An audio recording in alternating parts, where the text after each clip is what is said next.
Hello, my friends. Whoever is watching.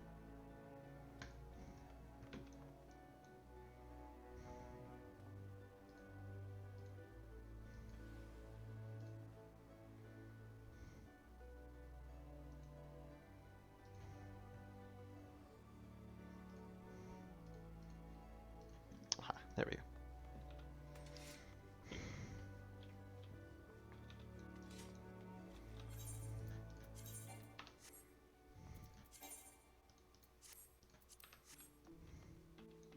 All right.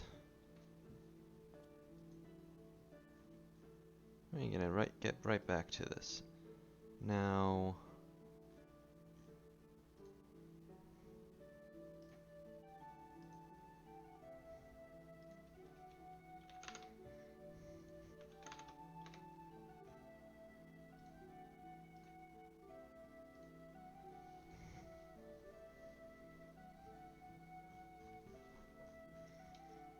what to do, what to do.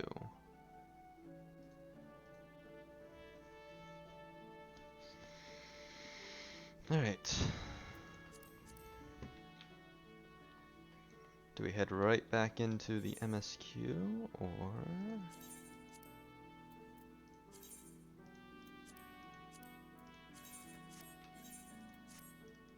Ah, yes, hold on. You.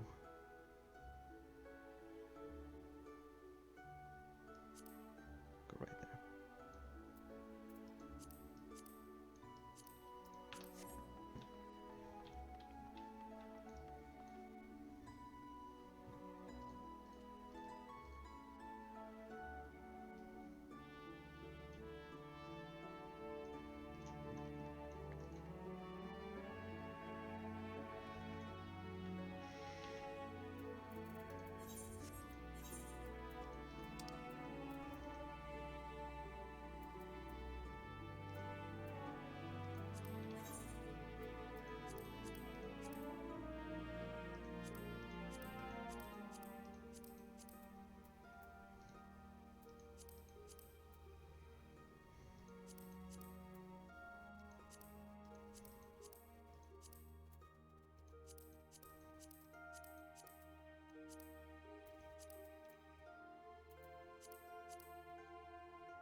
Yep, let's just get right back into the story. Elpis.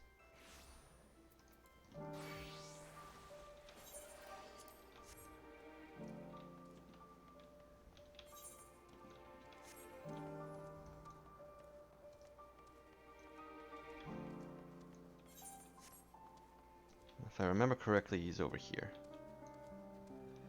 I found him while I was just running around earlier, but I didn't, like, continue the quest.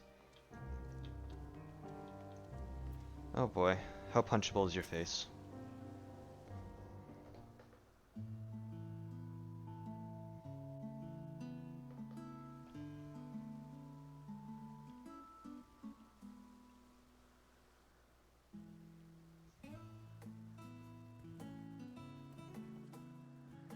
Huh. You are... Oh. Huh? Different. You're different too. You and me. We're alike. Friends. I want to be...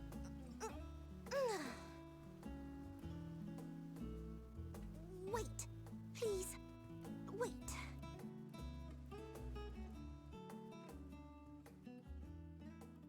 Greetings and salutations.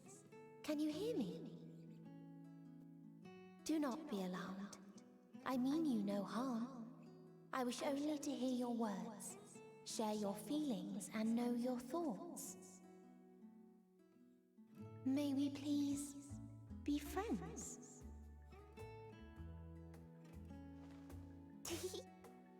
May we please be friends?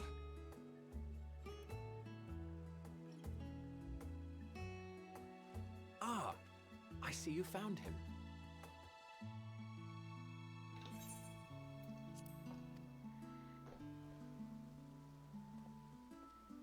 Hythlodaeus. It's been a while. Too long, I think. Too long indeed for close collaborators. On this blessed occasion, I bring not only myself, but others who long to speak with you.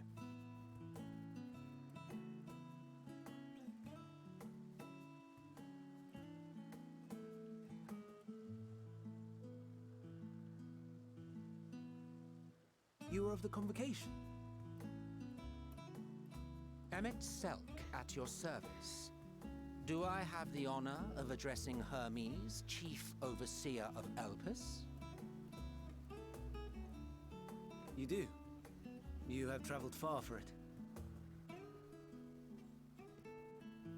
Given your facility's purpose, its remote location is something of a necessity.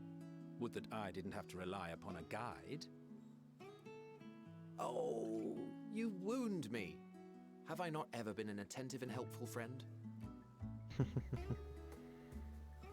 But moving along to more agreeable company, this one we chance to...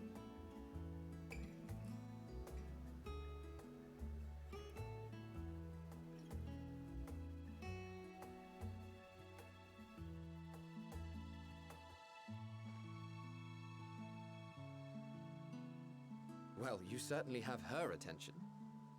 Is she one of yours, Hermes?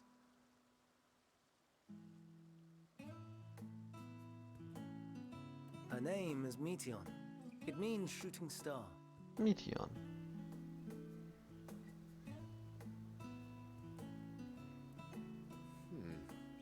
If I may make an observation, her ether is terribly thin. I fear she might dissipate at any moment. Nor do I believe you've made a submission to the Bureau. I would remember such a concept if you had. I haven't, as you say. I judged it too early. She's a pet project of mine, still undergoing preliminary testing. But rest assured that I will attend in person ere long. Very well. Being an authority on flying life forms, I appreciate that you are exacting in your work. I shall look forward to your submission. If we have finished with the perfunctory chit-chat, I would discuss official matters. By my coming, I trust you already anticipate the subject. I have an inkling, yes. Please wait to the main building yonder. I shall join you as soon as I've returned these creatures to their homes. What's wrong, Hermes? An amystoma is missing.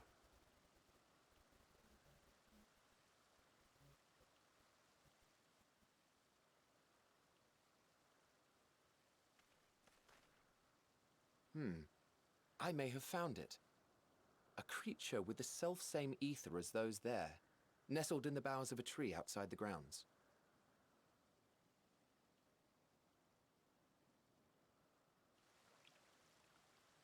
You're saying they can climb with their sorry excuses for limbs? The fashion has been to imbue aquatic creatures with the power of flight, ever since the words of Metron created a sky-swimming fish. The ambystomas too can fly, if only slightly, and they could conceivably climb a tree. Whether they can come down safely, however... Excuse me.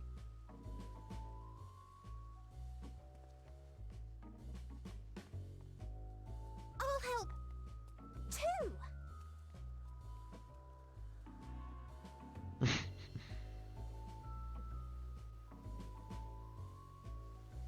And what are we supposed to do with this lot? May I suggest we split up? If you would be so good as to assist Hermes, Emmett Selk and I shall keep an eye on these adorable creations in the meantime. Handsome looking motherfucker.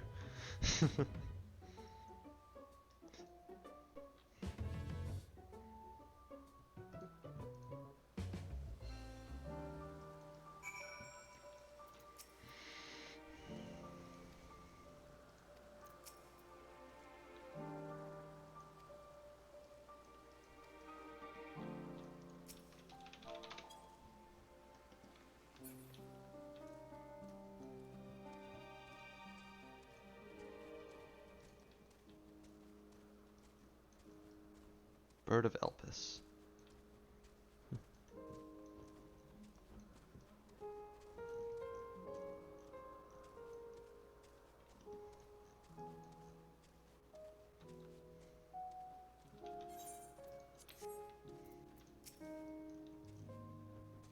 Oh no.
Hmm.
This appears to be the place. And here is where we part ways. We will be discussing highly sensitive affairs. Only a select few may be privy to such knowledge, and that does not include someone who cannot or will not divulge their origins.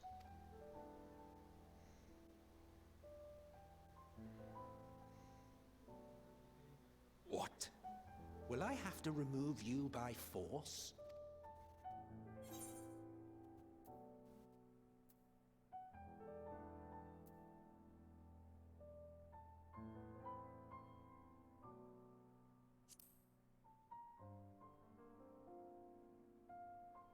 Yes, I'm sure your business with Hermes is quite pressing. You may speak with him to your heart's content after ours is concluded. I do not object to his attendance. Hermes, this is highly irregular. Perhaps, but I believe he can be trusted. Meteion would not have taken to him so quickly otherwise. Moreover, the presence of a third party may help me to maintain composure.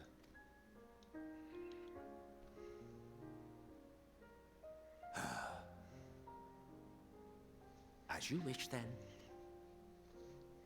Behave yourself, do you hear?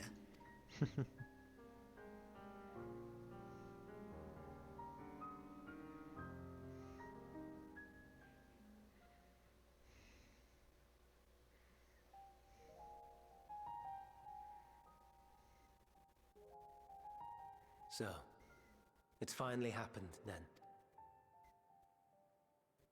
Aye.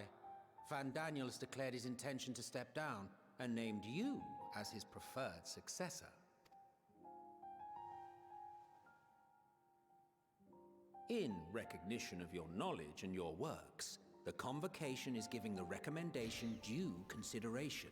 As one who does not know you personally, I am to use my impartial eye to take your measure. And above all else, to ascertain your disposition towards the invitation.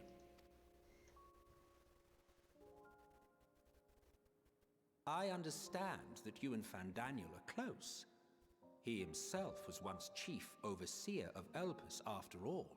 I should not be surprised if you knew before anyone else that he wished to relinquish his office. I did. He told me that when he fulfilled his purpose, he wished to pass the torch to me. A torch you seem none too pleased to accept.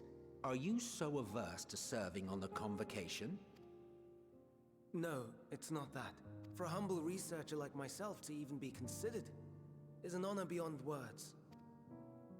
No. What troubles me, what I struggle to come to terms with, is the very fact that Fandaniel is stepping down. Does this not mean that he will return to the Star?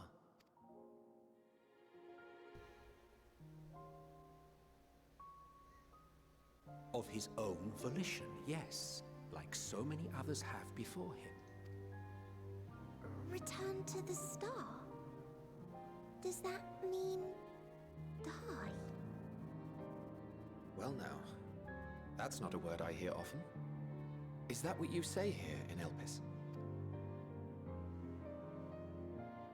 Mankind is the life of Atheris. Each of us, a drop of blood flowing through its veins, bearing sustenance. In our finite time upon it, 'tis our duty to make it a better place, that all who call it home, now and in future, may abide in happiness. To that end, we have dedicated ourselves to the pursuit of enlightened creation. And by our efforts did we transform this once untamed wilderness into the peaceful paradise you enjoy today. To return to the Star whence we came is a privilege afforded to we who have so loved and nurtured it.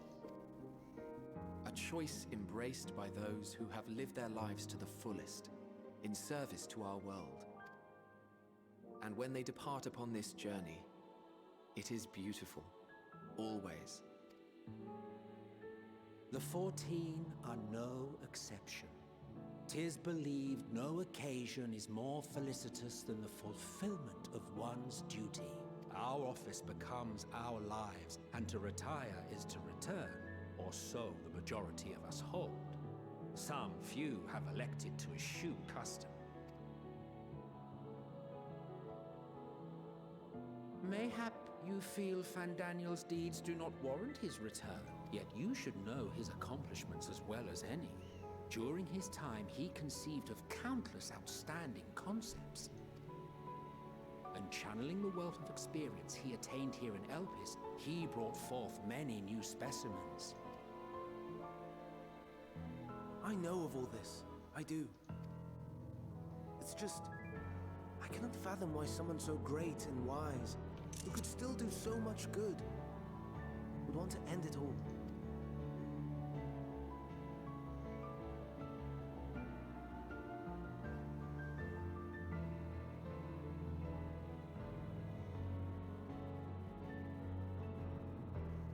Oh no. I've made her upset. Forgive me. I know I requested your presence. Might I trouble you to take Meteon outside? A change of scenery would do her good.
Oh no.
Oh.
Ah.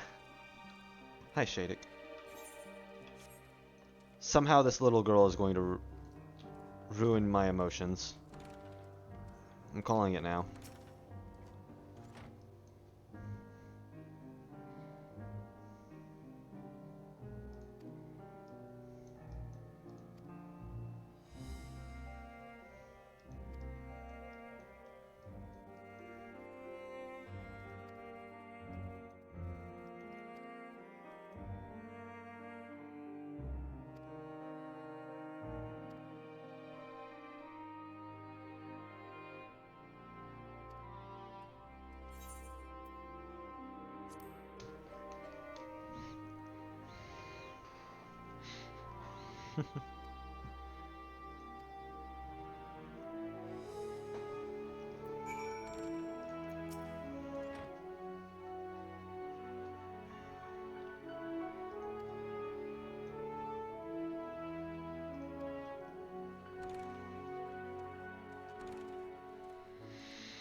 I should probably start you opening these chests up.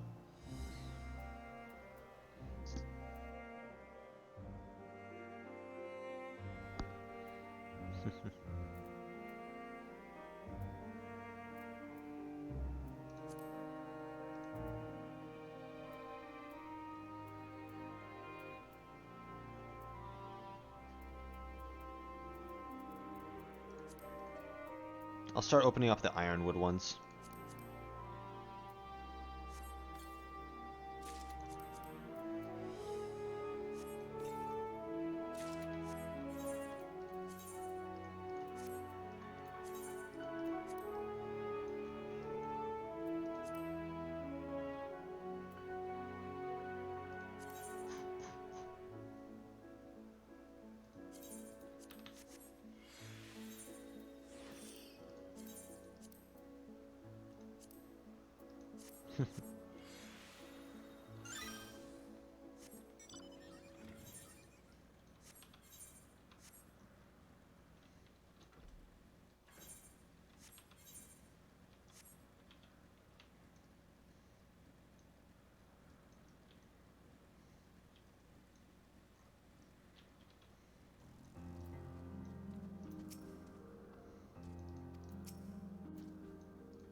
What do I get at my next level? Oh, enhanced divine veil. Okay.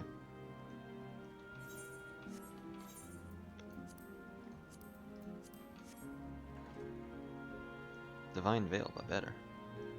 It's not the divine veil that heals. Yeah.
Aw.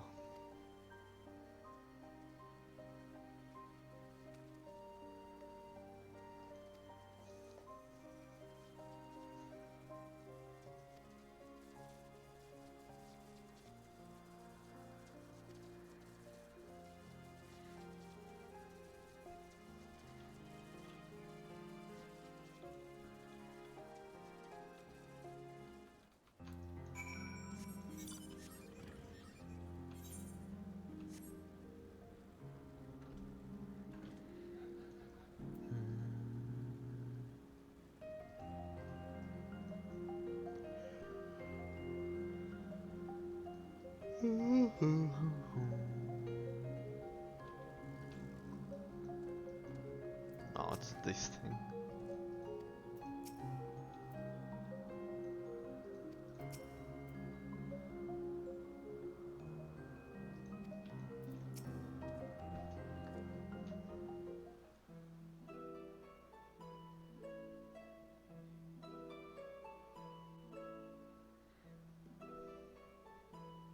Amazing, is it not? The Ampelos, one of our newest subjects.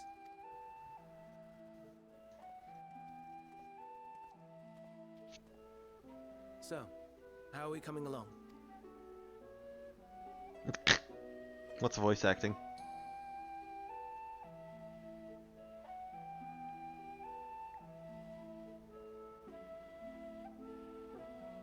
Oh.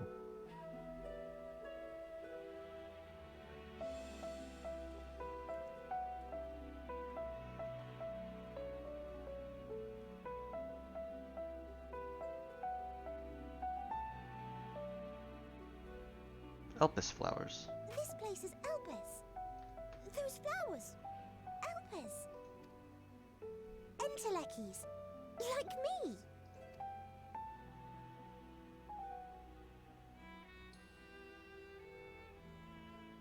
They are a product of Elpis, and so named for their birthplace. A happy accident, born of the hands of a former researcher who loved beautiful blossoms.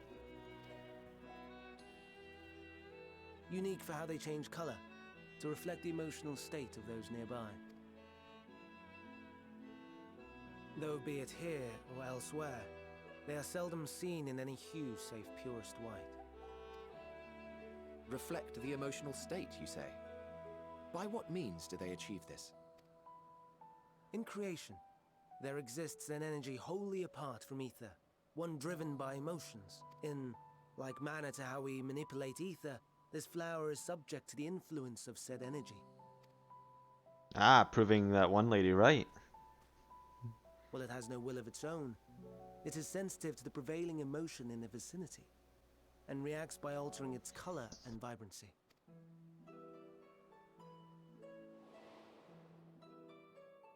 Akasha?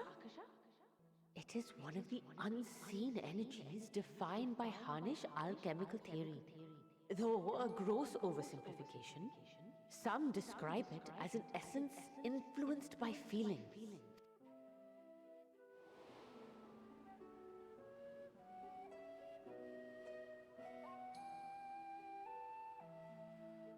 Akasha. Though I'm not familiar with the term, your description suggests it is the self-same energy.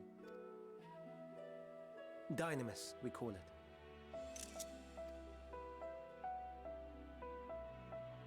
And those entities like the Elpis flower that have the ability to interact with this energy, converting emotions into tangible phenomena, are Entelekis. That's me! That's me! An Enteleki!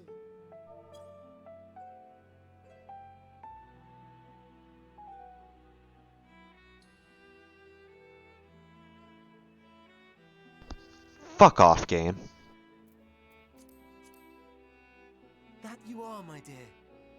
And no ordinary one at that, but the first possessed of free will.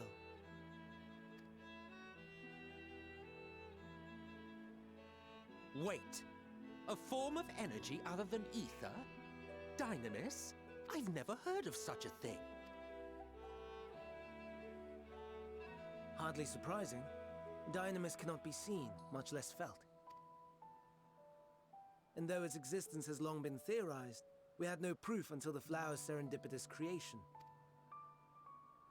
What's more, Dynamis is far weaker than ether. Under normal circumstances, its effects are drowned out by the latter, on account of which, beings comprised of and reliant upon the ether, like you and I, are unable to make practical use of Dynamis.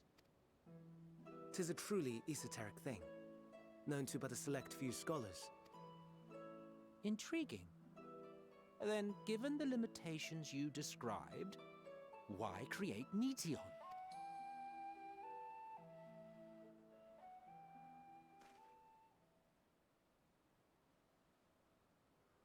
Our star, Aetheris, is especially rich in ether, so much so that its name is derived from it. However, when we consider all energy in existence here and in the vast space beyond, Dynamis may account for as much as 68.3%, the more abundant form by far. Were we able to control it, we could open the door to limitless possibilities. 'Tis not unlike a gently flowing stream, unable to break through the dam of ether barring its path.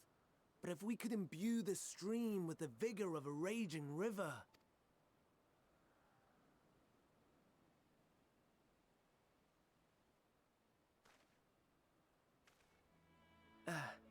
Not that I have such grand ambitions. Nay, I merely wish to create a being that could traverse the great expanse.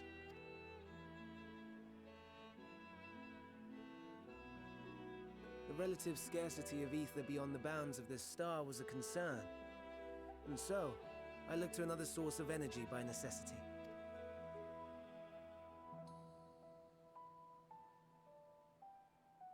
That being Dynamis. No wonder her ether is so thin. Precisely. Yours is thin too. Like an entelechy. Like me. So... are we the same?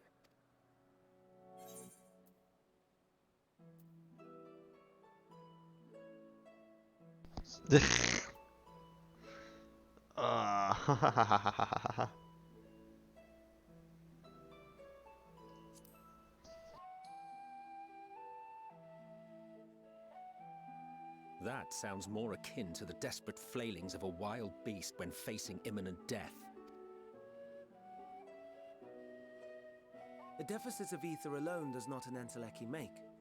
It would, however, make it easier for you to interact with Dynamis. And limited though its influence may be, this quality could prove the difference between victory and defeat. You do well not to underestimate it.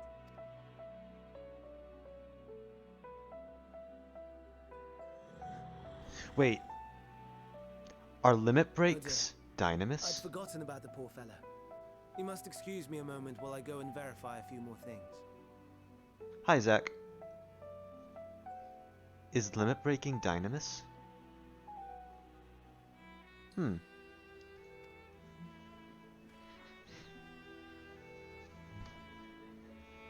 interesting theory.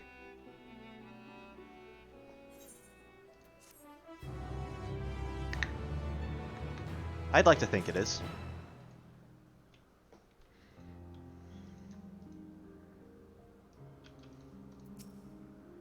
General Kenobi.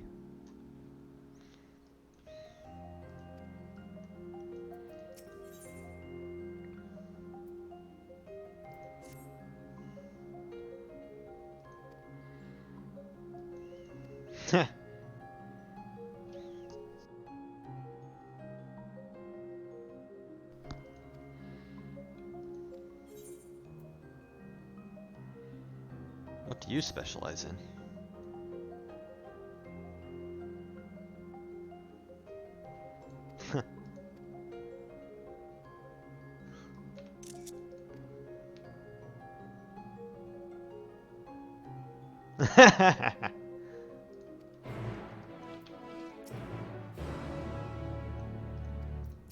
I personally specialize in spoilers.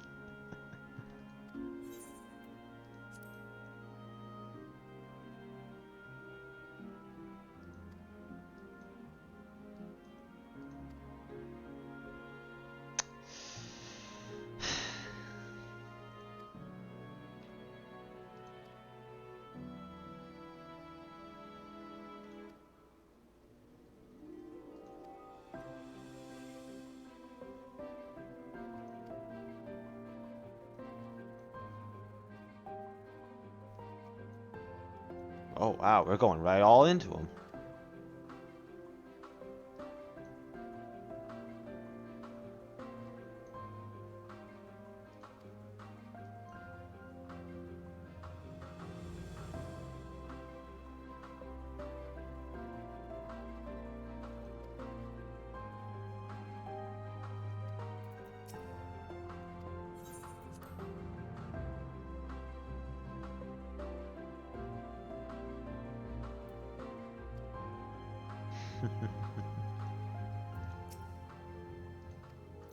We're friends in thinness. I wish I got a picture of that. Another creation, the Charybdis.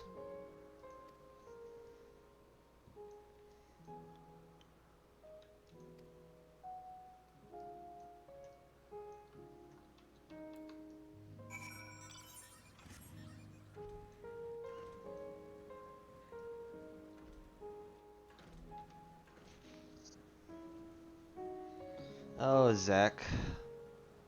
Zach, you may live for now.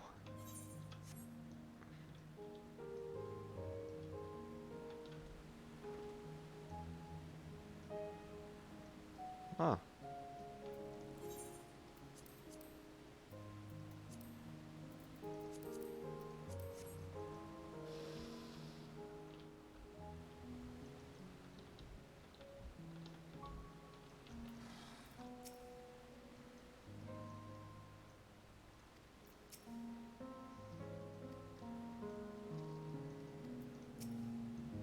Yeah, that's the $1 million question, isn't it, Emmett?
Alrighty, good night, Mithras.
You know what I just thought of?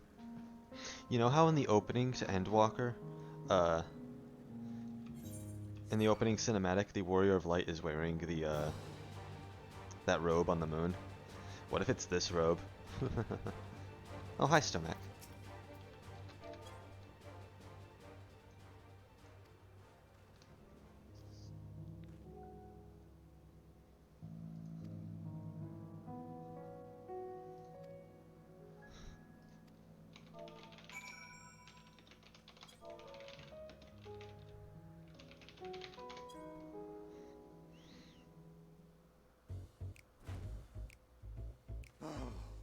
No, no, no. You are not foisting this nonsense on me. I'm given to understand you have the power to help the Charybdis, and should be quite willing to do so. And so I appeal to your better nature, most benevolent Emet-Selch. Please teach her to fly. Or else Hermes will transform. Right now. Now, there's no need to go quite that far. Altruism is its own reward, as I'm sure he would agree. Oh, would he now? And who contrived to put me in this position, pray tell? That Nothing camera so work devious. looks familiar. I merely suggested a possible course of action.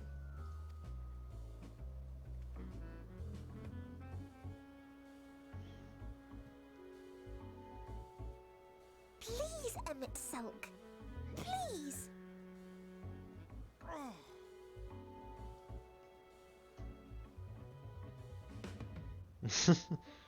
I did not come all this way to play nursemaid to your creations. I thank you to remember this favor and let it be the last.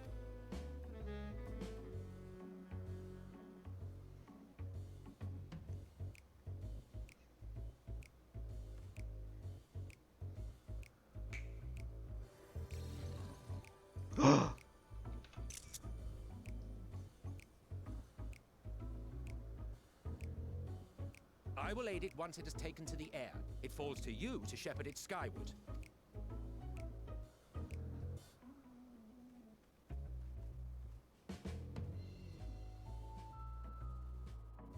Well, let's relax and enjoy the spectacle, shall we?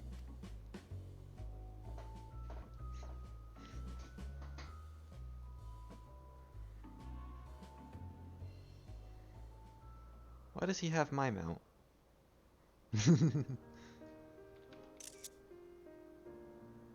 You were wondering why Emet-Selch joined the convocation. Truth be told, he wasn't the first choice for the office. I was, on the strength of my ability to see ether. But I declined the offer. For though my vision is exceptional, I am pedestrian in all other aspects. Worse even, quite abysmal when it comes to manipulating ether, for example. Couldn't transform even if I had a mind to do so. What good is the ability to perceive a problem if one cannot act to address it? Emet-Selch has no such shortcomings. He excels in vision and manipulation both, the latter to an extraordinary degree. Yeah, I know. If there is a mage more powerful, I do not know of them.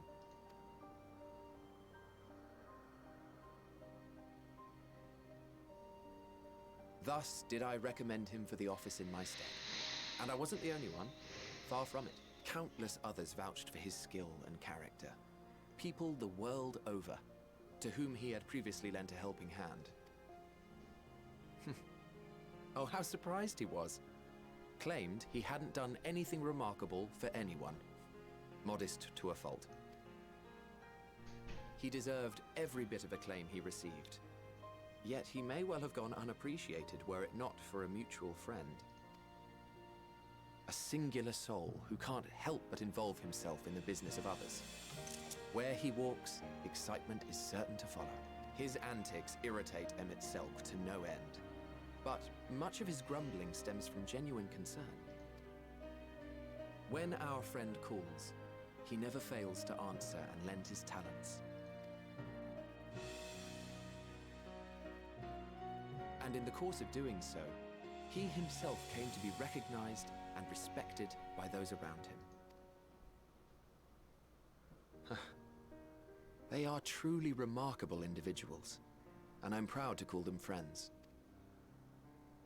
To help them realize their dreams. This will be my greatest contribution to our world, and when they have fulfilled their respective purposes, so too shall I have fulfilled mine, and together we may return to the star. Look at me, spilling my innermost secrets. I can't seem to help it with you. I can only assume it is due to the color of your soul. I just don't understand how you can be so alike and yet so different.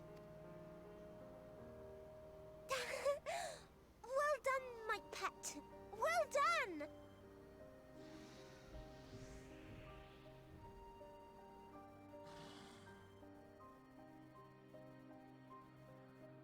Ah, yes. I dare say the Charybdis will be fine here on.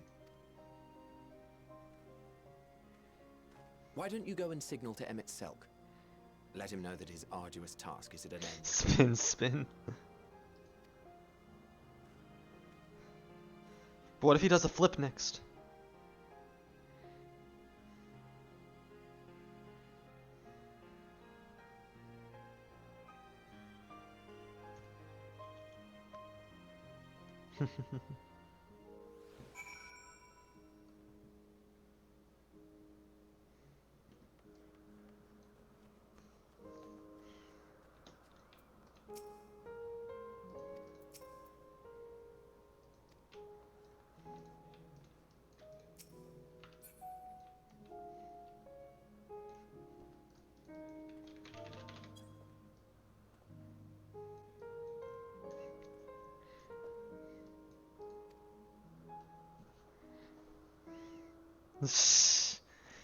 Spin flip means get away.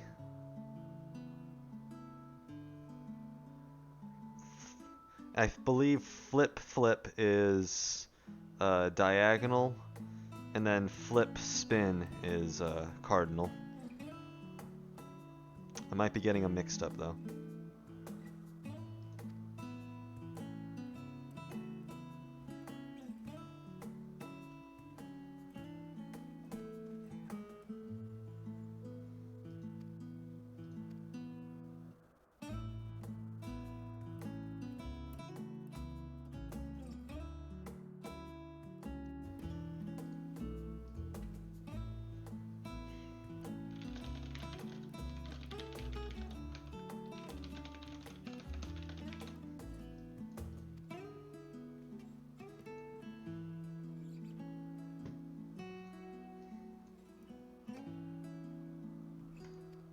Yeah, I did that tier savage.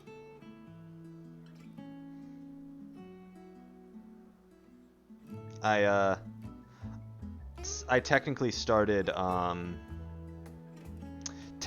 started with creator,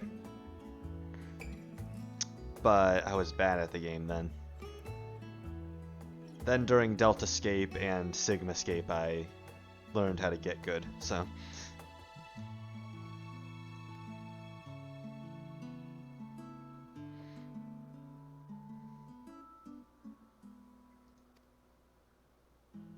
I'd say Sigmascape is when I really learned how to get good. If you go back and look at my oh geez. If you go back and look at my logs, you'll notice Deltascape, my logs were okay to good, but then I started hitting the 90s in Sigma and onward. But anyway, back to story instead of parsing.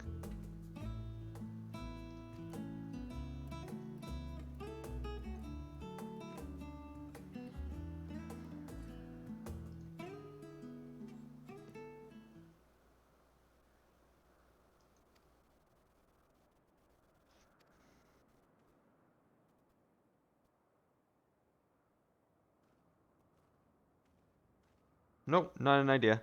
Don't know. Nothing.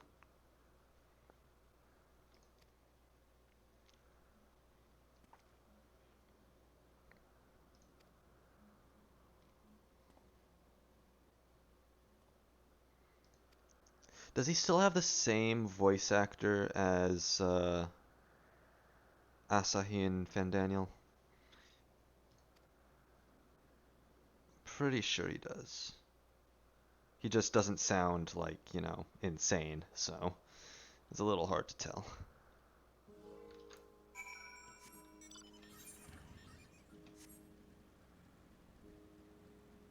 Yeah, no, I've heard his voice in the cutscenes, and I'm trying to figure out if it is the same voice actor.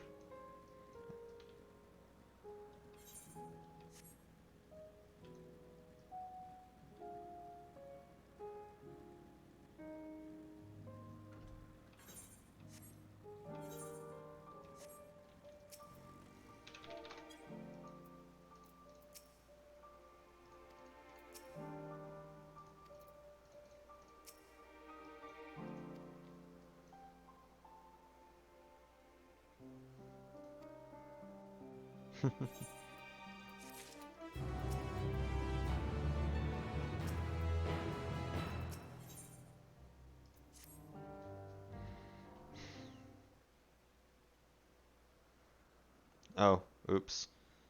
Wait, you haven't finished the story yet, Zach?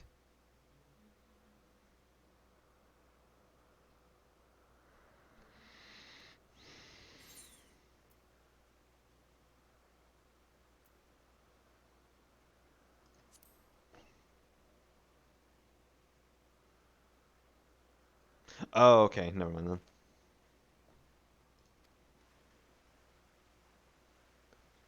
Dynamis.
Now, what I'm trying to figure out, if there's going to be a dungeon in this area.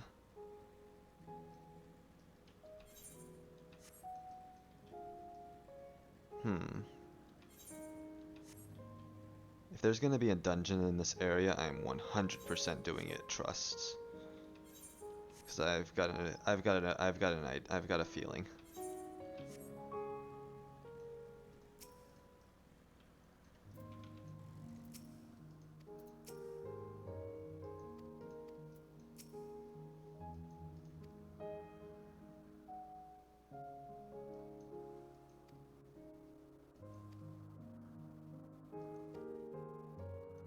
Yes, hi, stomach.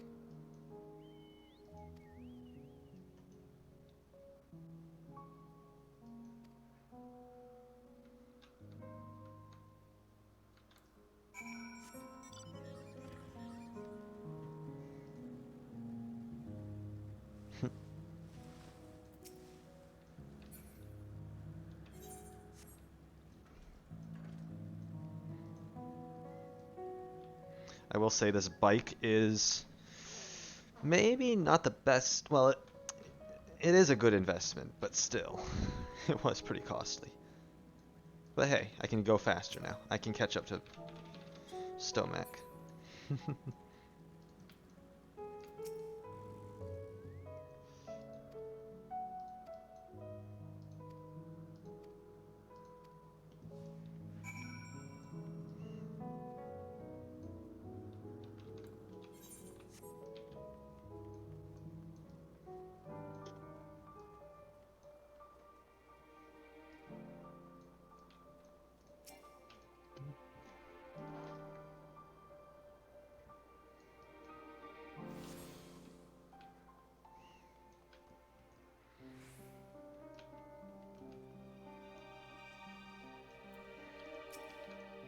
Alright, he said man.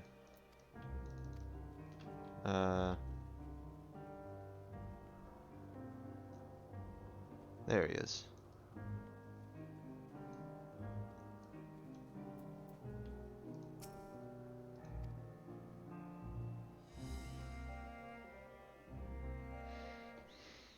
How to find the correct answer. Look for the people who have cutscenes above their heads.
I can't believe I'm getting PvP gear.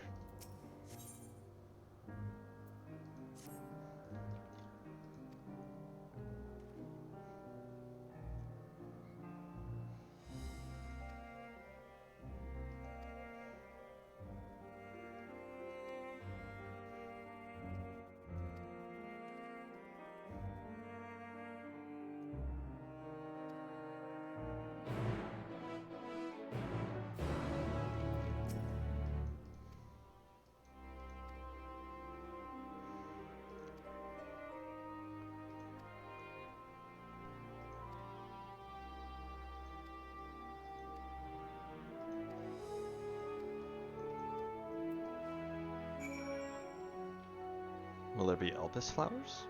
I kinda need a new one.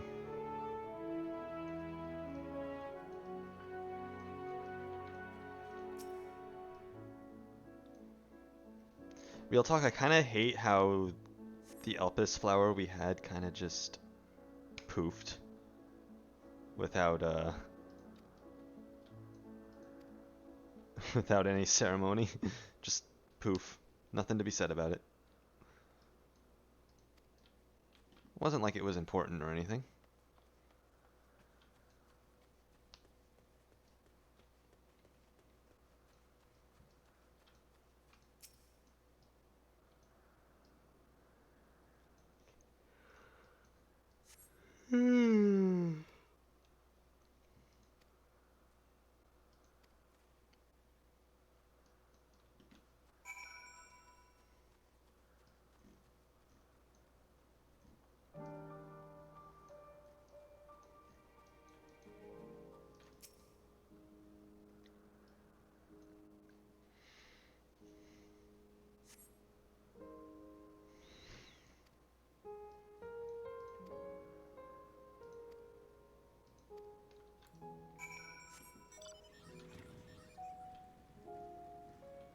Oh no.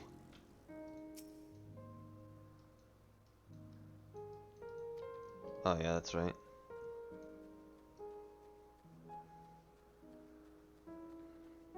How quickly I've forgotten.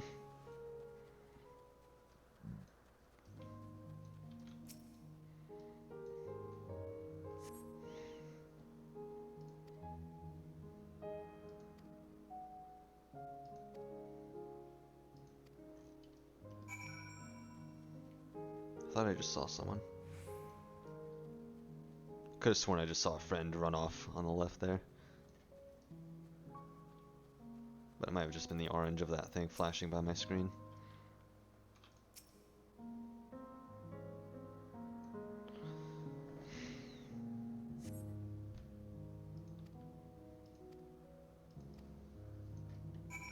Oh no.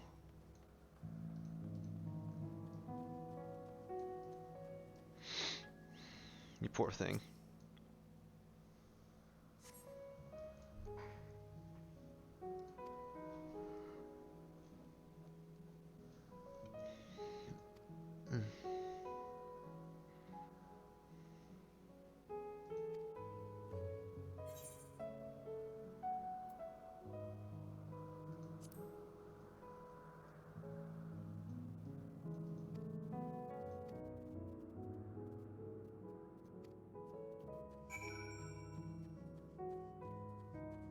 I'm calling it. It'll just be, you know, an Elpis flower.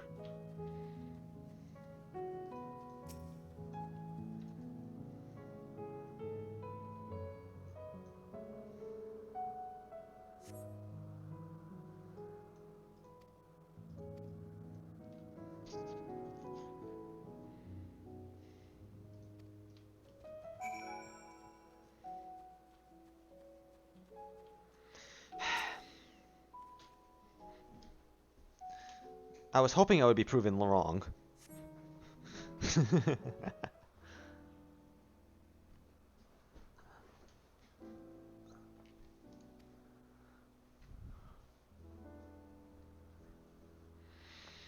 It was just too obvious.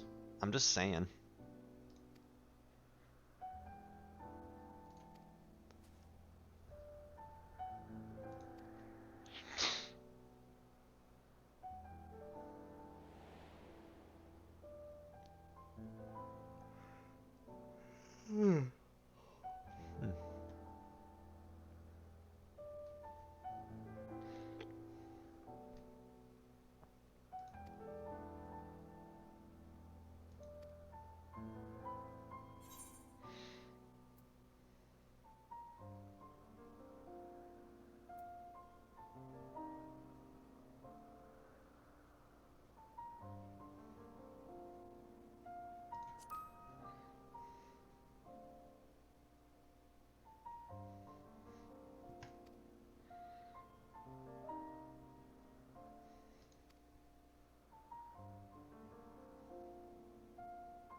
Oh, she's the voice in the launch trailer saying, "I can ease your burden," or whatever. I'm calling it.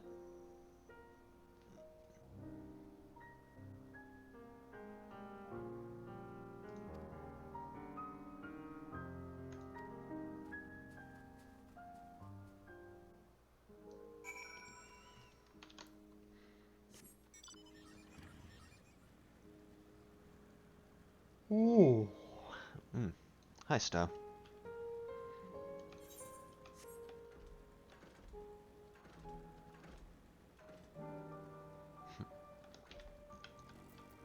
I have another feeling of what she also is, but I'll hold off on that.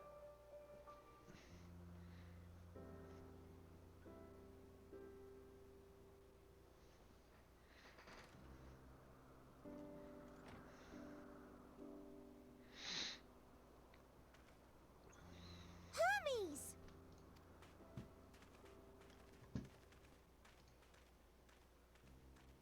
Oh, you were waiting for me. finished talking? Yes, we've come to a decision. My thanks for keeping Meteon company. Emmett Selk and Hythlodaeus have already retired to their rooms. There is room for you too, if you would follow me. Wait! I want to show you something first.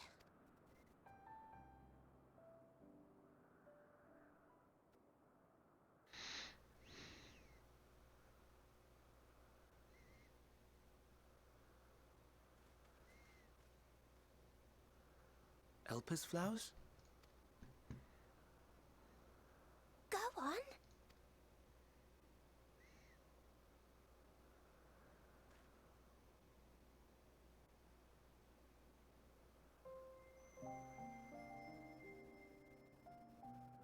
Aw.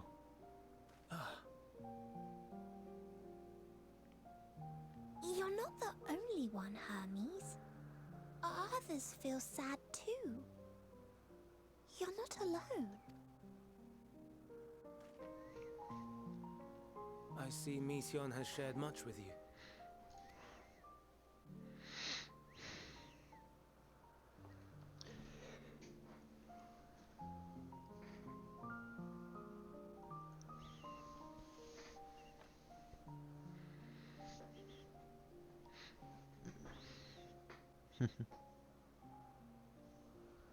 May we talk a moment?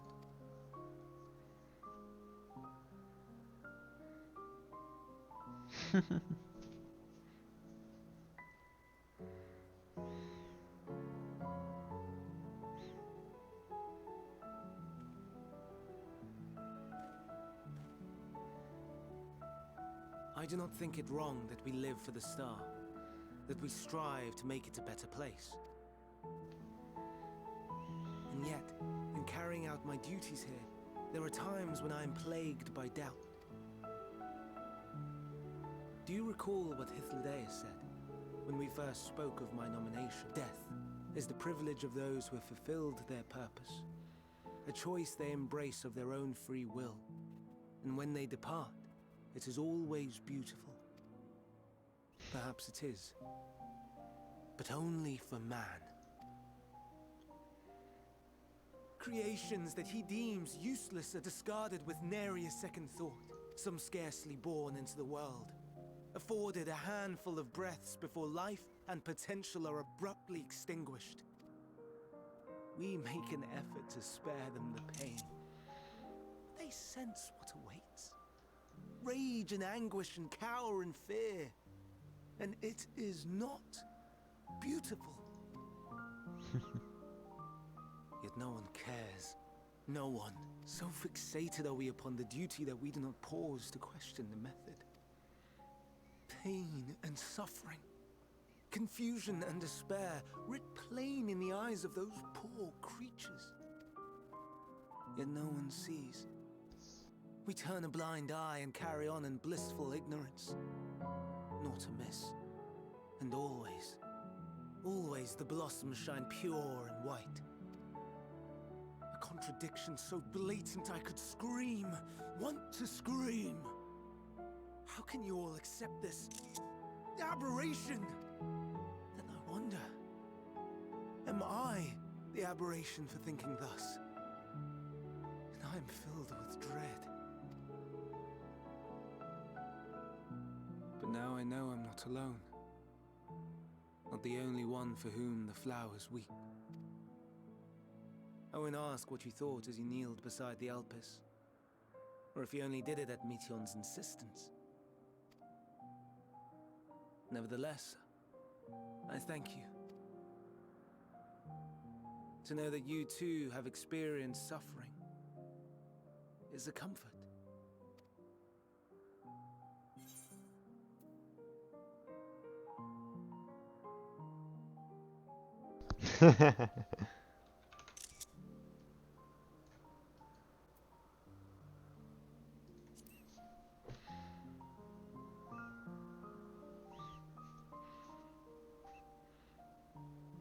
Indeed. Difficult though it may be, I must endeavor to be strong like you.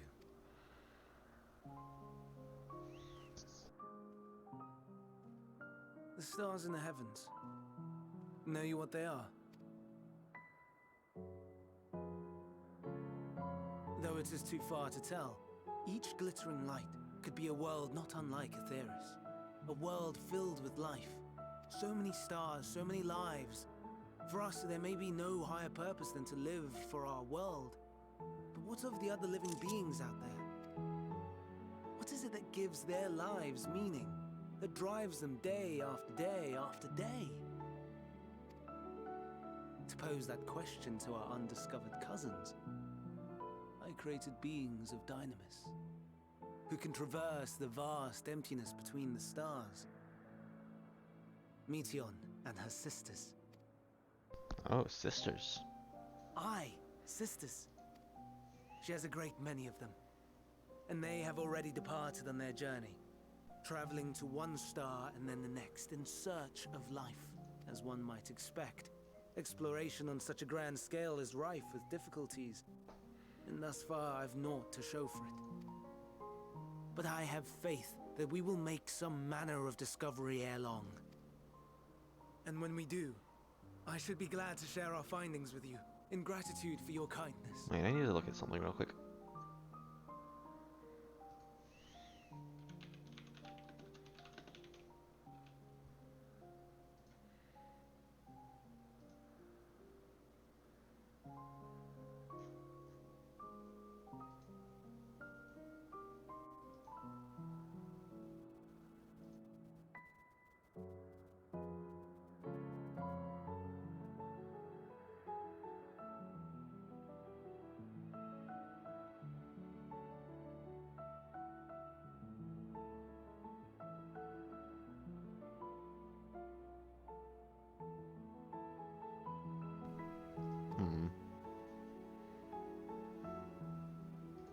It's getting rather late.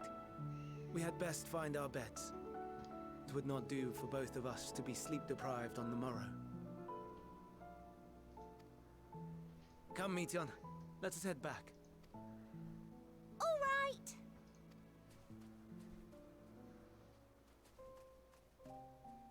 Hmm?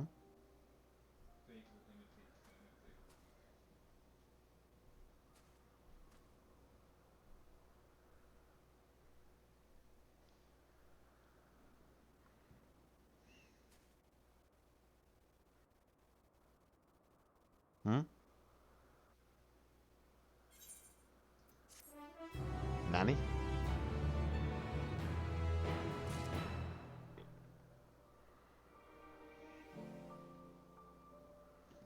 Ah, hi Lexi.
Ha.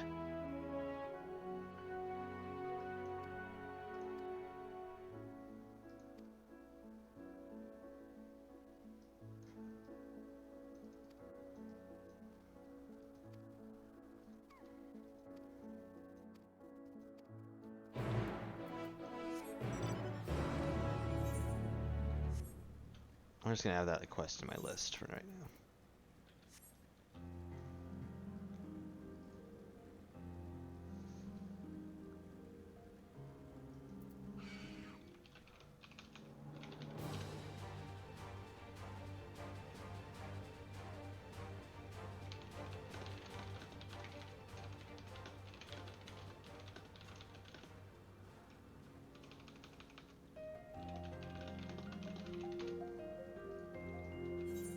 Oh, I was messaging someone and I passed right by where I need to be. Oh, it's these things.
Now.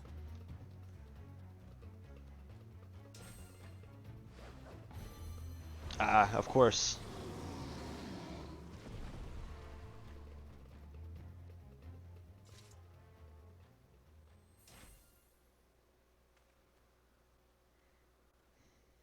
Oh. Forgive me. Please, forgive me. May you and your kin find peace. Wherever your souls may drift in the underworld, may you find tranquil seas.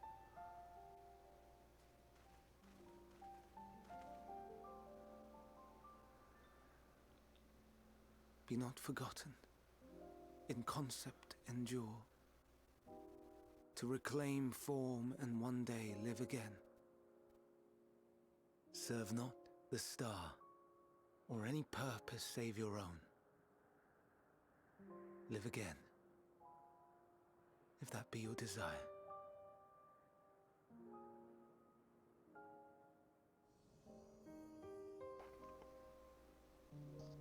Hate, if that be your want. We are worthy. But leave your suffering behind. Lay down your burdens, be born anew. Fly high. Fly free. Aw.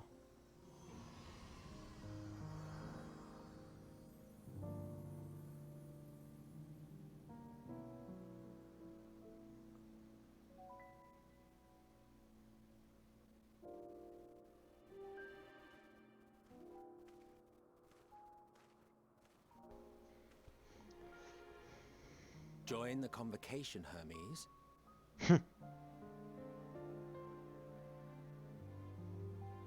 You do not belong here. Leave to replace another. To be replaced. It changes nothing. Tell me, do you think it right that we sacrifice all these lives for the sake of the star? And when the star has reached perfection, what then? If all who are satisfied choose to die, shall we all die in satisfaction?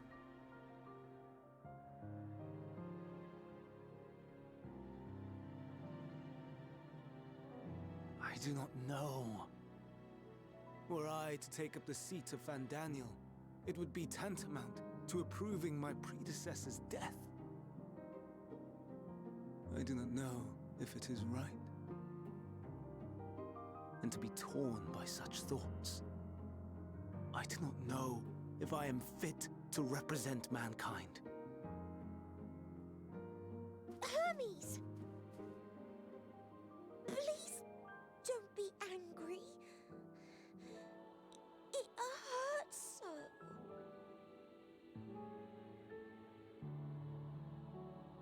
Forgive me. If you would still consider me in spite of everything, I beg some time to gather my thoughts. Meanwhile, Hythlodaeus, I fear I must trouble you to attend to the others. 'Tis no trouble at all. Take as long as you require.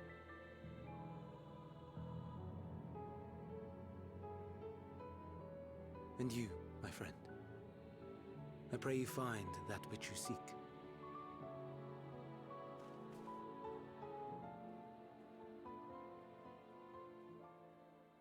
I expect we have some few matters to discuss. Shall we return to the 12 Wonders for a time? Aye.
Ew.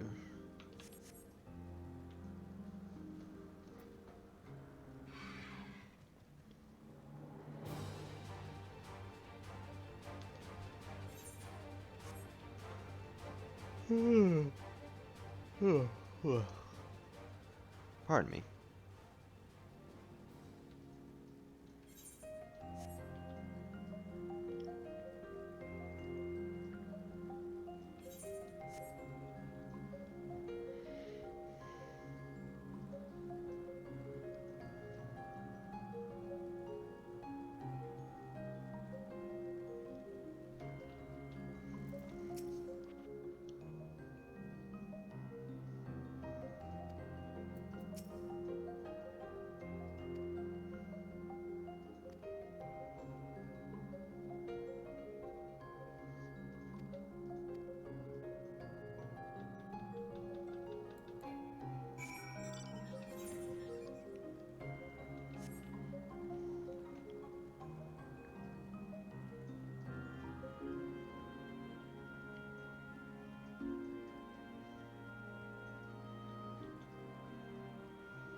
It's just someone's crafting spot.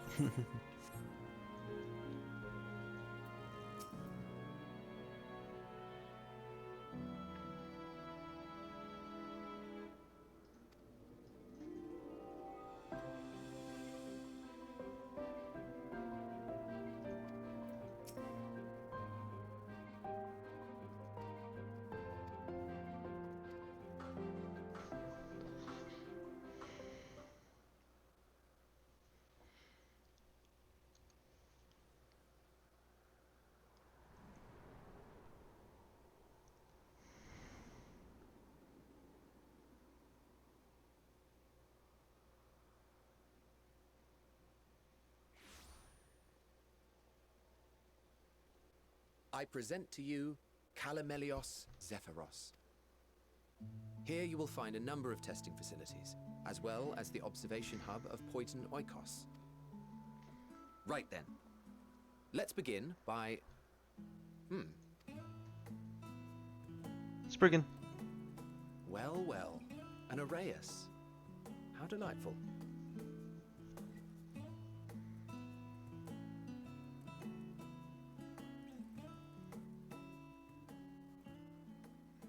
And what, pray tell, is that? Ah, that's a new species of shark. We approved the concept but a few days ago. Sharks are among the most popular sea creatures. Rare is the day when someone does not submit a new concept.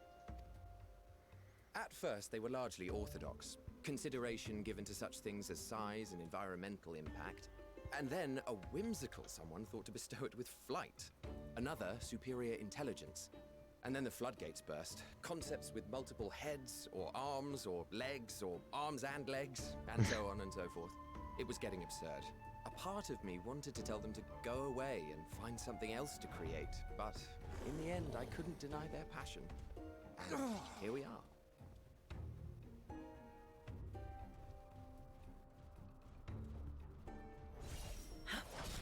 Oh.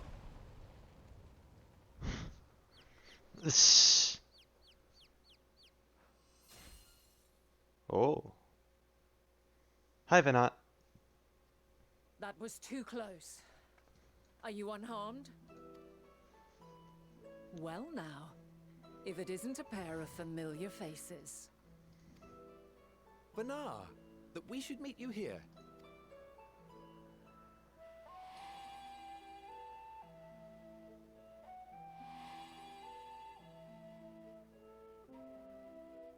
As I mentioned earlier, the better part of the convocation holds that when we retire is when we return to the star.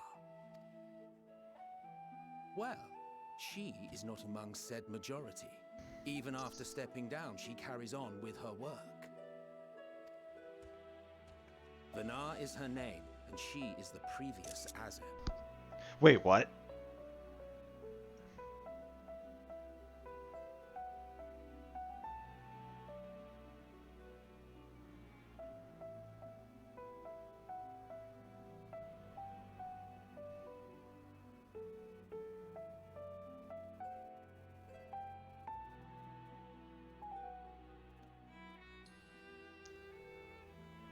Okay then. But she's not us. She's the previous Azim. The current Azim is us. Uh-huh.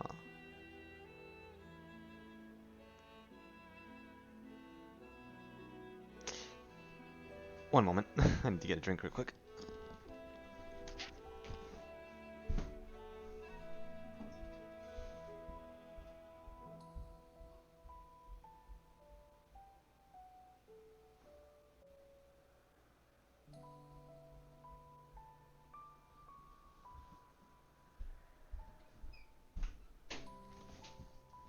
Drink has been obtained.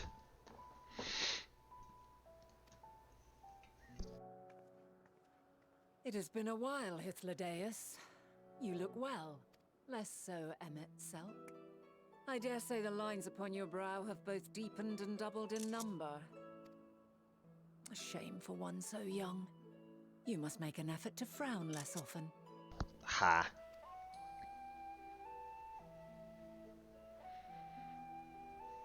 Easier said than done, thanks to your unruly successor. How is he, if I may ask? Incorrigible as ever. Rushed headlong into a volcano on the brink of eruption just the other day.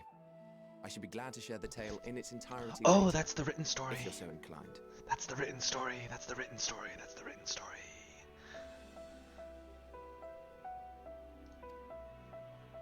Oh, you know I am. Please read the written stories. Please read the written stories. I'm begging you. Please read them. Now then, you are?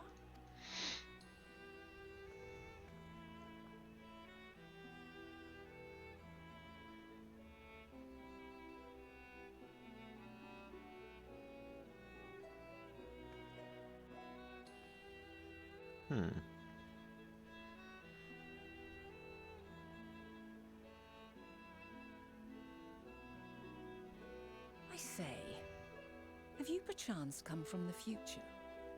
Oh.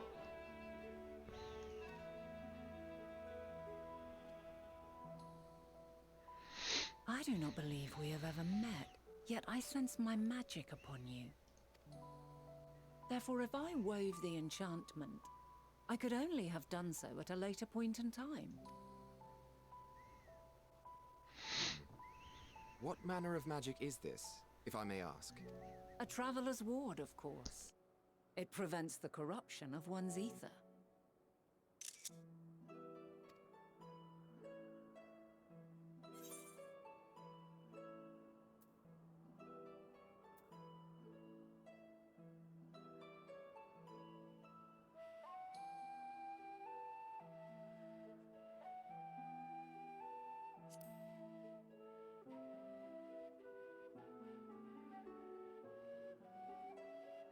I see you are not ignorant to its presence. And while there are many protective spells, the one you bear is unmistakably mine. Hold on. From the future? That's absurd.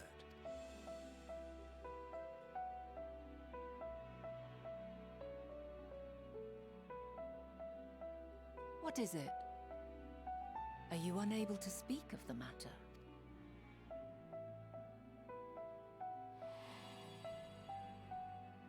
The reality to which you must return exists as a result of the final days. You cannot reshape the past to undo the tragedies of the present.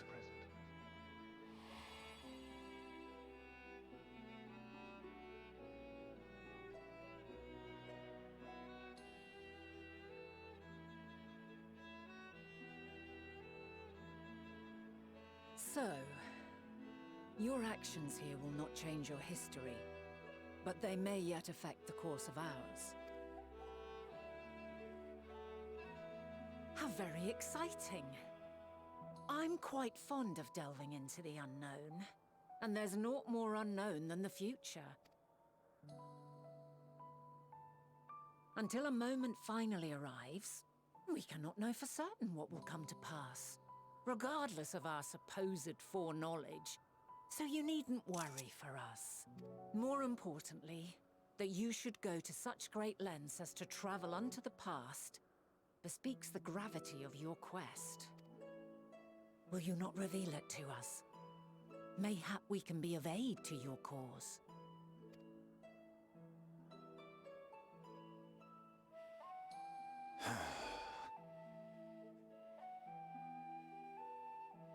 If this is true, then you've been keeping quite the secret to yourself. As a representative of the Convocation, I will hear it all. Your identity, purpose, everything.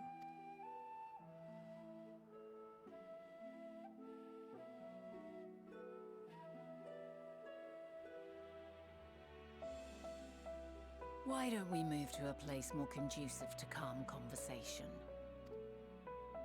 I've been working here for some days now at an old friend's behest. If it is agreeable, we may make use of my accommodation at Poiton Oikos.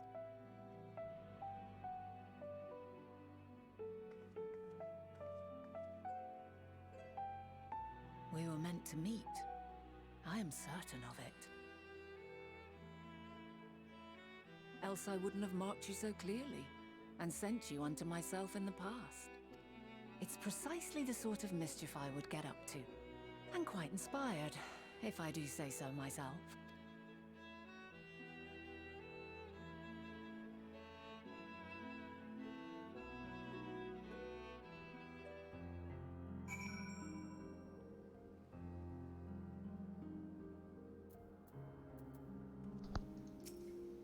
Hi, Zach.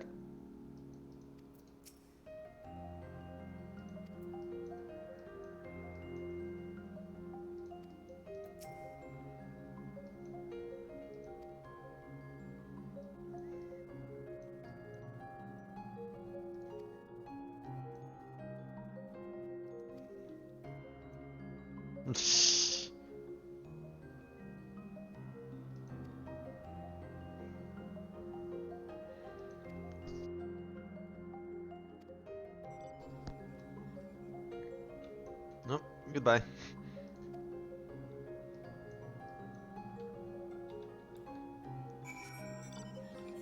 But, Zach, what if I were to do this?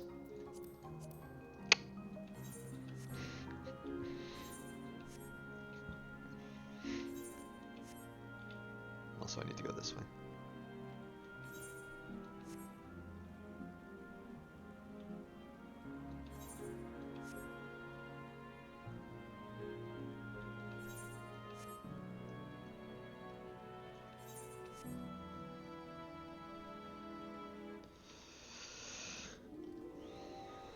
Oh, I kind of want to do that real quick.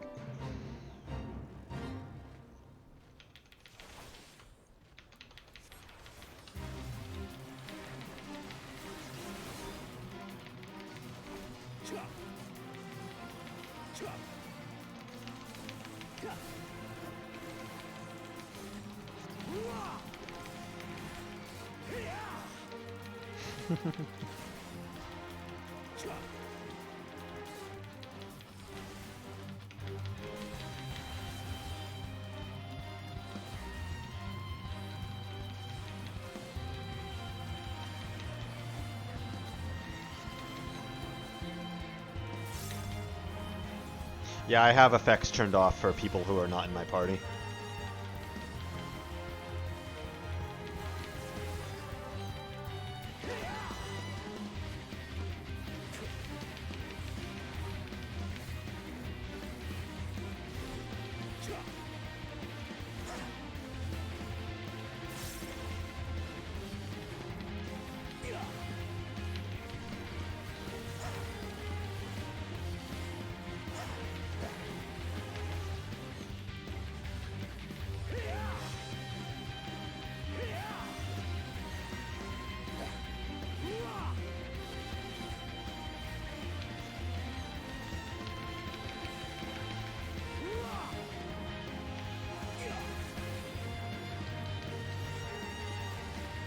Oh.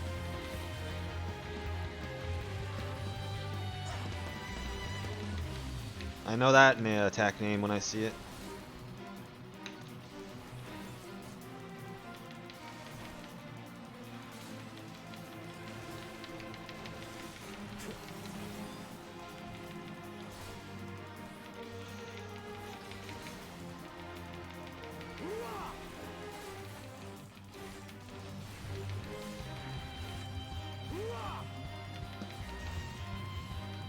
I know that attack name too.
I'm actually like curious how to see how this plays out.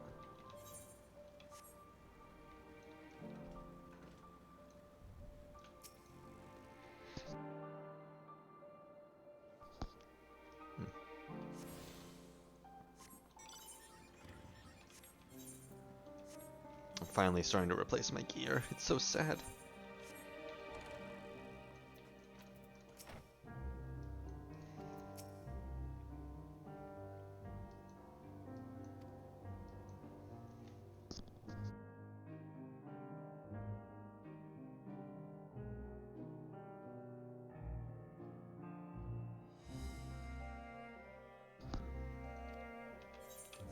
Yeah, probably.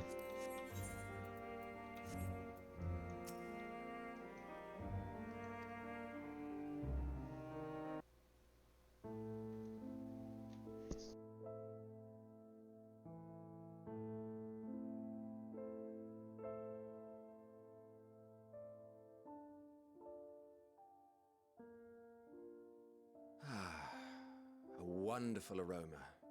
I feel more relaxed already. I bet it's chai. Would that I had sweetmeats to offer, but I travel light out of habit. There's plenty of hot water though, so please have as much tea as you like. Now then, will you tell us your tale?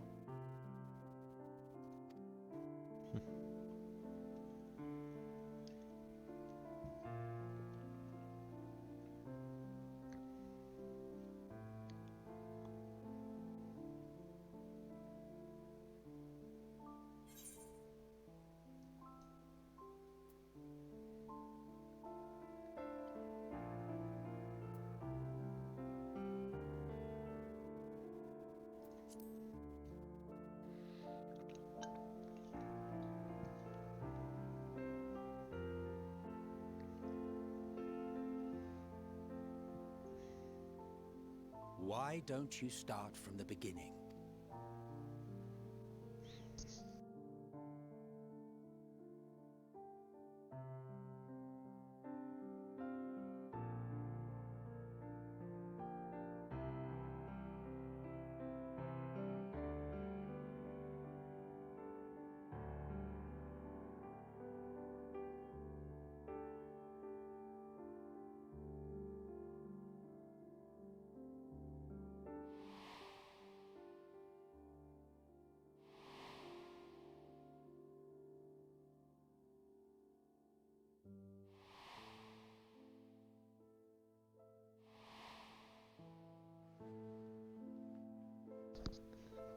I'm just telling the entire Final Fantasy XIV story in one cutscene.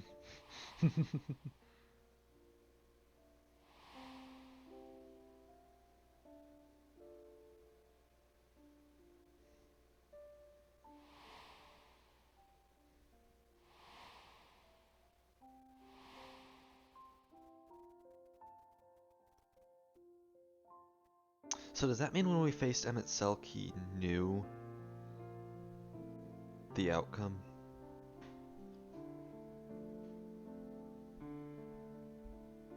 Preposterous. Utterly preposterous. While not the words I would have chosen, I too have my doubts. Much of it borders on the incredulous. What of you, Vanar? Fuck around and find out. Yeah. Not knowing the precise details of the first final days, it is difficult to determine the veracity of the tale. Supposing it is all true, I must ask myself why I would do what I did. Why would I feel I had no recourse but to oppose the 14 and create this Hydaelyn? Circumstances change, of course. But it would not have been an easy decision regardless. No. There must have been a reason. One compelling enough to force me to take such drastic measures. Then there is the Elpis flower, which I said would serve as a guide. That it's of import to your mission is plain, but your presence here leads me to believe that this place also holds significance. But what could it be? What are we meant to accomplish? Might it not be simply thus? In the future whence he came, the final days could not be averted. Mankind has no choice but to flee the star. By alerting us to that eventuality, perhaps you wish to pave the way for other futures. Theoretically speaking, it is a possibility. Yet if that were my primary objective, I see no reason to guide our friend to Elpis specifically. The capital and Amarot, or even my own home would be more logical destinations.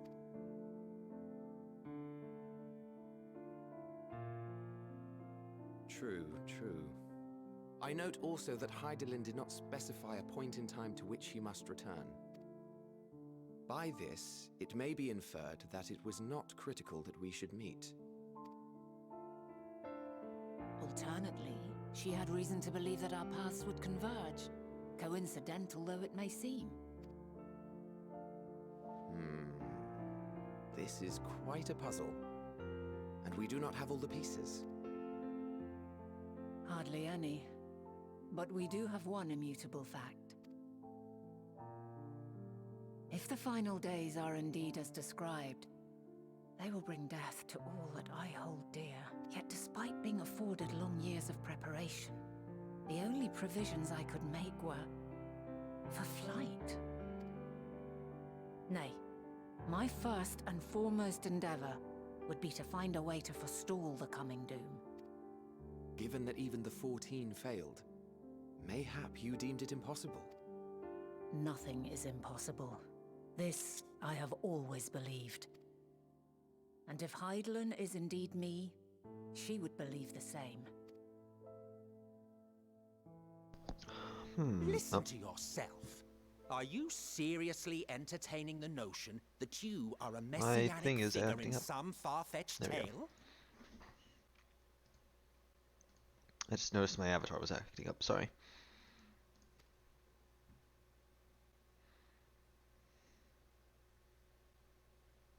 Well, I will not. I refuse to accept that our world could be undone by some unforeseen calamity. I also take offense to my portrayal as a megalomaniacal madman. To sacrifice oneself for the star is a noble act, and I would hold those who gave themselves to this zodiac in the highest esteem. Yet, you claim I recreated Amarot and populated it with phantoms of our people? A bizarre indulgence that would be insulting to their memory. Worse still, I even invited you there. Literally invited my own downfall.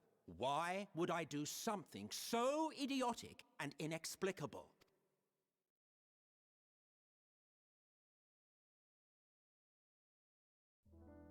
Now, I will allow that the hypothetical task of restoring our world would be daunting in the extreme.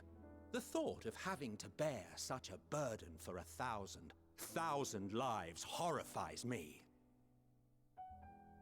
But I would never forsake my duty. I would never forsake my brethren.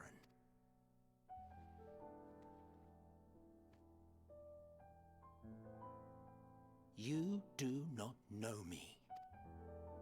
I've had my fill of your fiction. I will return to my duty, and you will not bother me again.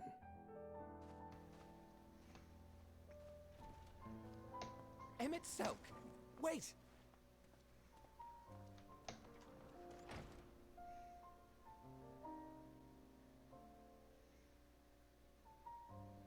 You've seen much of Elpis already.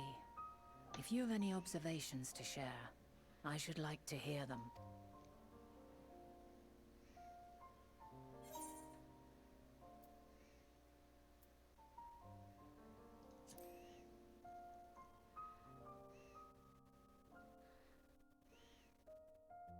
Ah yes, the energy distinct from ether. Though not my field, I have a basic understanding of Dynamis. And you say Hermes researched the phenomenon in the course of creating Meteon? Yes, I believe this warrants further investigation. With that settled, it is time for action. The missing pieces of the puzzle are here, I'm certain of it.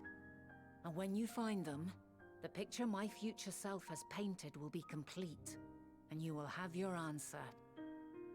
Now suffice it to say, I will aid you in your quest.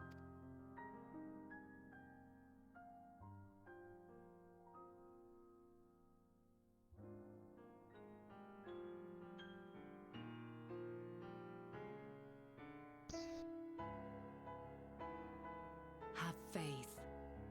If Emmett Selk is the man Azum described to me, we've not seen the last of him.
Wait a second.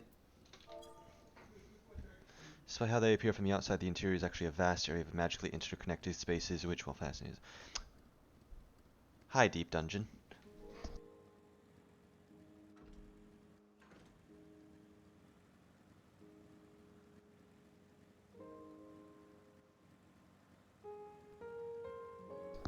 Calling it, that's the new Deep Dungeon.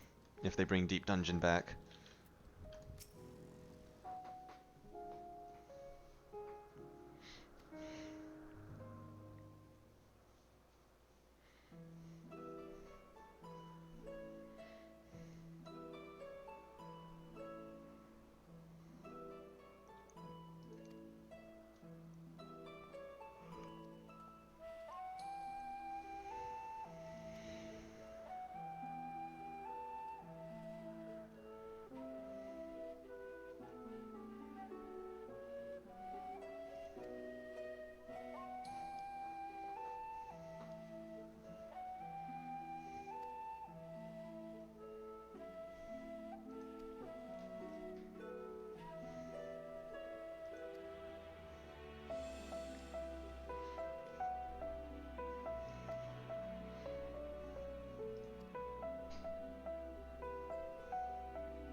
Something's wrong, I can feel it.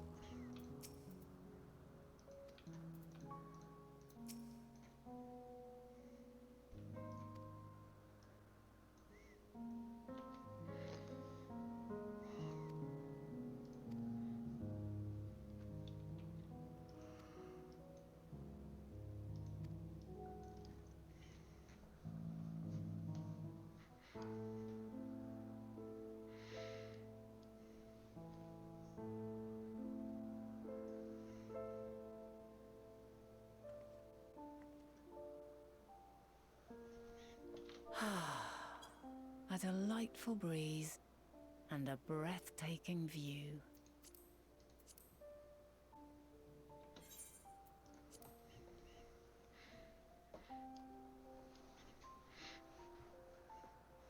What is it like in the future? Is the world still a beautiful place?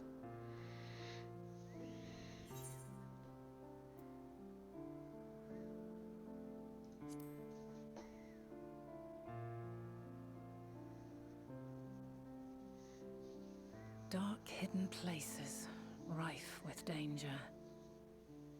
Those have an altogether different, but no less powerful sort of appeal.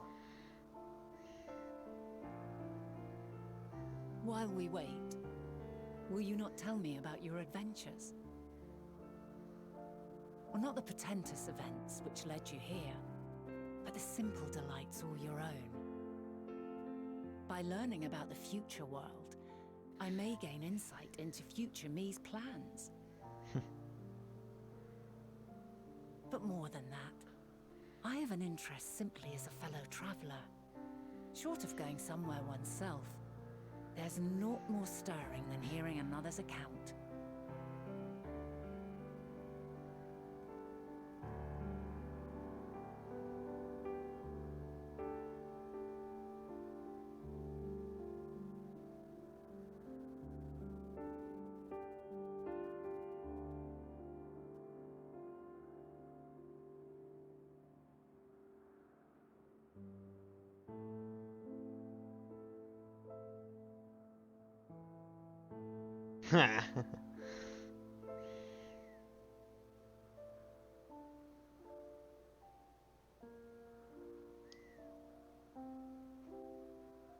Incredible. Would that I could have been there to see it.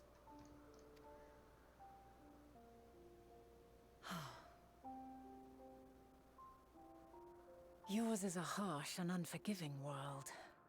Yet in spite of this, your brethren hold fast to their virtue, to know that the light of mankind's potential still shines. Even in that faraway place, it gives me heart.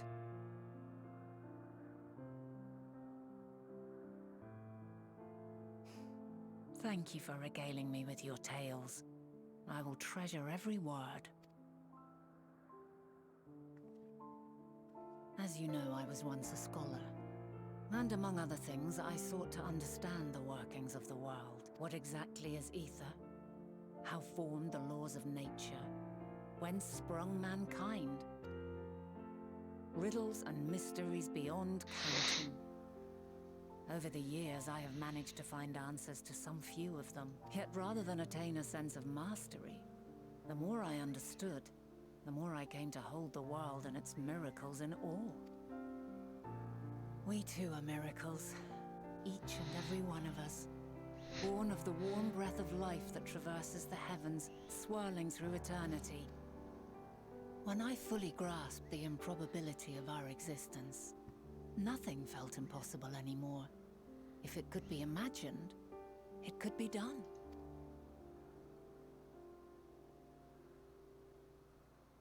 A passion swelled within me, an epiphany dispelling all preconceptions of what was natural and true, and a presence without. Immense, yet intimate. Fate, perhaps, holding us in its tender embrace. As reassuring as it was intimidating. How keenly aware I became of creation's fragility, built as it is upon precarious happenstance. I was overcome with an irrepressible urge to know the world more intimately, to hear its voice, feel its breath.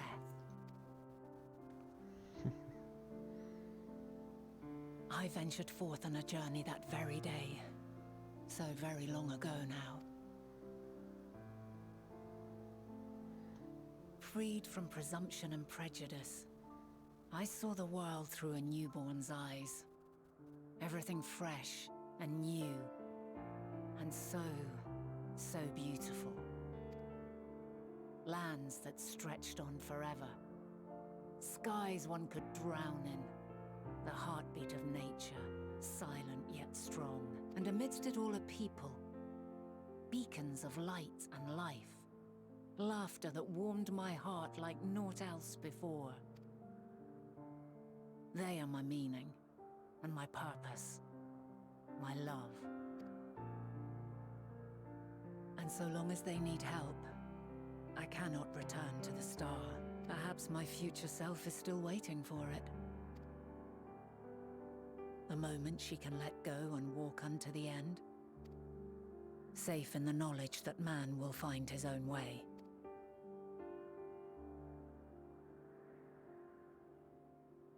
You, who are our future. Tell me this, and tell me true. Has your journey been good? Has it been worthwhile?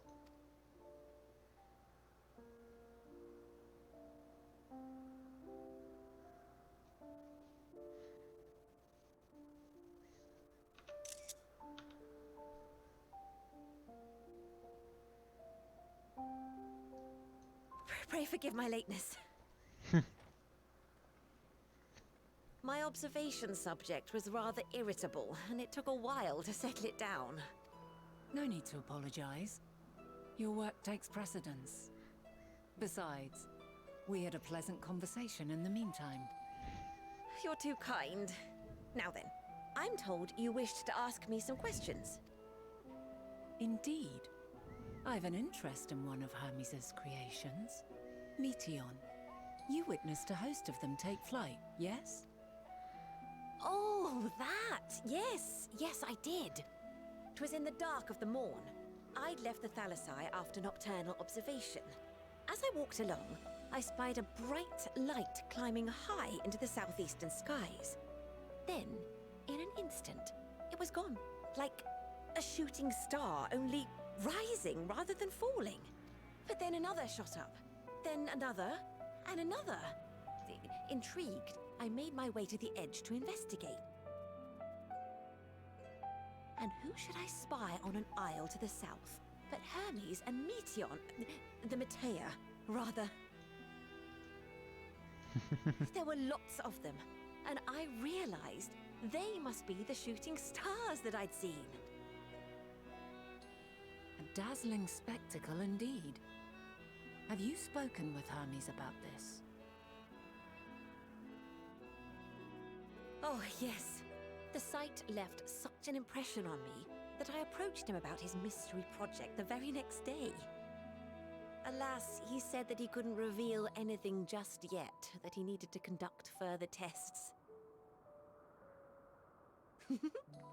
It shouldn't be long now, though. He often returns to that isle, and I have a feeling he's nearing a breakthrough.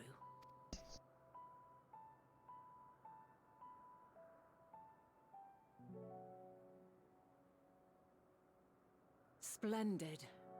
We are likewise eager for the details. Well, that is all we wish to ask.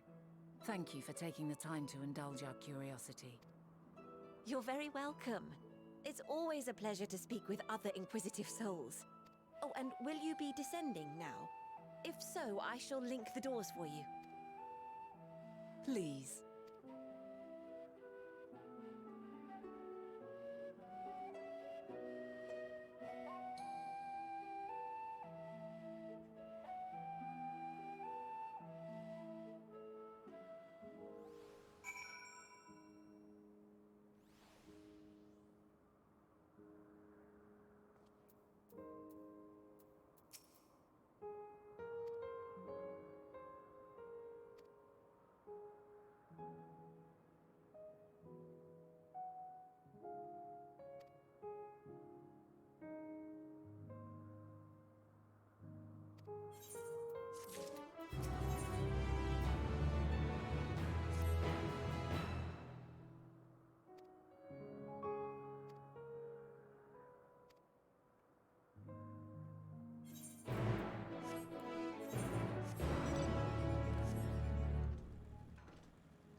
Let neither side hold back. There's lyrics.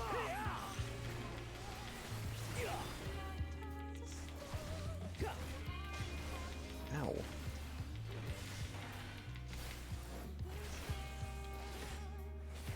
My blade sings!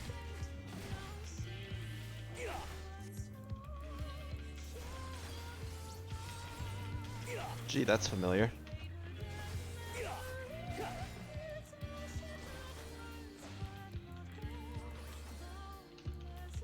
True Blink. Ah.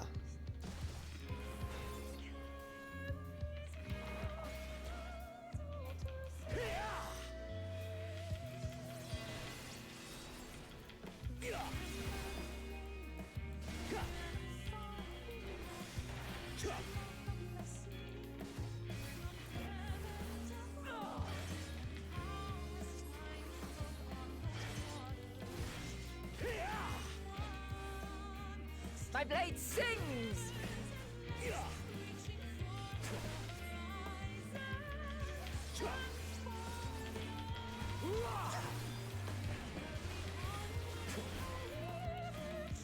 Impressive. I shall have to try something different. Dog change? Ah.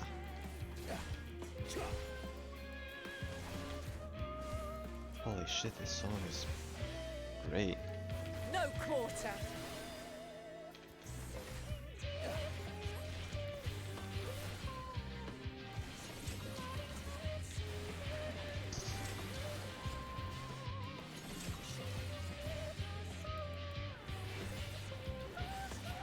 Have a taste.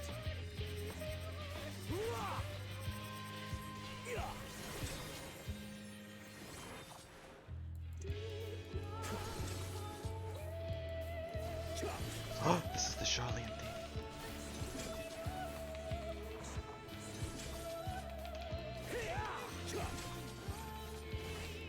Okay, I'm shutting up.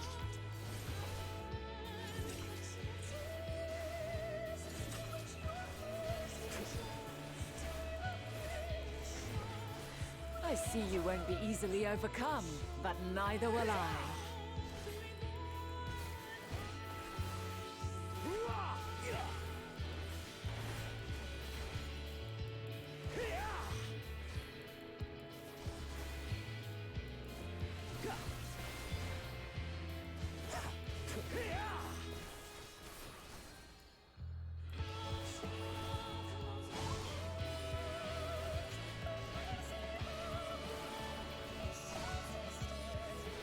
Prepare yourself.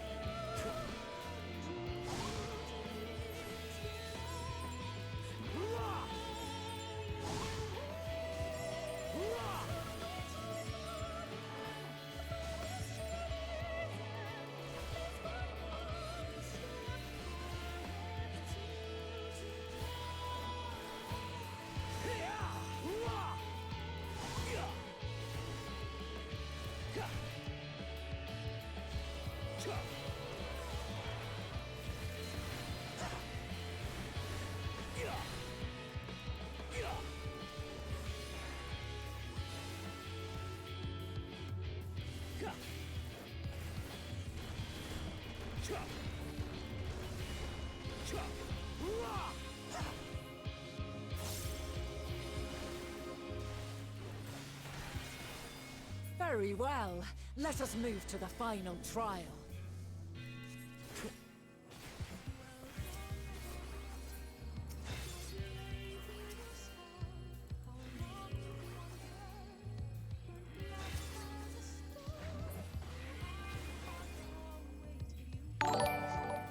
Oh shit, Sabin, hi.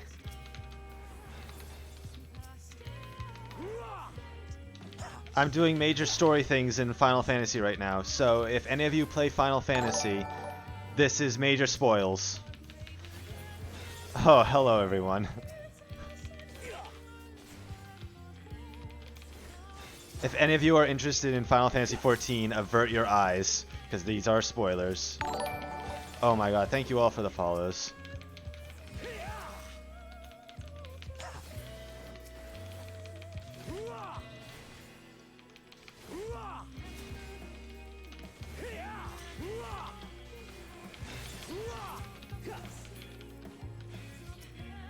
Alright, how are you all doing?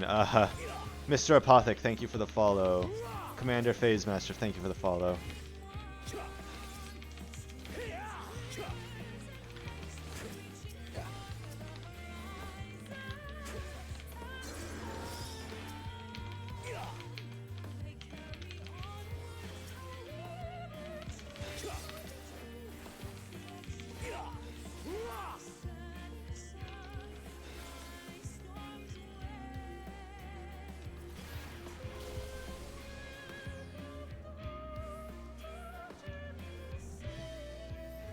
Break your chains, shed your burdens, and show me your strength of will!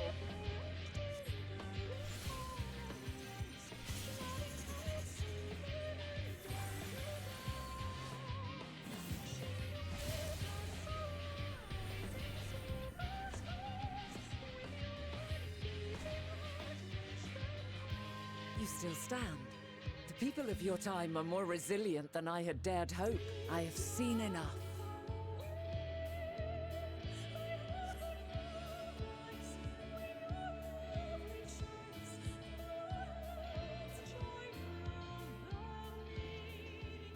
Ooh, that was cool.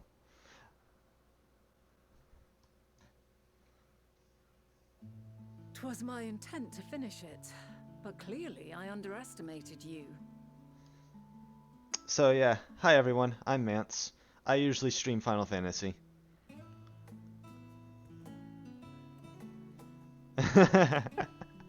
Yeah. Yeah, I usually stream Final Fantasy. Sometimes I'll stream other games, but more often than not, I'm streaming this game. Especially since the expansion just came out like the other week. And I'm finally now going through it because I was at MFF, missing Final Fantasy. Yeah, I'm playing Endwalker. I'm going through the story. If you have any interest in the Final Fantasy XIV story, you are being warned that these are spoilers.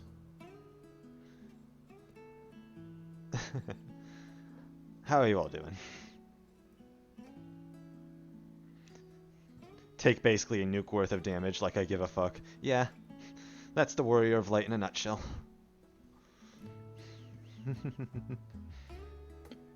Sabin, thank you for the raid. I'll admit, whatever I'm doing might not be as interesting as whatever Sabin was doing. Probably because it's whatever he was doing was completely different genre of game. But I hope to entertain nonetheless.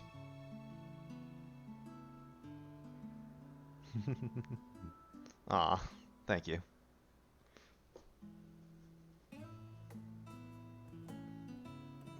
Saving was getting oh god.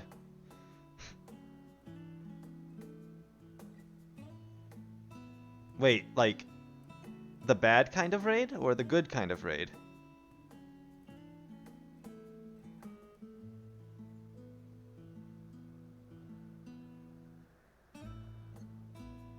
Oh, okay, the good kind of raid. Okay, good. Okay, I was gonna say.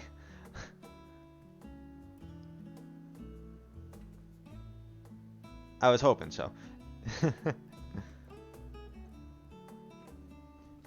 Well, thank you for 8 in a row. God damn.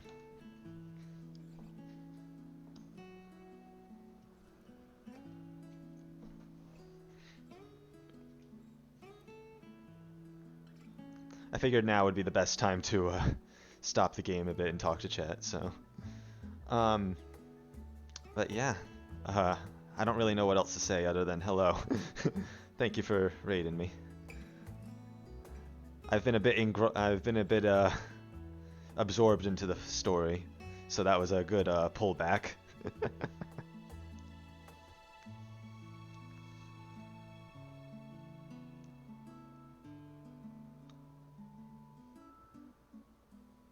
Oh, I want to listen to that song again that was playing during this fight, though. It was so good.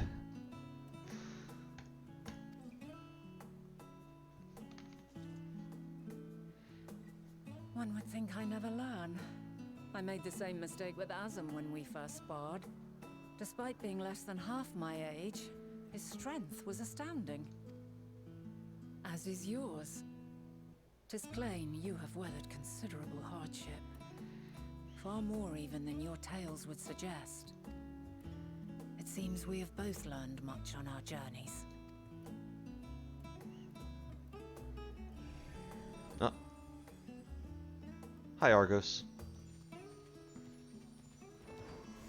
Oh. Also, yeah, I've split from being a Hrothgar, and I dare say he has warmed to you. I split from being a Hrothgar and am now a bunny boy, but I'm probably going to swap back to Hrothgar at some point. I mean, I like the bunny boys, but I don't know. I much prefer being an Aura or a Hrothgar. A boon to be sure. He never forgets his favorites, and is ever eager to come to their aid.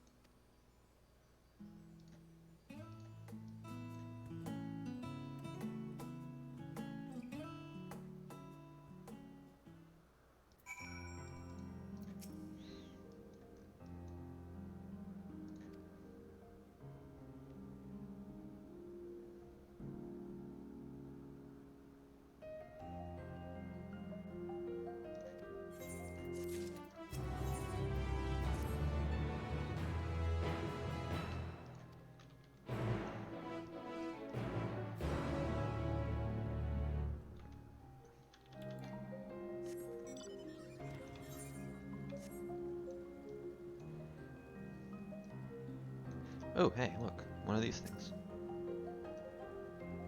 I don't think I've gathered any of them in this area at all.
The story of this expansion has been really good so far. I will say the opening quarter of the game feels I feel like it goes a bit too fast.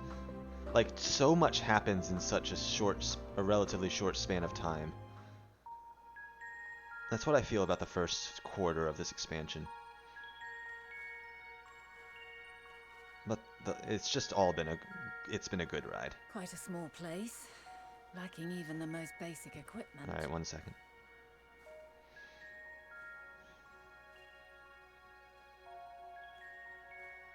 The present may yield no clues, but we may yet try perusing the past. Have you done this before?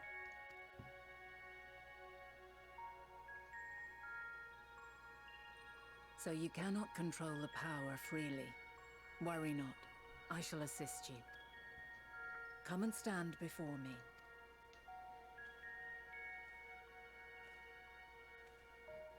There are two ways to see the past. The first entails peering through the walls of the soul in the moment a subject is recalling a memory. The second requires no subject, and is instead a process of piecing together an event from ripples left in the ambient ether.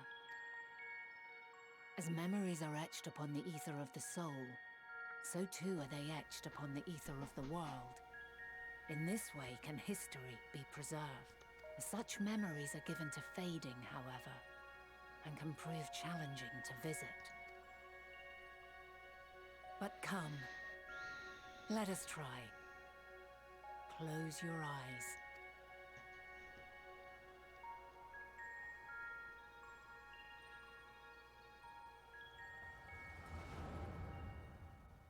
Echo time.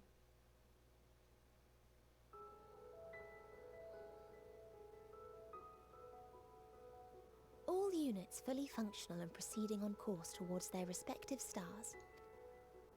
Estimated time to completion of survey is 108 cycles. End of status report. Severing connection with shared consciousness. What? Did you hear that, Hermes? All is well. Goblin, thank you for the follow.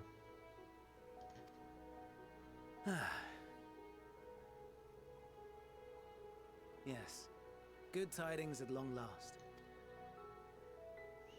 Every step of the way, I've been reminded how little we understand creation. How the universe defies imagination. But soon we won't need to speculate. We'll know the answers. What others live for. Indeed. And we'll owe it all to you and your sisters.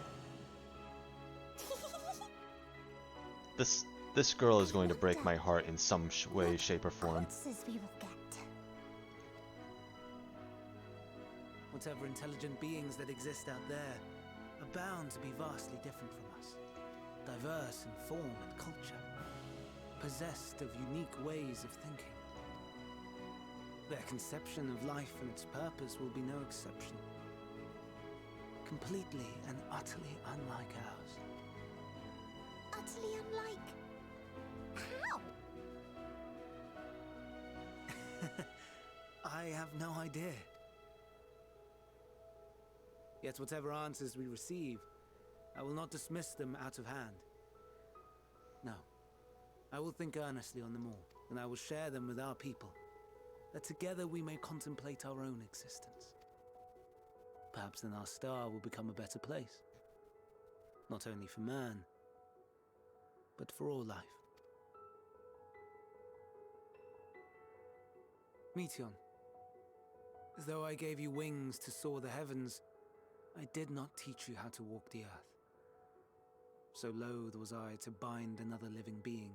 In the course of your long journey, you will learn from those you meet, learn to walk and run and so much more.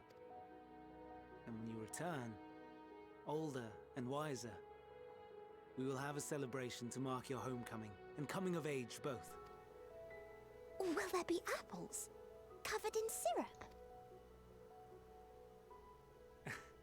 And how are you supposed to eat them? Rather than food, perhaps Huh? a flower. Yes. Upon your return, I will gift you a beautiful flower.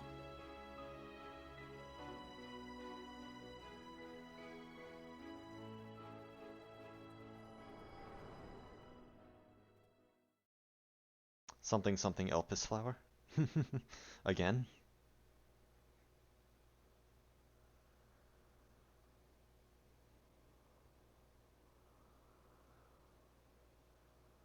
So, what is your opinion?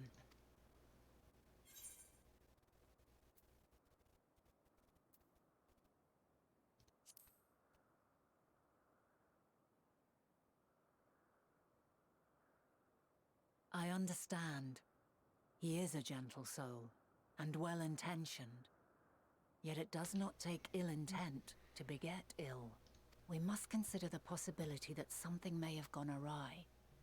Perhaps it was oversight, or simply an accident.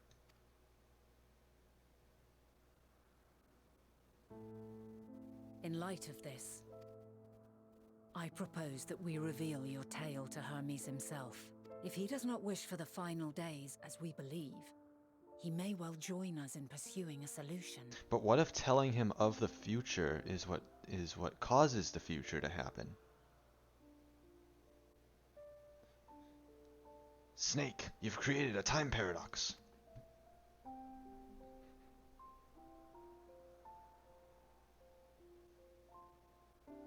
Then it is settled. Let us seek out our friend with all swiftness. 'Twould not do to let such a pure soul be blackened by tragedy.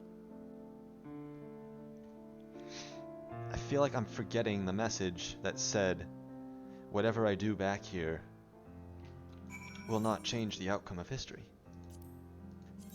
In fact, it might lead to said outcome.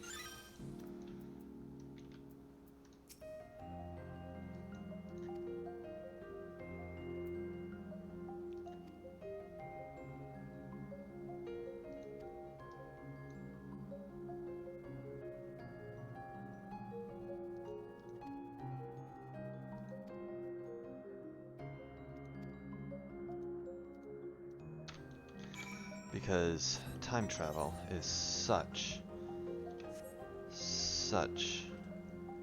a headache.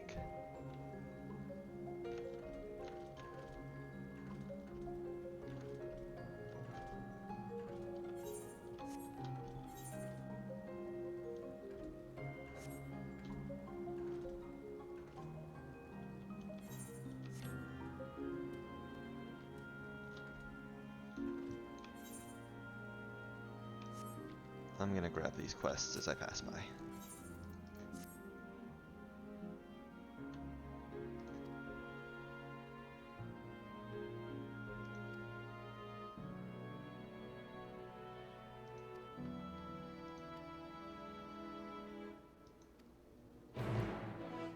I'm not gonna do the quest right away, but I am gonna grab these quests real quick. Hi, Luxie.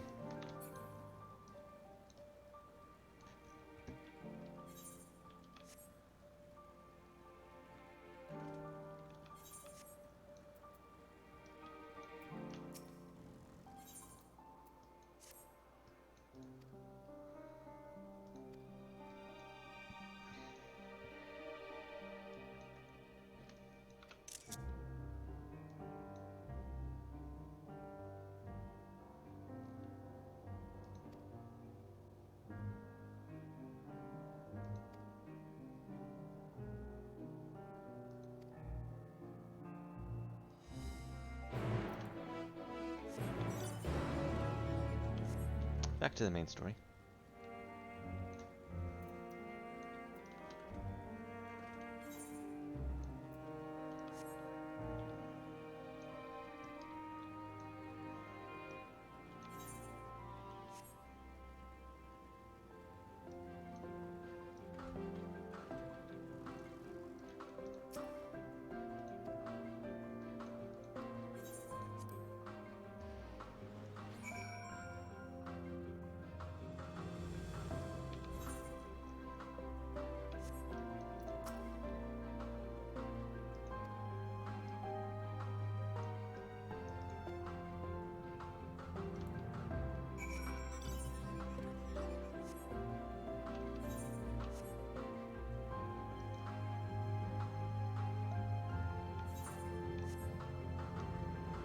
Ooh. I'm gonna have to fly to that thing.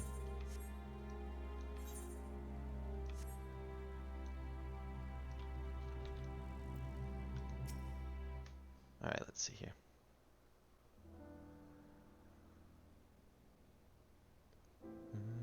Bum, bum.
I'm curious to see how this is gonna go.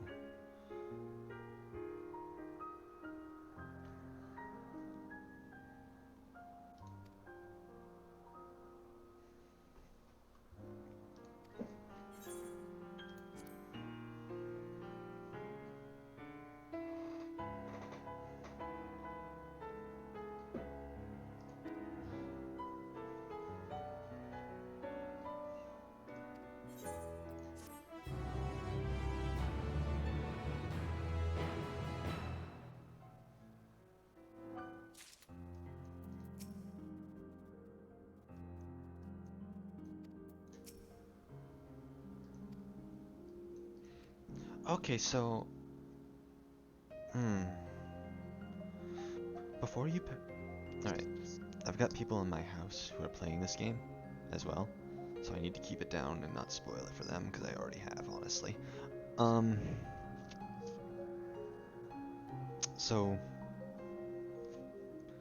when we traveled to the past, we were told that no matter what we did back here, it won't change the, present events. The events of the present, or now the future. And I kind of took that to mean whatever we do back here won't change anything.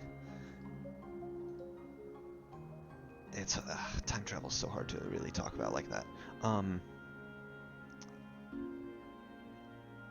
think we actually are going to change events in the past. We are changing events in the past. It's just gonna come up to the same result, is what it's seeming like. Time travel's weird.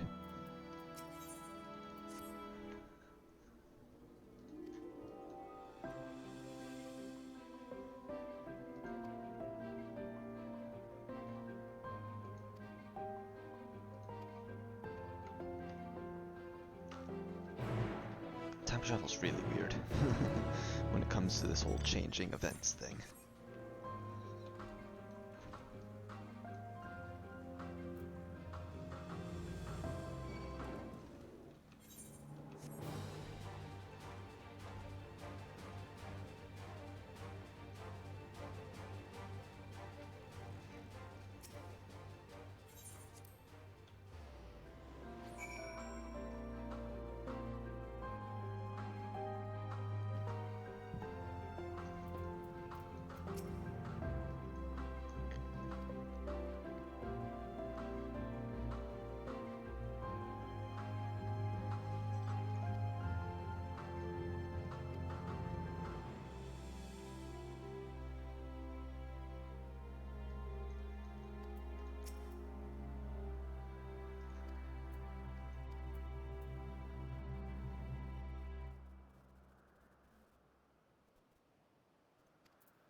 Oh, is this gonna be a dungeon?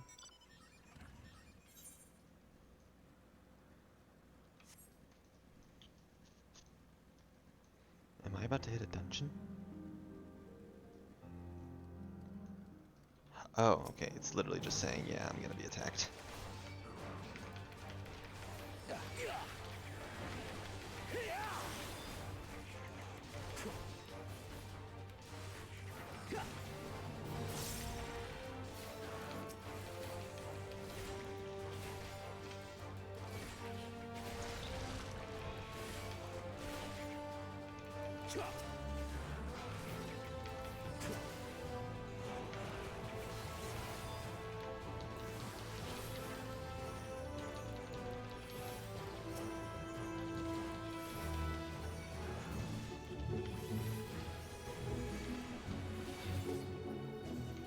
I'll help this guy out, sure.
Ah, there he is.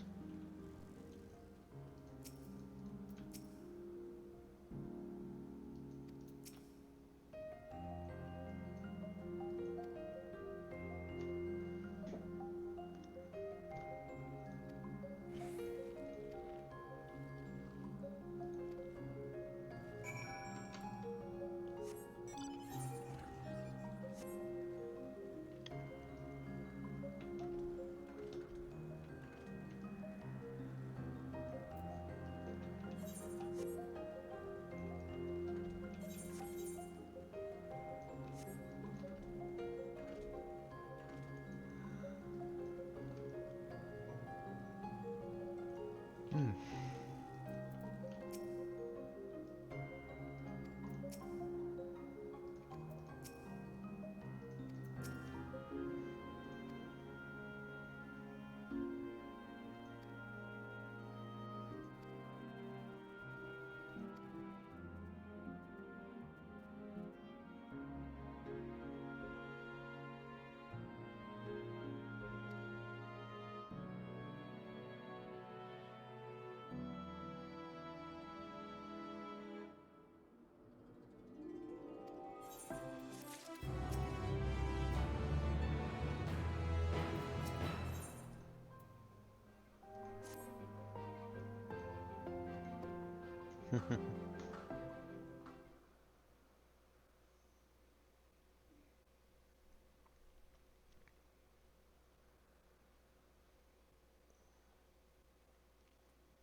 My apologies for keeping you waiting.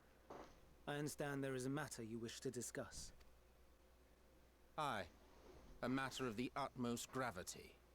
If one can suspend disbelief. Go on then. Tell him what you told us. Who you are and why you came.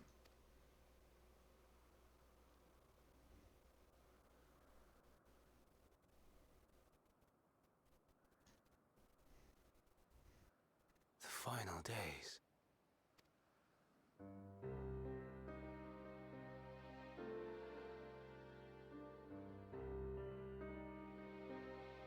The phenomena observed during these star-encompassing calamities is likely the product of a dynamis reaction. And none is more versed in the applications of this energy than you, Hermes. I must stress that we do not believe you would desire such destruction. We come not to lodge accusations, but to beg your wisdom, and so, distressing though the exercise may be, I ask that you share with us your opinion on the matter, on the assumption that our visitor's tale is true. Even you, Vana.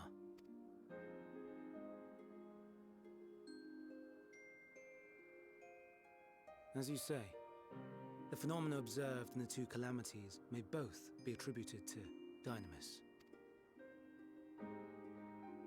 Of note is the difference in its effect. In the first final days, it warped creation magics.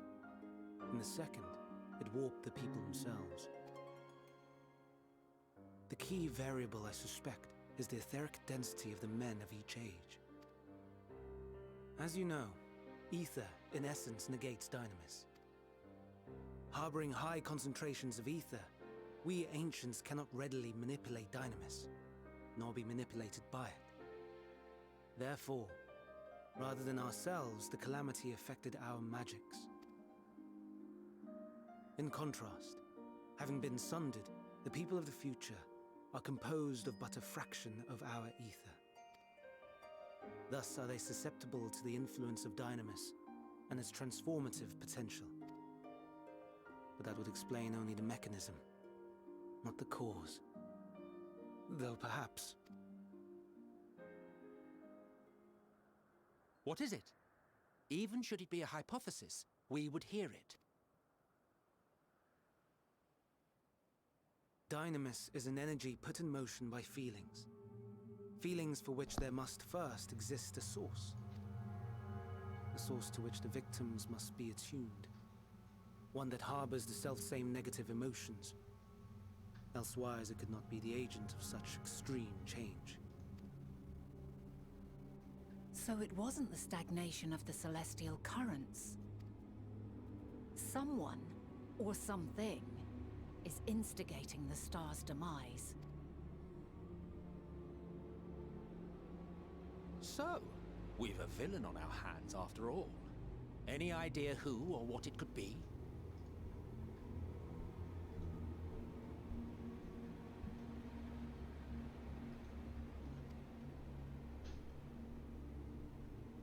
The celestial currents comprise the outermost layer of the star's ether, encasing it like a protective sphere.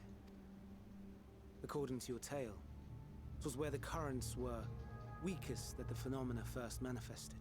If the inciting factor came from without Aetheris, then its effects would first be seen in those locations.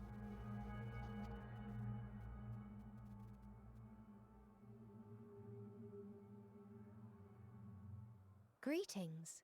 Can you hear me?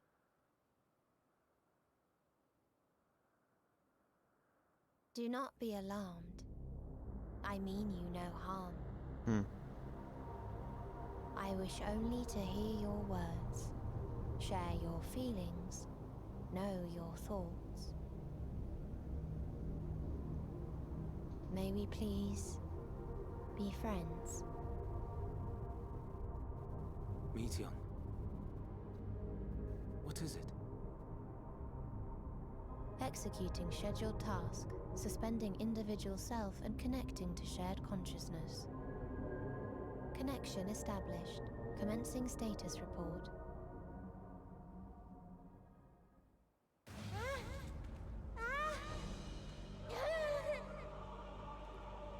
It hurts, it hurts! It hurts! So hot, so cold, so sad. I don't understand. Make it stop. Please, make it stop. Steady, Meteon. Steady. So scared, so lonely. The pain, it's too much. Why? Why do we? They hurt. Oh, okay. Hate. This is wrong. All wrong. Oh, goodbye. She's gone? But how? She has altered her etheric density in order to blend in with her surroundings, an ability for avoiding confrontation. Most effective. Frustratingly so. I can't see her either. Not even a trace. Stay away. Please.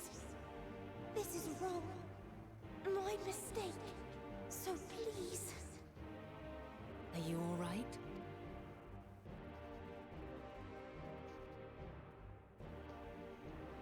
In your mind? No. We only heard her speak the instant before she vanished. Of course. When communicating without words, Meteon also employs Dynamis. That will explain why you were able to hear her, when we could not. Then you are our best chance of finding her. Follow her voice and try to track her down. Hindered though we may be, let us split up and search as well.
I had a feeling this girl was about to somehow break my heart.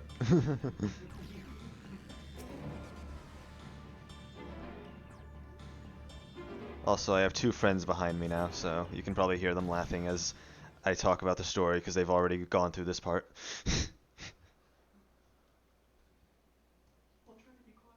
No, you're fine.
Ah, geez, someone's in a cutscene. I wonder why.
Okay.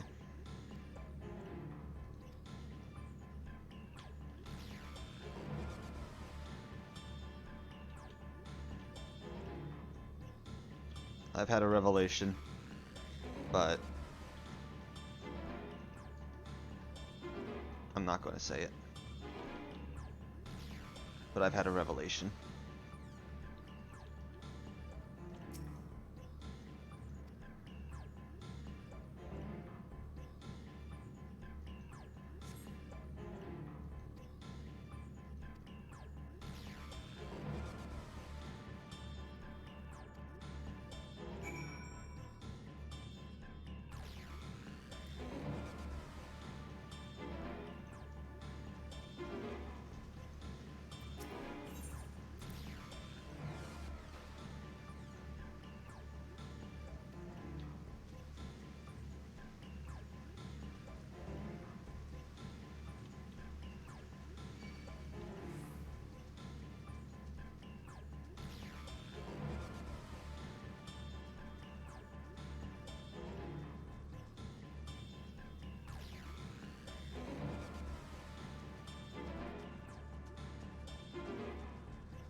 Oh.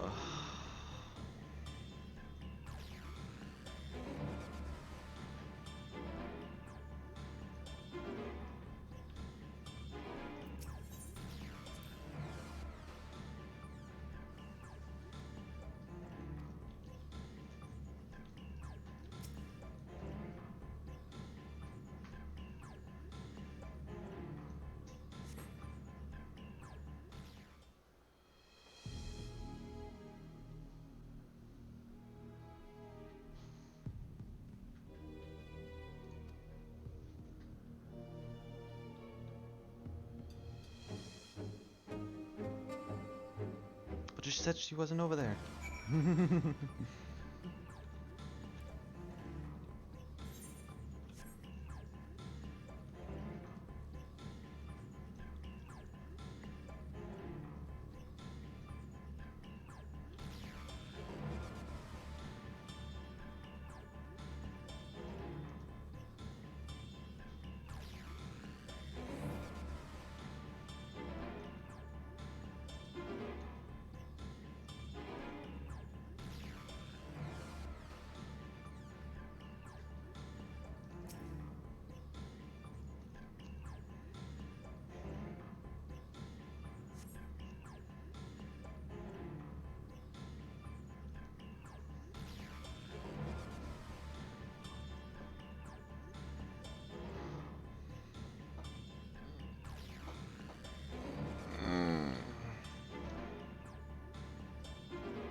Give chase. We shall herd her into the shelter.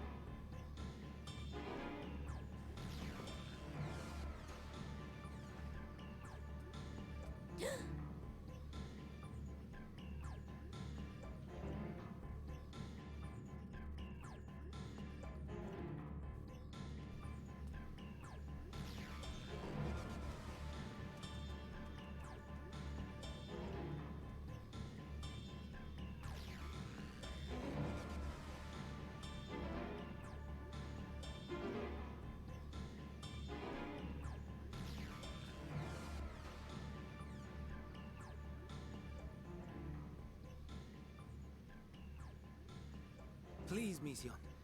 We must speak.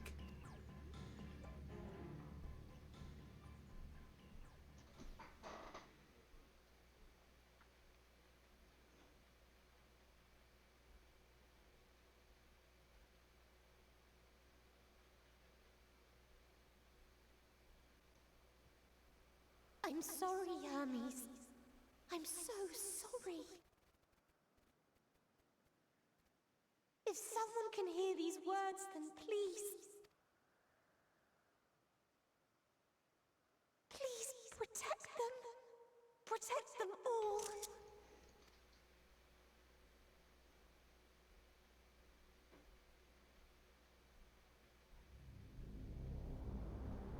Individual self-suspended. Connection with shared consciousness stable. Our survey is complete. We shall now report our findings. Oh boy, what sort of eldritch cosmic horror is this about to be?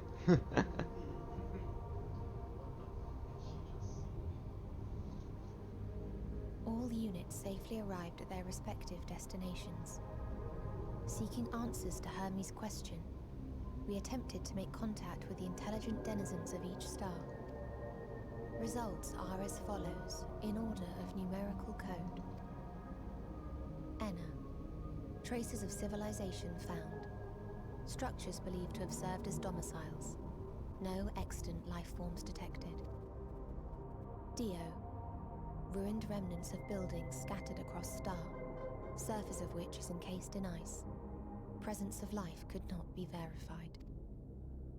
Tria. Evidence of large population centers, akin to cities recovered. No extant life forms found, only their lingering essence. Tessera. Edifices surmised to be abandoned residences found. No extant life forms detected. Deadly plague or extreme environmental degradation likely to have led to mass extinction.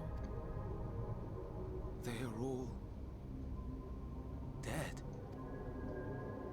Wakto. Star found in state of violent conflict. Contact successfully made with inhabitants, but deployment of weapons of mass destruction resulted in total annihilation of local population shortly thereafter. Inea. Star is a barren desert. No identifiable flora found. Bones of living beings resembling men discovered beneath sands, but determination regarding their intelligence inconclusive. Remind me, Hermes, what exactly was the question you entrusted to Meteion? I tasked her with asking what others live for. What gives their lives meaning. Did you consider what may happen if the premise of the question is flawed? To be able to answer it, one must be living and desire to continue doing so. But if Meteion finds no living beings in the course of her journey, or none who desire to live, what then? What answers would she derive from their silence?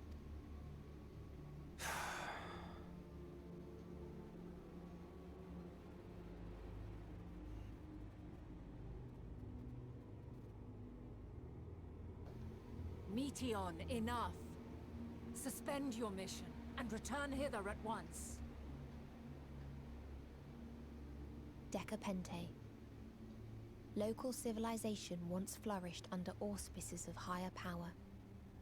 Said power later laid waste to civilization in fit of rage. Upon revealing this to me, entity elected to self-terminate in lieu of providing answer to question. No other intelligent life forms found. Turning a deaf ear, are we?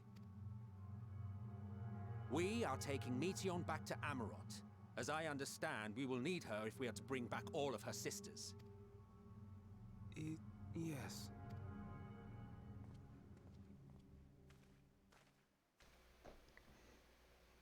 Meteon.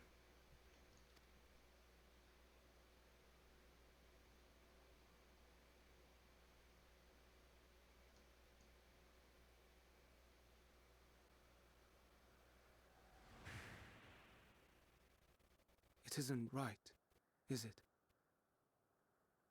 It isn't right to turn away from the answer. Even if the answer is pain.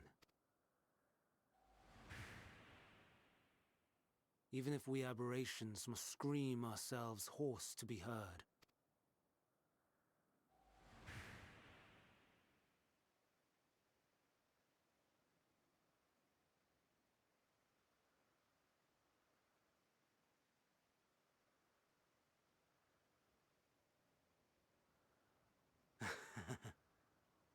Aye. Whatever answers we find, I will not dismiss them out of hand. These words I said to you, and I will hold myself to them.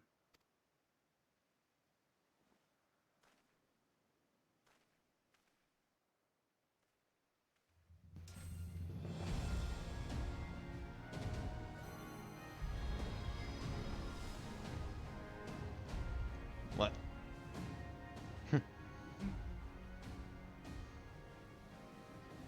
What is the meaning of this? You cannot take Meteon, not until she has finished her report. All else must wait.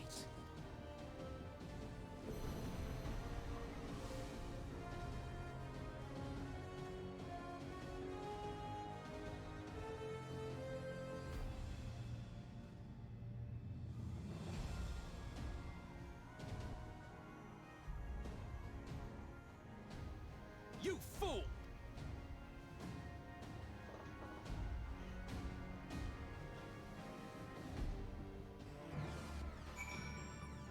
Yeah, I figured.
I have a feeling.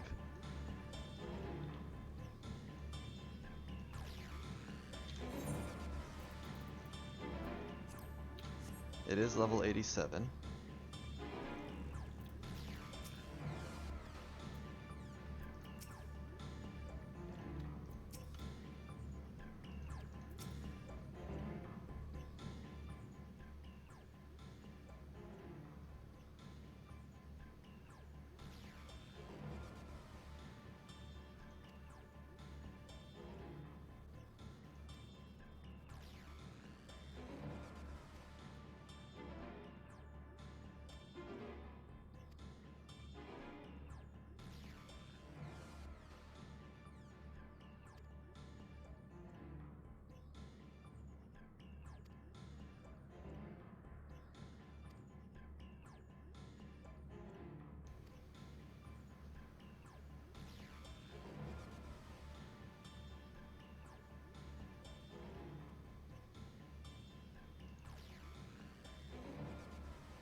I knew it!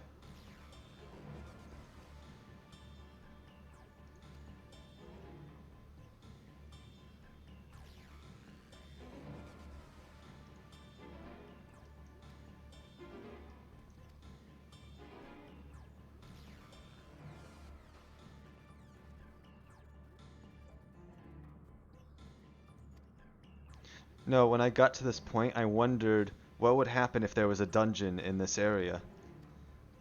The Scions are not with us.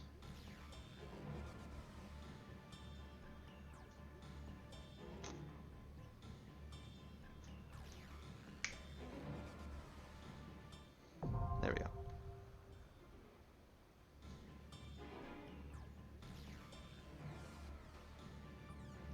I knew it.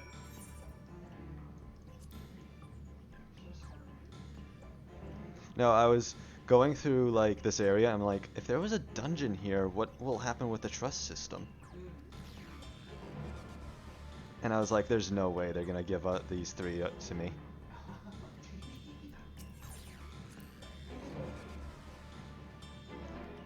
Thus the dampening field.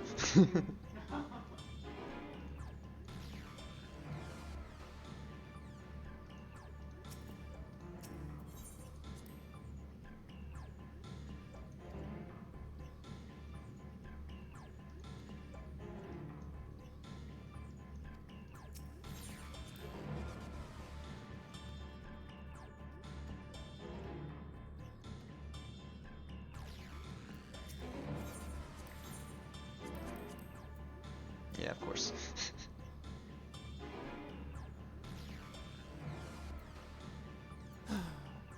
Let's Can get this scarcely over contain with. my excitement. Come, let us be off. Okay, so she has to be the healer for me. Let's get this over with. Can scarcely contain my excitement. Come, let us be off.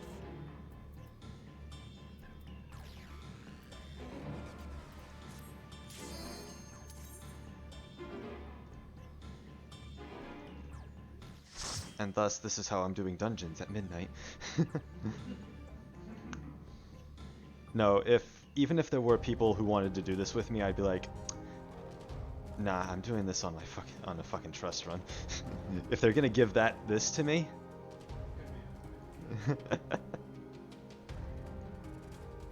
Ah.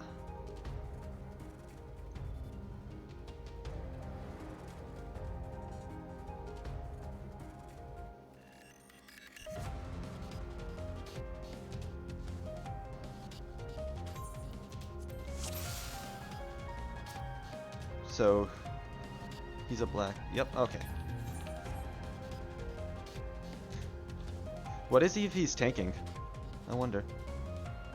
Probably a paladin or something. Please, turn back, lest I might be forced to.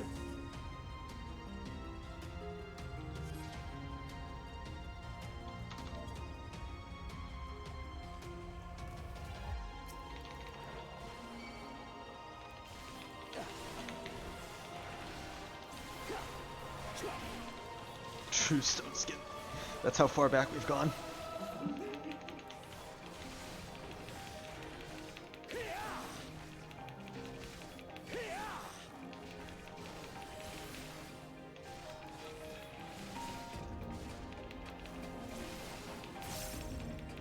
Miracle works.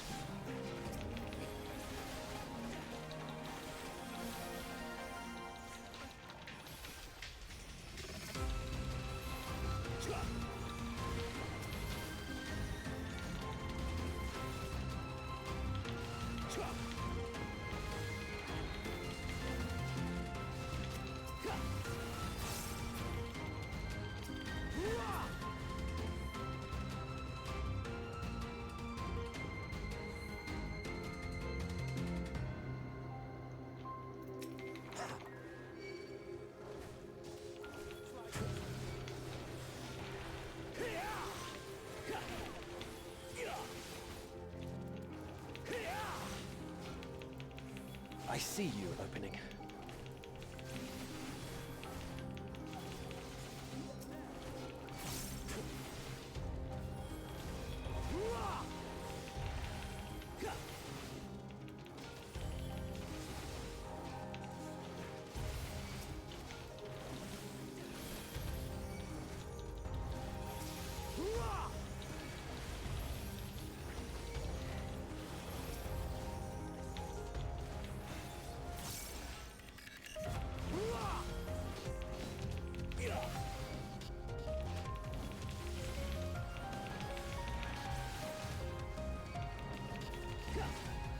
I see you opening.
Have a taste.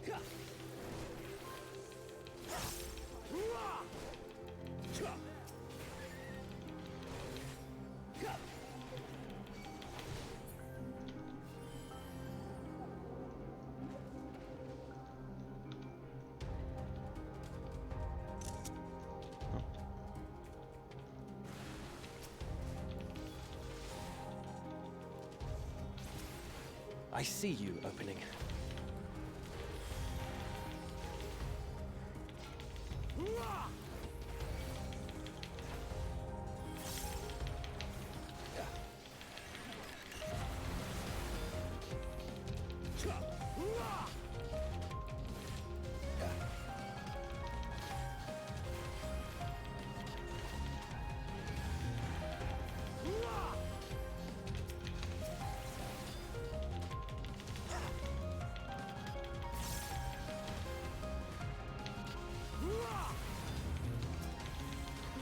I see you opening.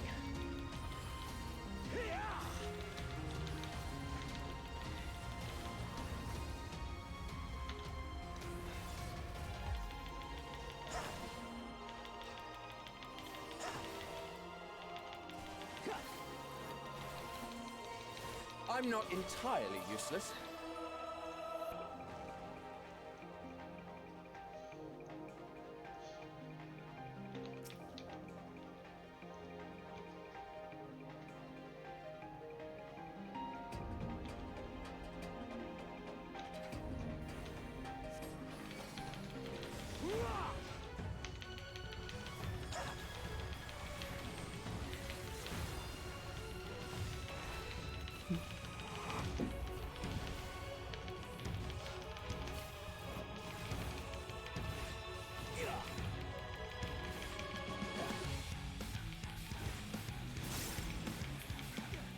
Ah.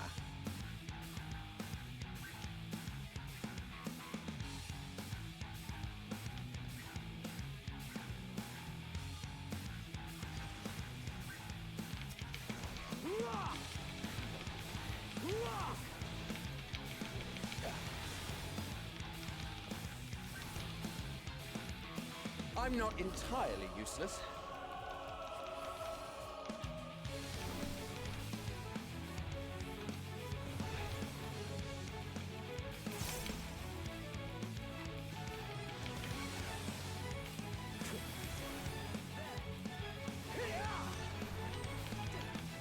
Out of my way!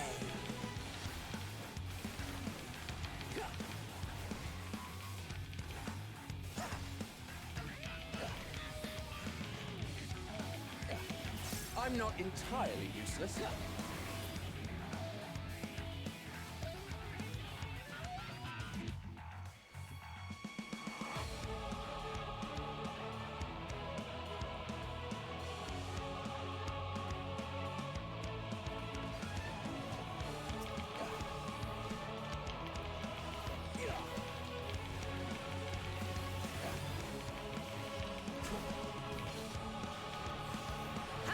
Out of my way!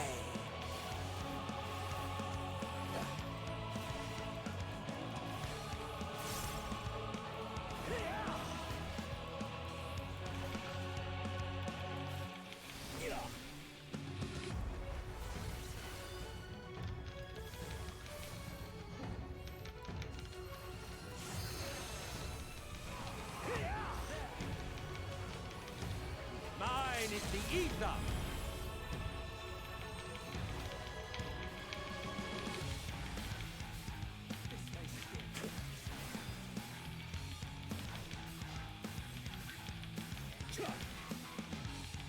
I see you opening.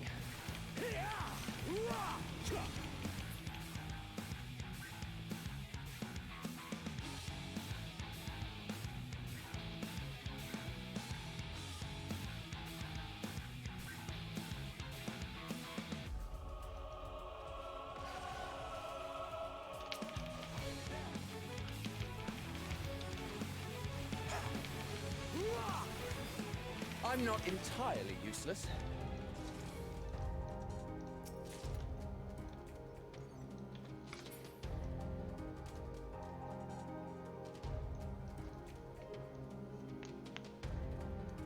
Oh, that monster that we just faced?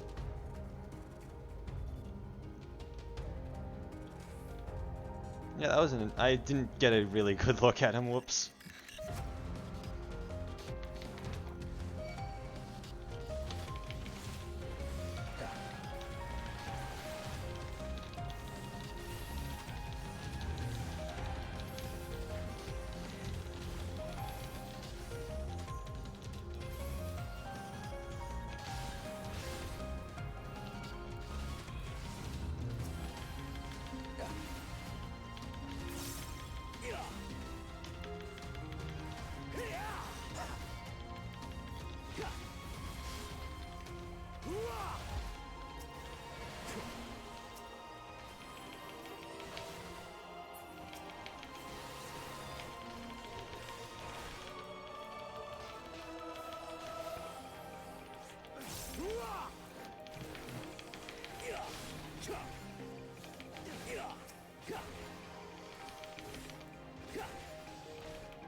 I'm warning you. Stay away!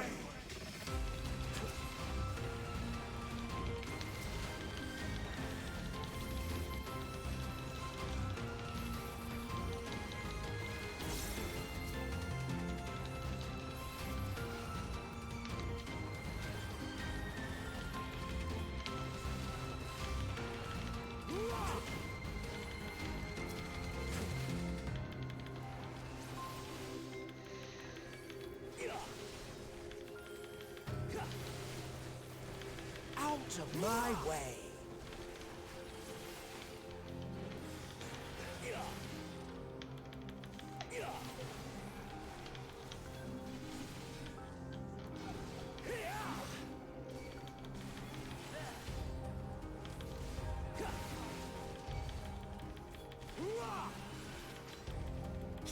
I see you opening.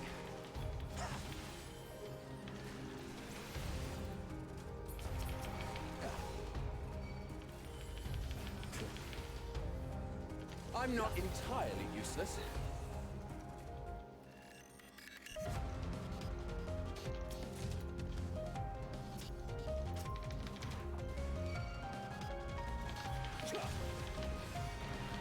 I see you opening.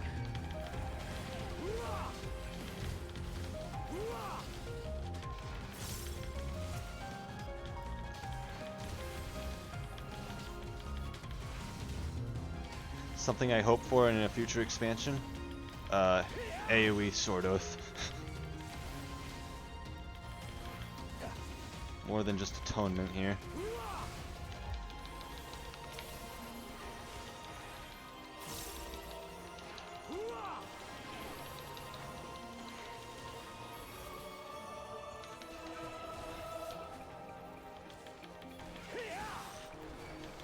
What do I even get at 88? Oh yeah, that's right. Healing on my fucking Divine Veil. Out of my way!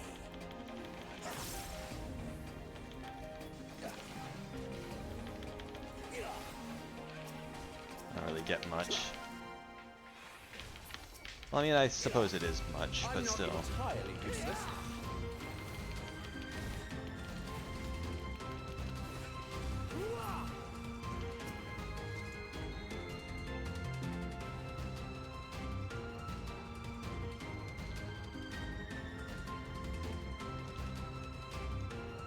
Bipedral wolf, and indeed is man-like in its skin.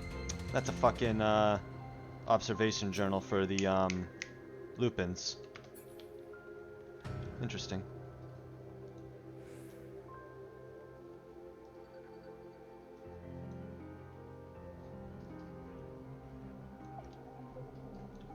There might have been more that I missed earlier.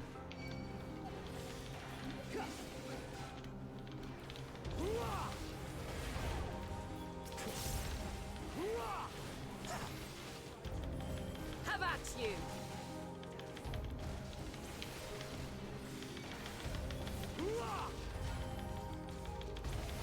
I see you opening.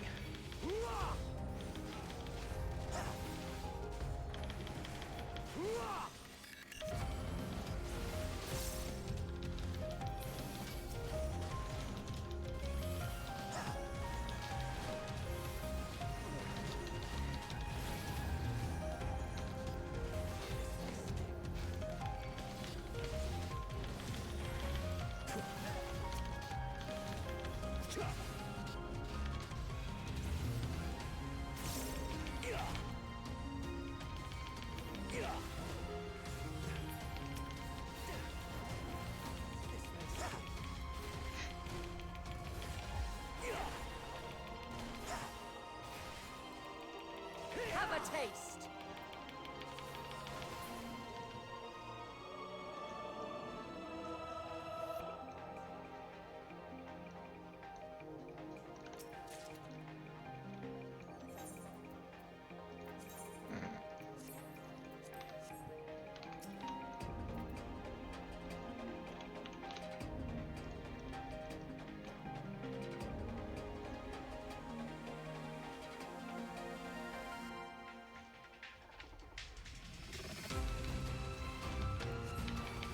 Have at you!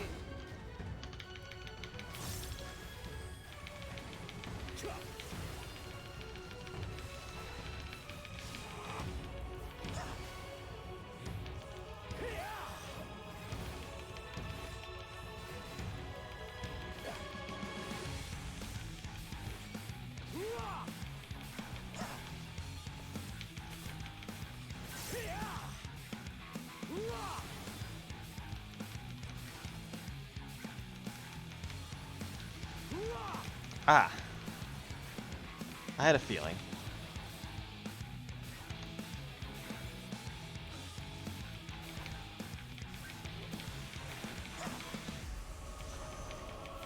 Oh yeah, I can see his mouth. I see you opening. Okay. I see. I see the mouths. That tells you. Yeah, okay. Oh, yeah. I'm not entirely useless. Interesting. Depending on which mouths are glowing is where he'll do the thing. So he's not going to do it at the front now. Hope this works.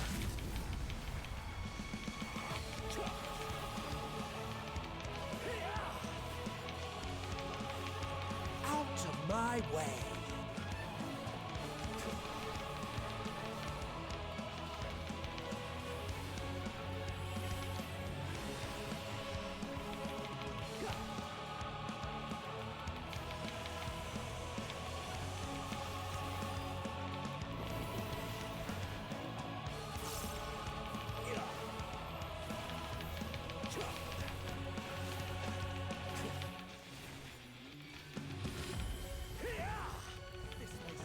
Oh, he switched it up. Have a taste! I'm not entirely useless.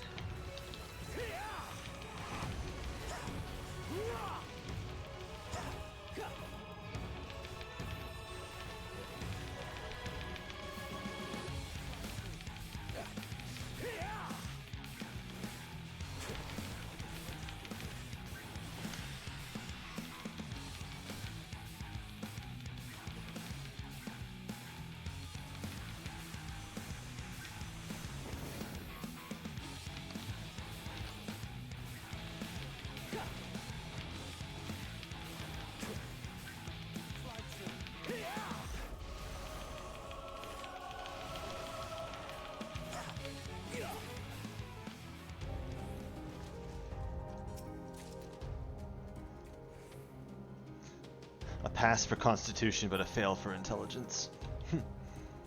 What is this, D&D?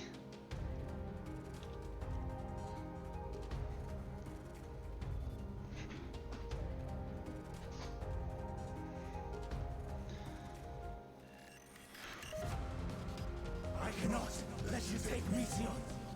Not yet.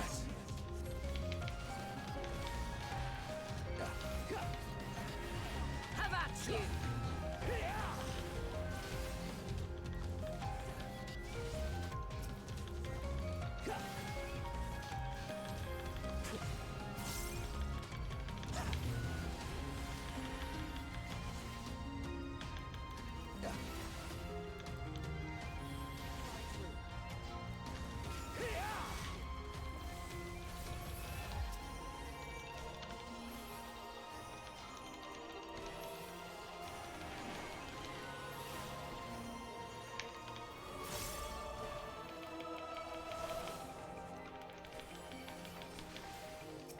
Have a taste!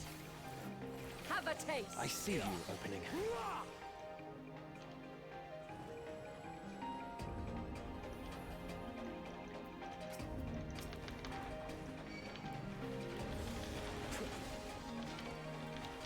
Have a taste!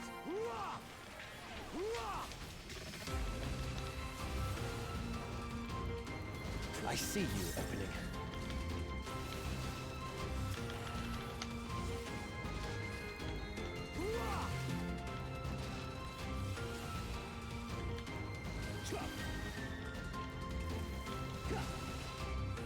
I see you opening.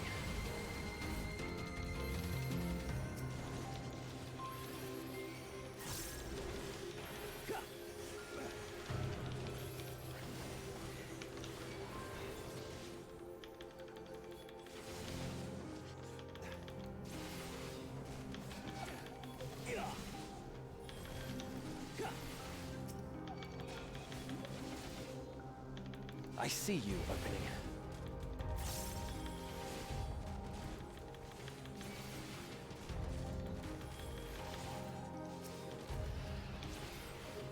Have a taste!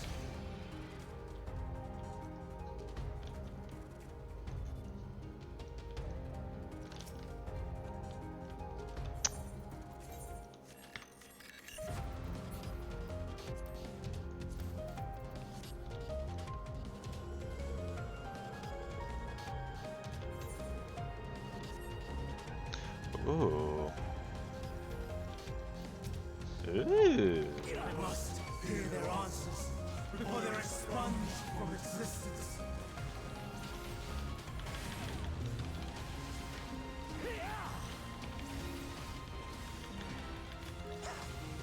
We're approaching space now.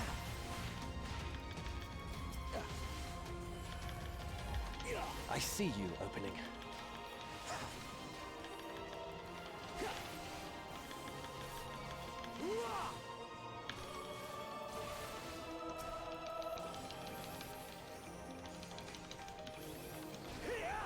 I mean, to be fair, we've already been to the moon.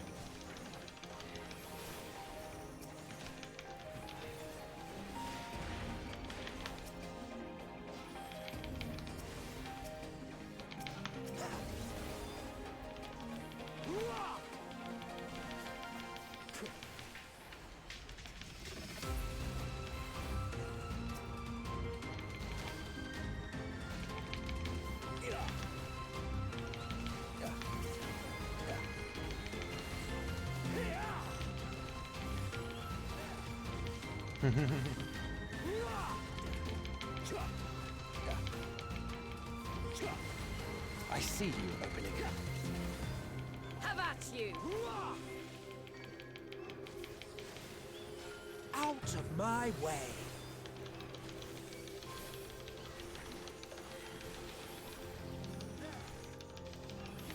You heard me. I'm not entirely useless.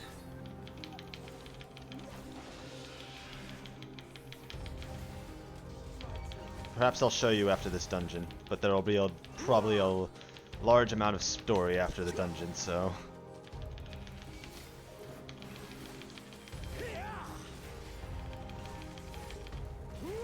think this was the last.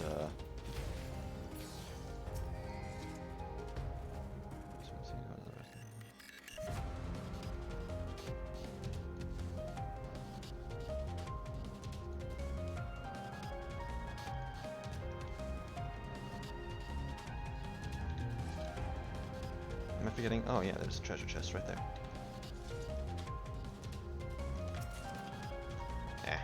Nothing I can use.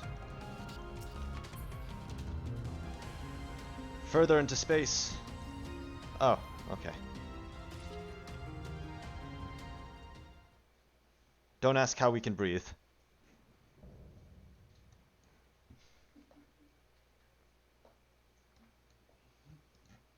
So, it comes to this. I have no wish to fight, but this time, I cannot yield. Though the world may think me a mad, desperate fool, I will hold fast to my conviction.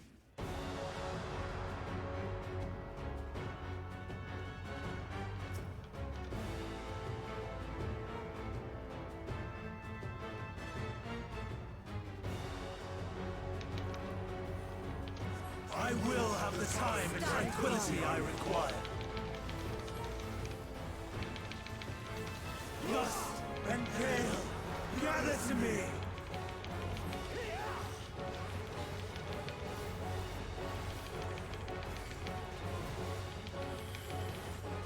Ancient brand, unleash your power! Have a taste!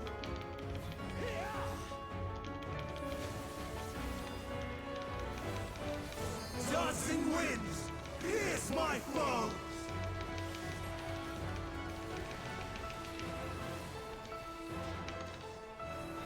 Stars on high, fall as rain!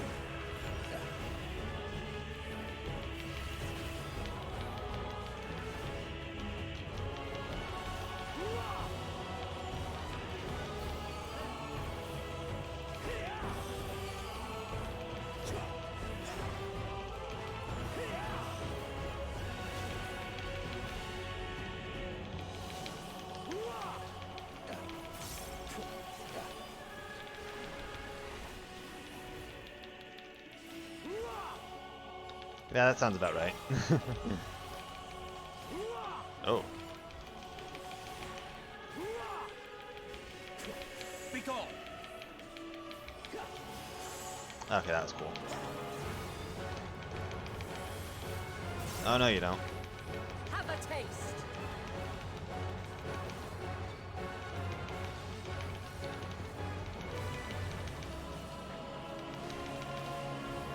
I see you opening. I see you opening. I see you opening. I see you Streams of opening. ether! Surge as one!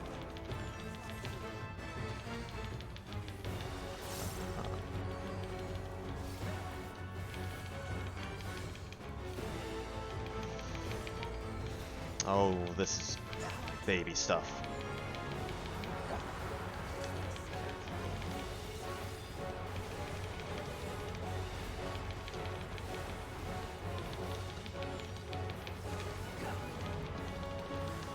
Have a taste!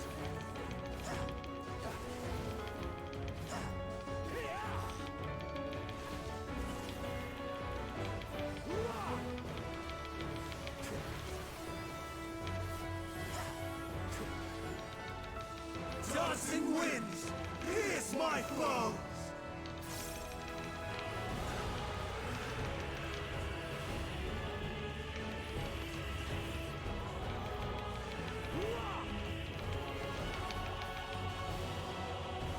As curious as I am as to what that does, I'm gonna interrupt it. Probably increases his damage.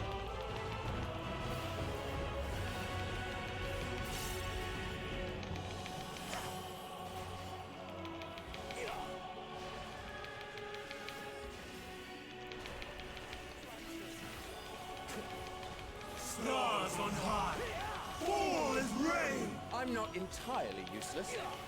Even when transformed. But I am not finished yet.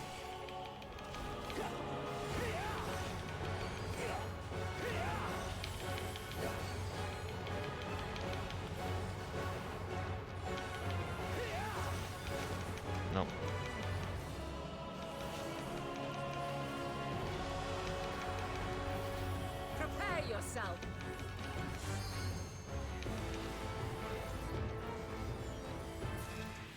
Hey. No! My power!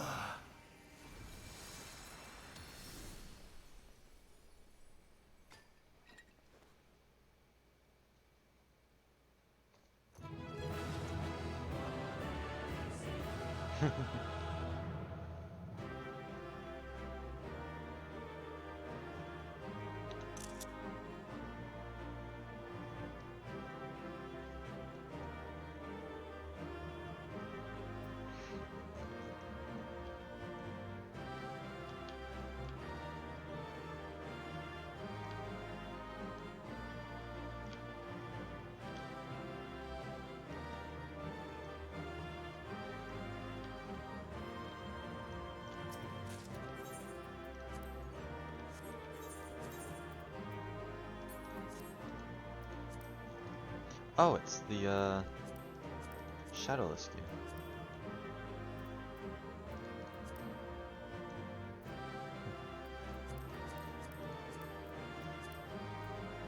Yeah, I'm not wearing that right now.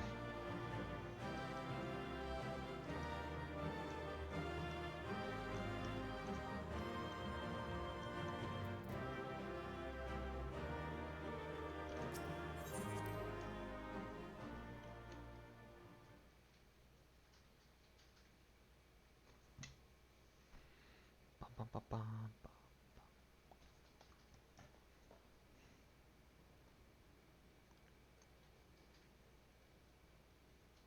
It's over, Hermes. In the name of the Convocation, I hereby take Meteon into custody. And setting aside the matter of your nomination, you will come with us too. We require your knowledge to assess and resolve the situation. One moment. Meteon, I am so sorry. With that, I could have listened to your report in full. I can't pause these ones. They're not Reflected unskippable. upon its They're not meaning. pausable. And conveyed it to others.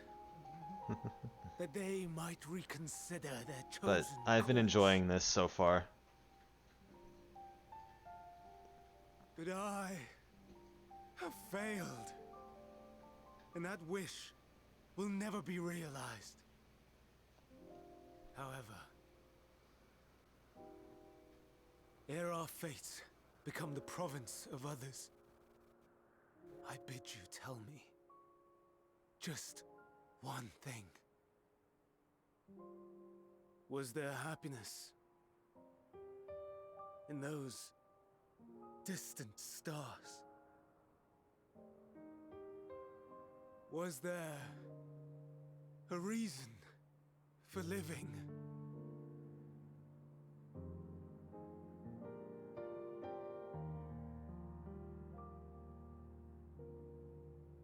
We conducted our search as per your instructions.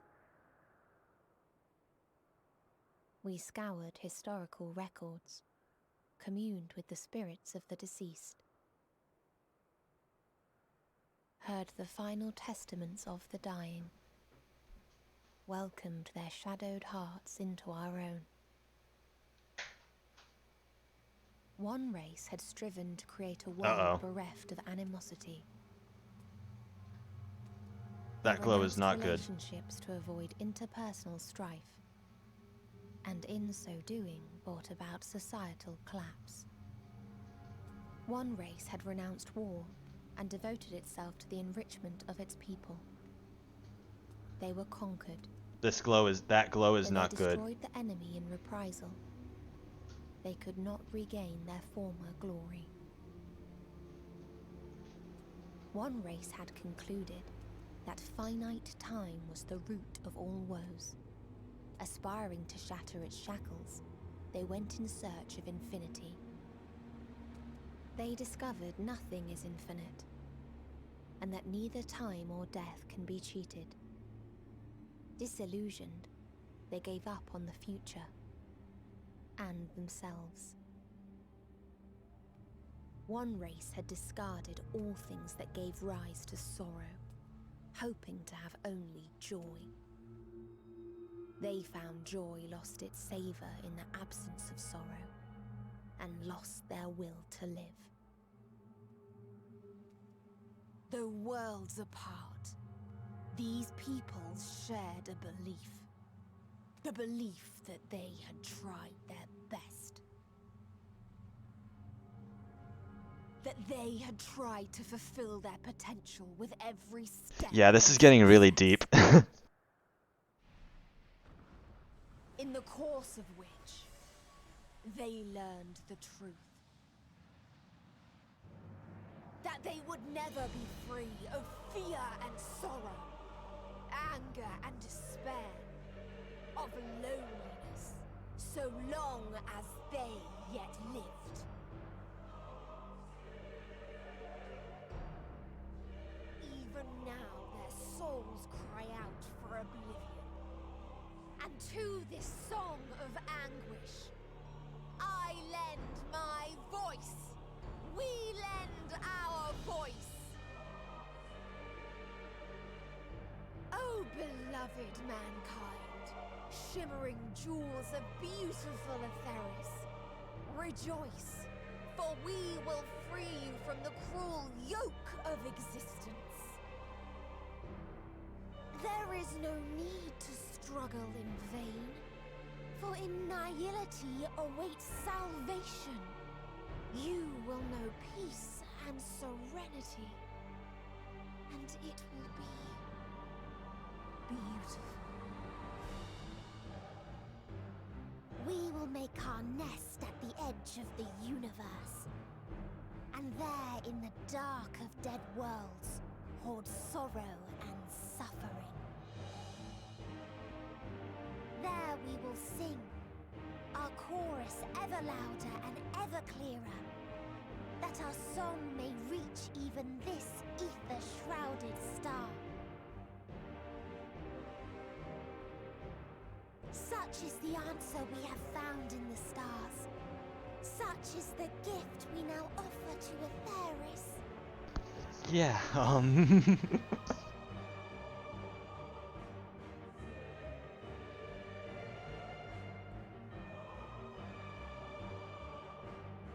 Who are you to decide our fate? To decree we live or die?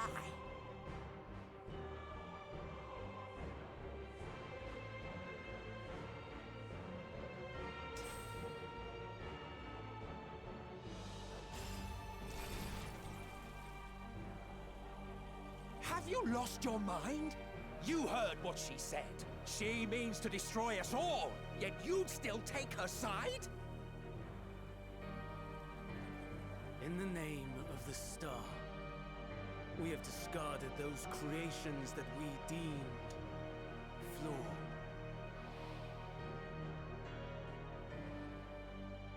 If we ourselves are flawed, does not stand to reason that we too should be discarded. That is sophistry, and you know it! Perhaps it is. Perhaps I am wrong. But who is to say that you are right?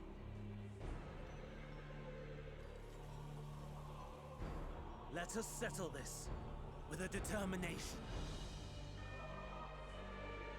In my authority as Chief Overseer of Elpis, I will make a judgment on man's fitness to exist. If he can learn to value all life and retain his will to live, even should his end be justified, he will surely find a way to revert his demise. If not, he will perish from the start. As with all determinations, provisions must be made to ensure fairness. Kairos, awaken!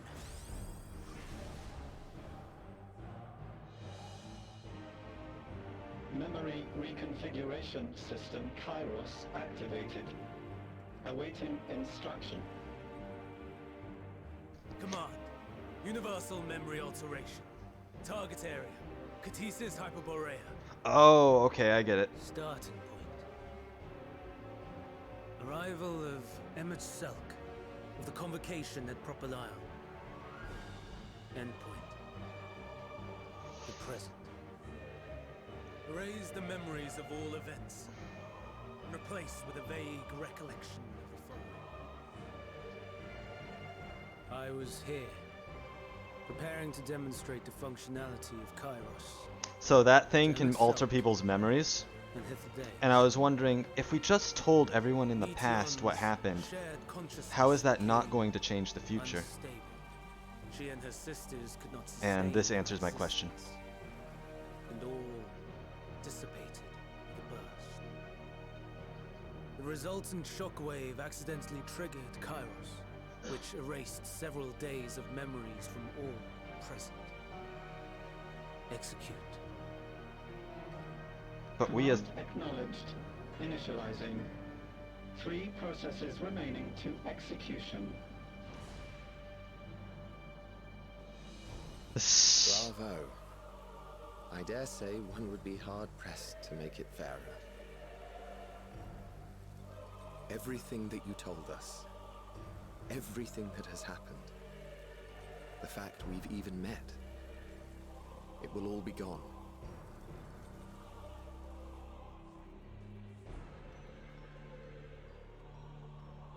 Go, Meteor. To the edge of the universe. I'm sorry, Sabin. Where none can reach you. Hermes, won't you come with me? If you were to shed your flesh, I should be able to carry you.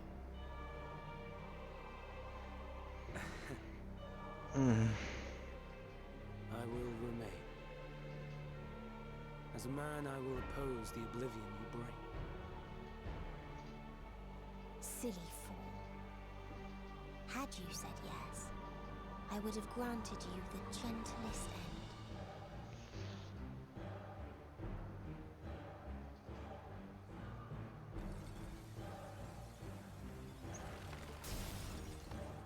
This ends here!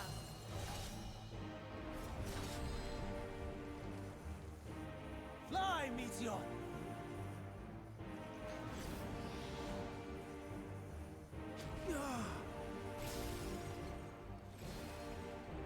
That is far enough, Hermes!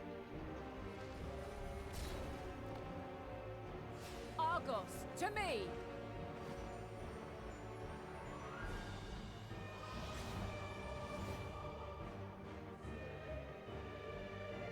First process complete.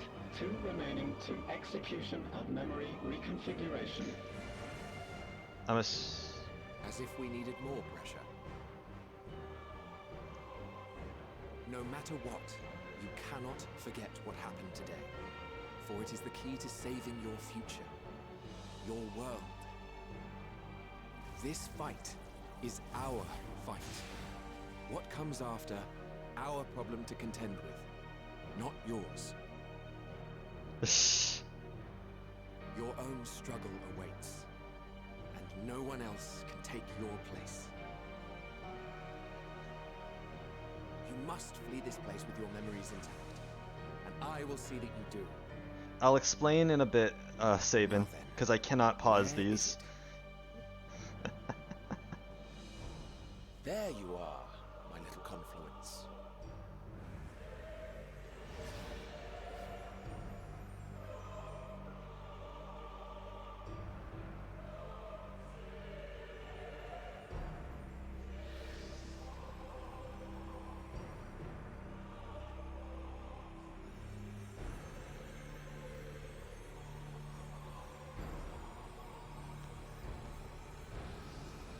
Almost!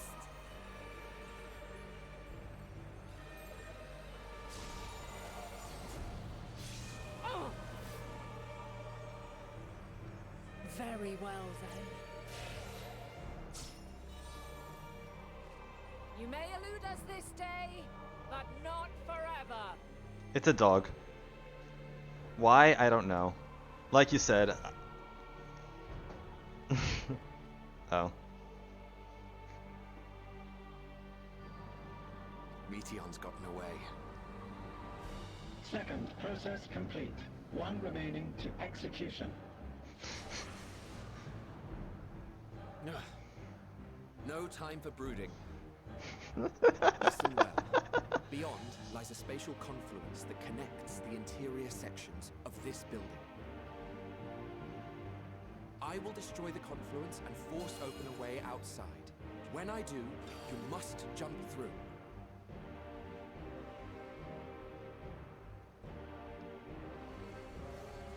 I cannot tell you how sorry I am.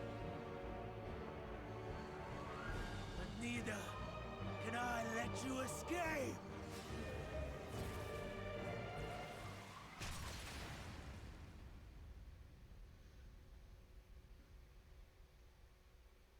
Very much Final Fantasy.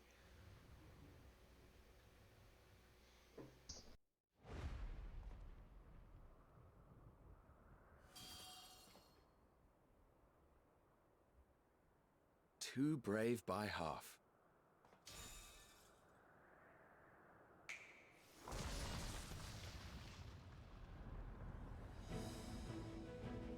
Exemplary work, as always, MSQ.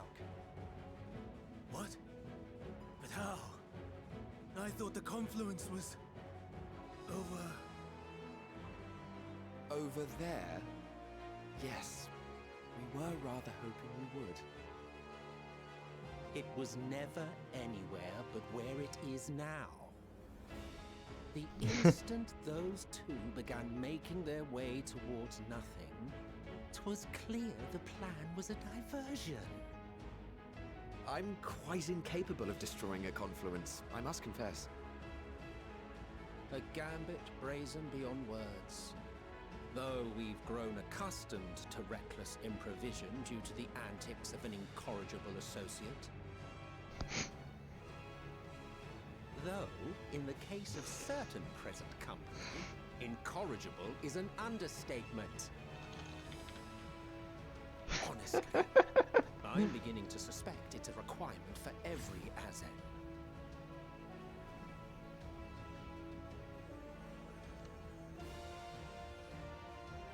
There's no time! Quickly! Even now, I do not believe your tale. I would not suffer us to walk such a wretched path. Still, if it must be said, do not squander it. The legacy I leave you.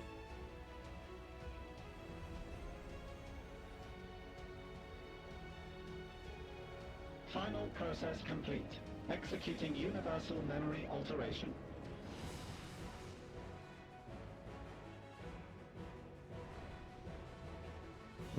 Go, Argos!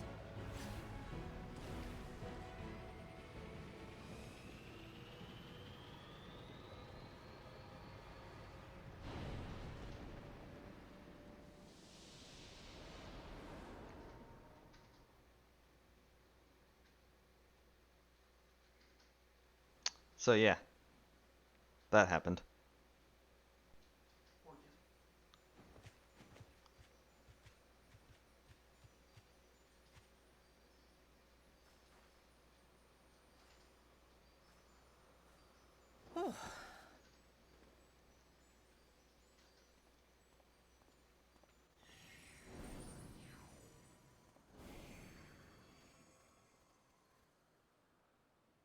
I'm fine.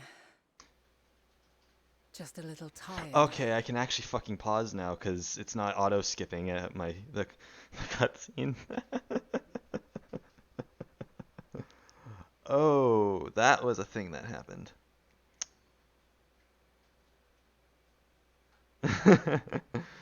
Magic ain't gotta explain shit, Sabin.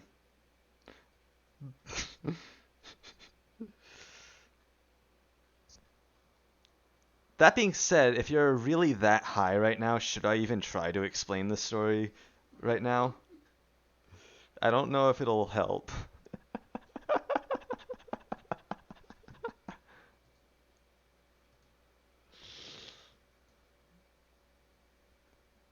Okay. So the basic gist of what's going on is the end of the world is happening in the present. It happened also in the past, but it was averted. But the way it was averted is not a way we can really avert it in the present time. Um,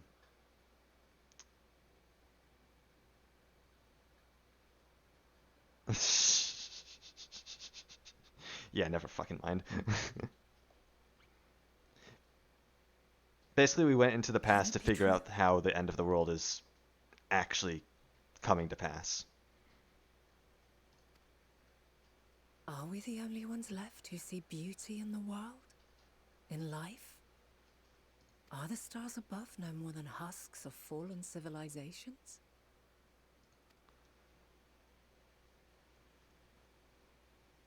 I know, right? And yet, I feel her.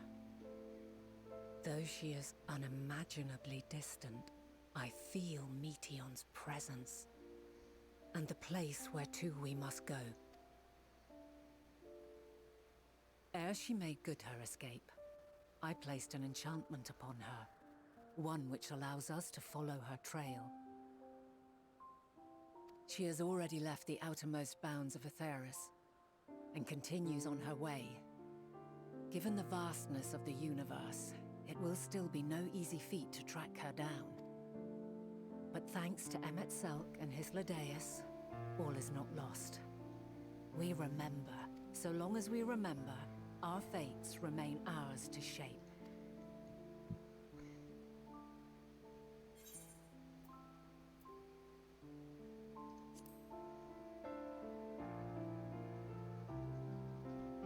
What indeed? Let us begin by ascertaining the situation at Catesis Hyperborea, where the others should still be.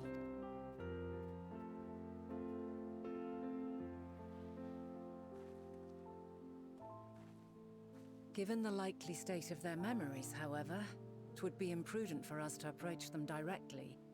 In which case...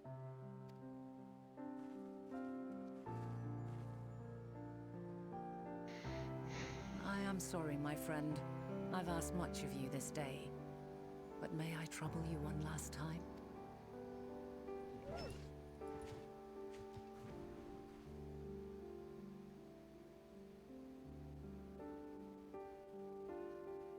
Argos will investigate in our stead. We will share in his consciousness and see and hear as if we were with him. Now, close your eyes and open your mind.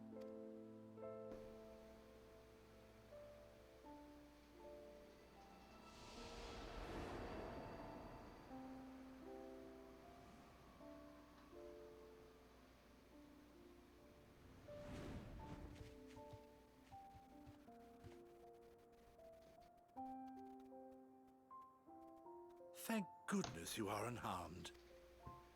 Unharmed? There is a gaping hole in my memories. I can scarcely remember arriving here in Elpis. Forgive me. I was preparing to demonstrate the functionality of Kairos to our guests. But Meteion, her shared consciousness became unstable. And she... So, that's what prompted the state of alert. And when you went to investigate, you were caught in Kairos's accidental operation. So it would seem. It's all a blur to me.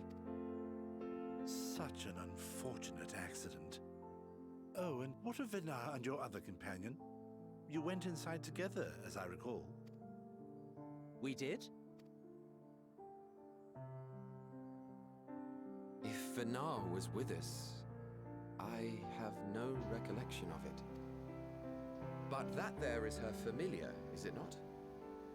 The fellow seems happy enough, so I think it's safe to assume his mistress is well. I haven't the slightest notion who this other companion might be, however.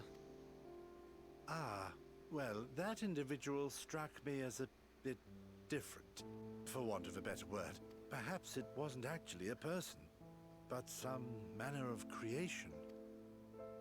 Curious. I must ask Venara about it when next we meet. Yes, yes, you do that. Now, if we may tend to Hermes, whatever this Meteon did, it seems he bore the brunt of it. Once you are fit to travel, you will return with us to Amarot. We need to make certain there are no other ill effects. Also, I am here on business of the 14. We've already had the conversation, like as not, but since your toy wiped my memory, we'll have to have it again. Yes, of course. As you see fit. This Kairos, it manipulates memories through the emission of etheric waves, correct? There is a theory which holds that memories scoured by blasts of ether are restored when the soul is cleansed in the underworld. If true, then perhaps when our time comes to return to the star, we shall remember these few days we have lost. I doubt aught of interest occurred. Look forward to the revelation if you like, but I should prefer to reminisce on more meaningful moments.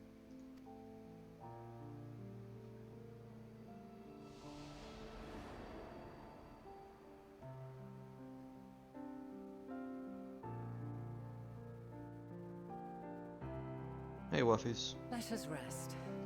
If only for a while. After all, you and I... Oh, we still have a long, long way to go.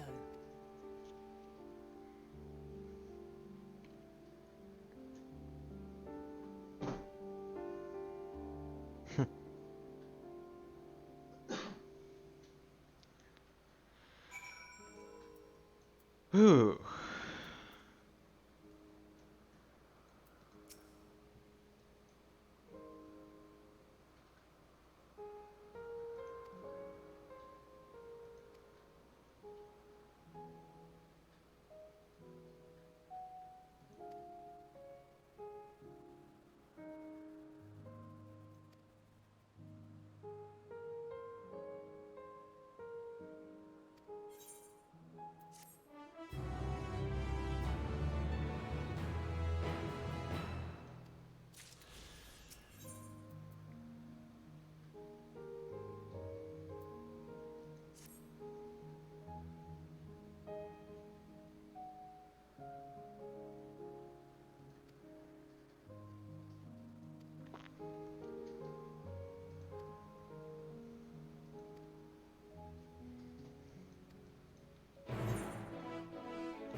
Yes.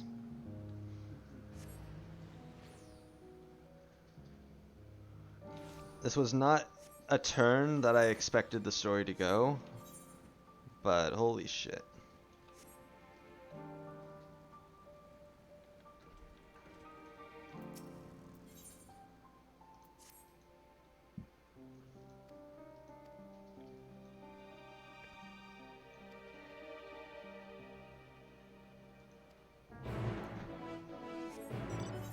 Grab these quests just to do later.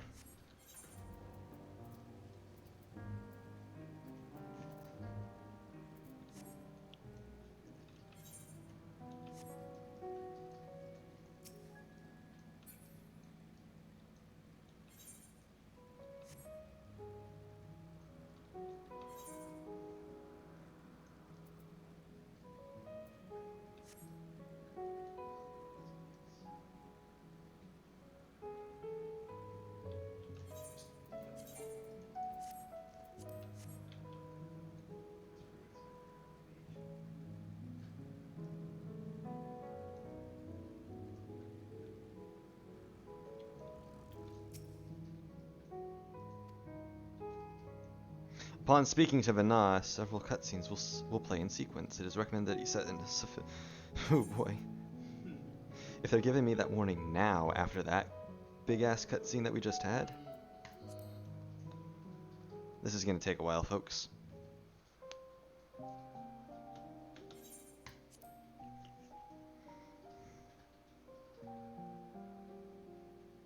So, it is within. The portal that brought you hither, and will take you home.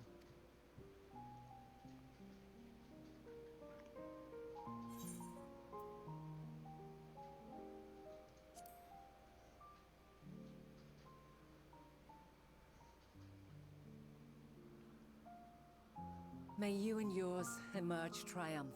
Make use of the knowledge you have gained, that your days in Elpis and our friend's sacrifice be not in vain. With Meteion free to pursue her designs, 'tis only a matter of time until the final days are upon us. We must be ready. From fortifying our defenses to securing our escape, there is much to be done.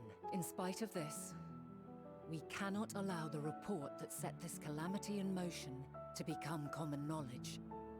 Were the masses to learn the fates of the other stars, I fear the situation would spiral out of our control. I must carefully consider who can be trusted and bring them into the fold.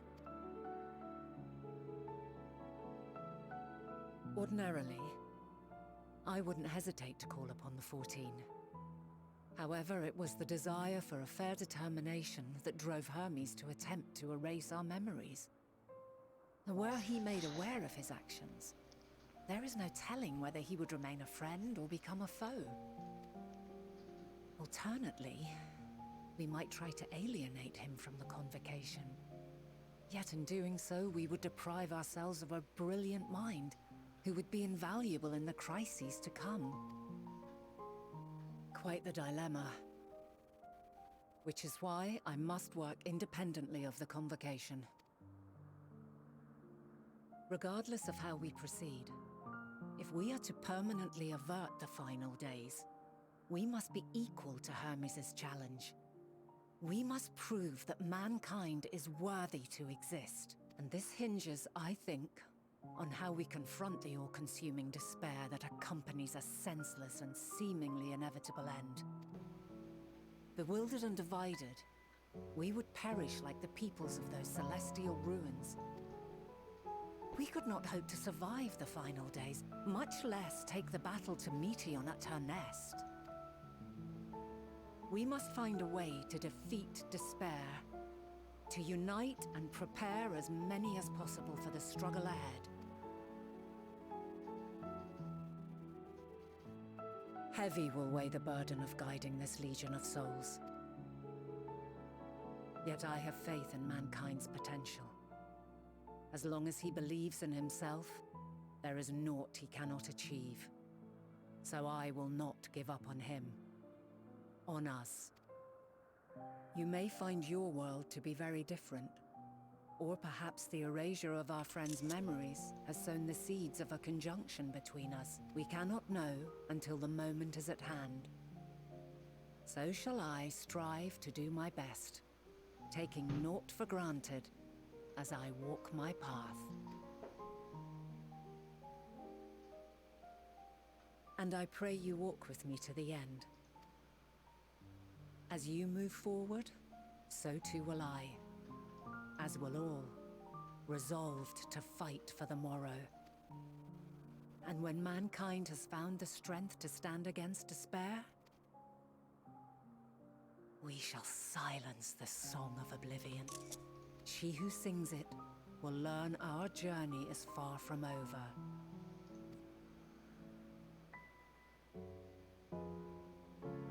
Fare you well, my light of the future.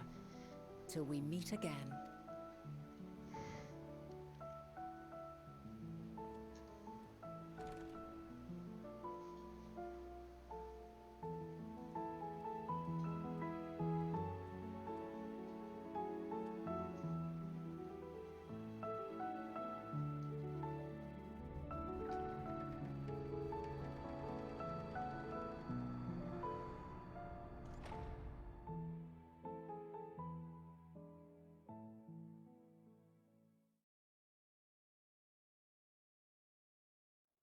Meanwhile? Oh, okay.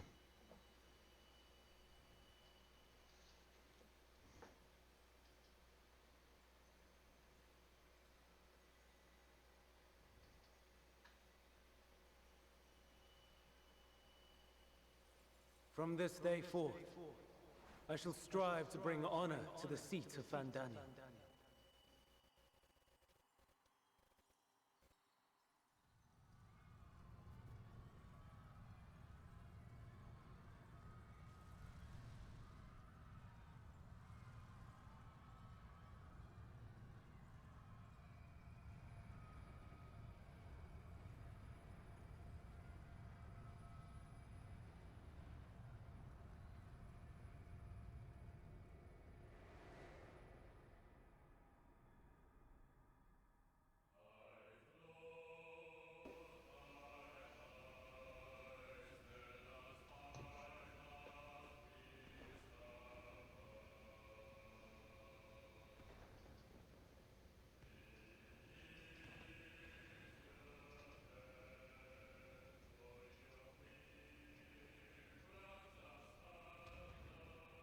Even now, I remember standing there, locked in a moment where the sky is aflame.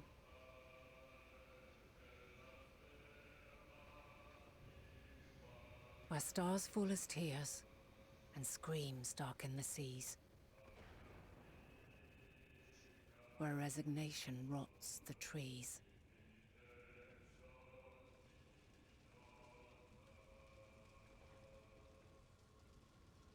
Where terror twists magics into abominations. Such is the lament of they who have gone before.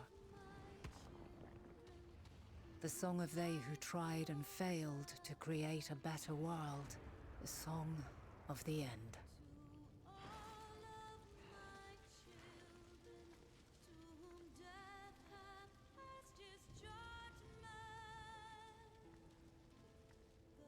That which hides at the edge of the universe is no longer hope's creation.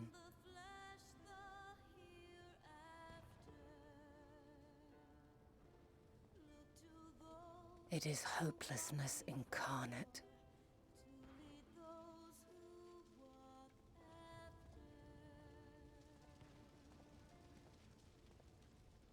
That day, mankind saw half of its number sacrificed to bring forth Zodiark.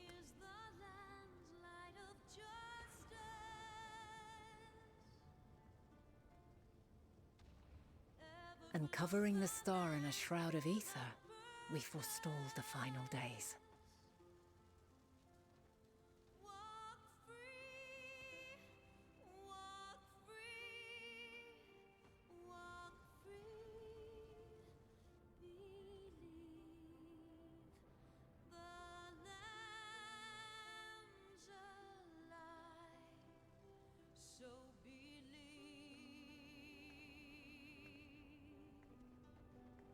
Yet the cries echoed still.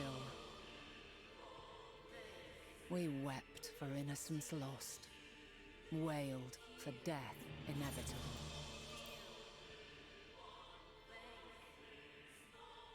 A reality too terrible to bear. And for too many who sought comfort in gilded memories of joyful days and tranquil nights.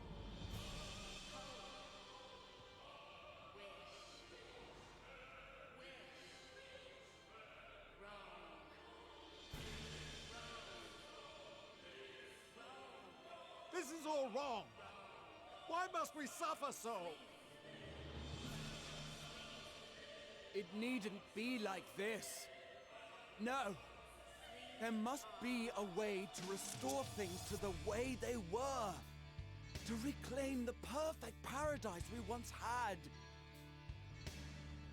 No, my friends. Suffering exists, and we cannot pretend otherwise. No civilization, however great, could eliminate it. If we would live, we must accept it as our constant companion. Let us not seek to forget this tragedy. Let us carry it in our hearts, that we may grow stronger and know true happiness. We can't accept it. We won't accept it. It will be ours again. A world free of sorrow. No, it will not. For there has ever been sorrow. Mankind was but spared its biting sting for a time. So please, open your eyes. To try and reclaim those lives we lost by sacrificing yet more isn't wisdom. It is weakness. No paradise is without its shadows. If we cannot accept this truth and learn from our pain, then our plight shall be repeated.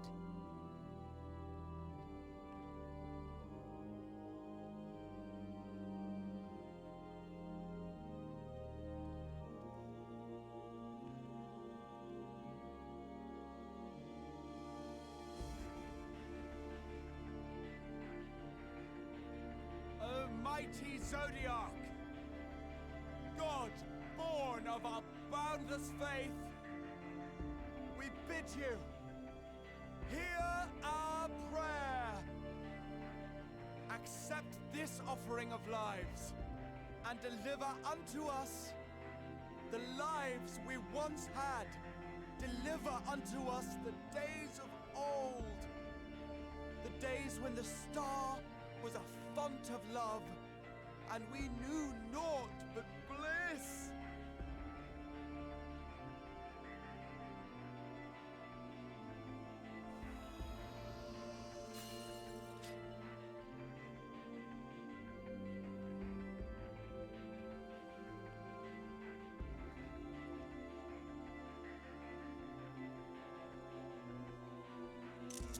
You would destroy it?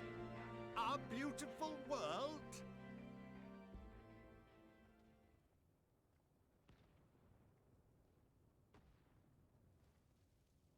Lands that stretched on forever. Skies one could drown in. The heartbeat of nature, silent yet strong. And amidst it all, a people. Beacons of light and life. Laughter that warmed my heart like naught else before. They are my meaning and my purpose. My love. In spite of, or perhaps because of this, I choose to believe in mankind's potential. In his ability to find a way forward. So let there be no way back. From that temptation, I sunder us. No more shall man have wings to bear him to paradise.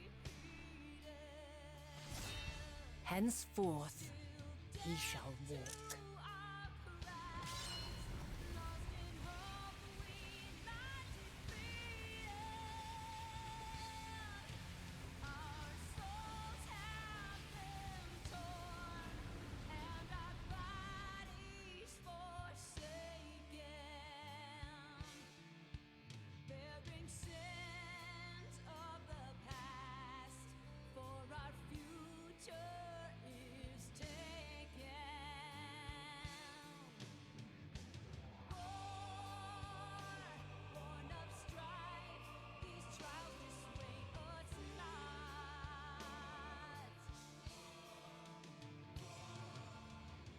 All is excruciating pain. I breathe fire and torment.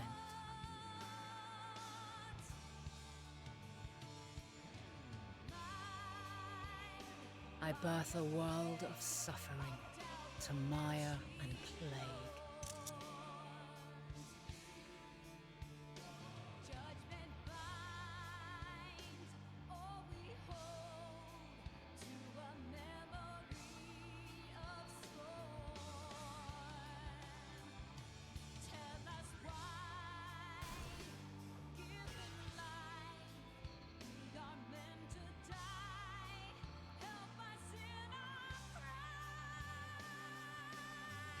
fleeting moment, lives come and go, ever moving towards the unknown. And in that fleeting moment, they cry for the answer to the question. Why, given life, are they meant to suffer, to die?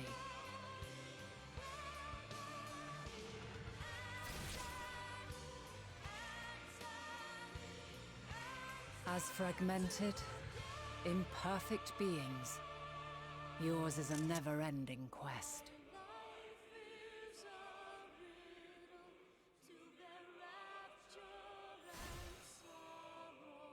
A quest to find your purpose, knowing your end is assured.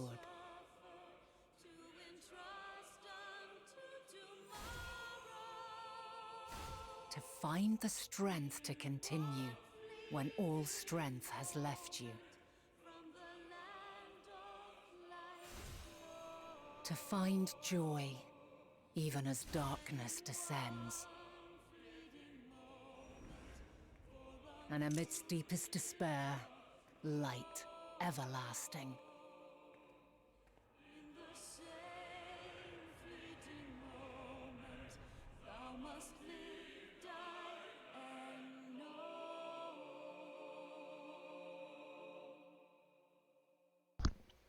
Well.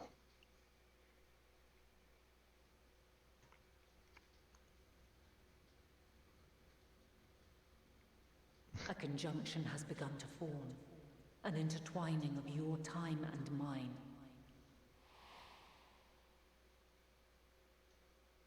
When you truly understand what is at stake, and your journey has prepared you to surmount the insurmountable, then shall I honor the promise made in another time, another age.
Back to the present.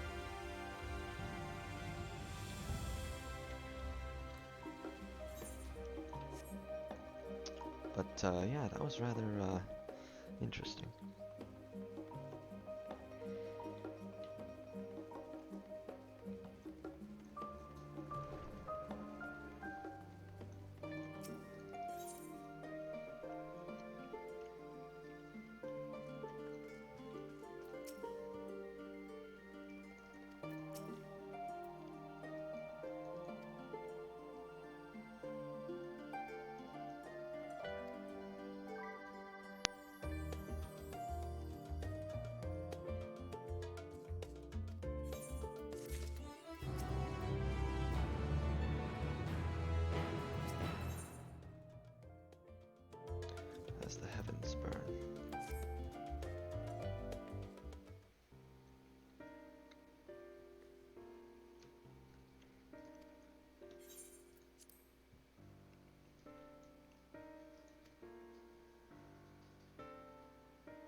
Oh boy, time to deal with the blasphemies again. Yep, here we go.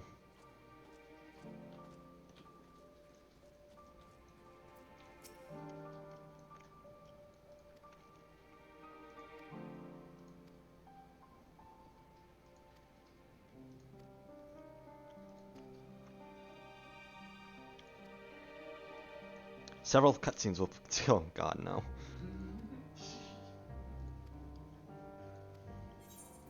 Alright.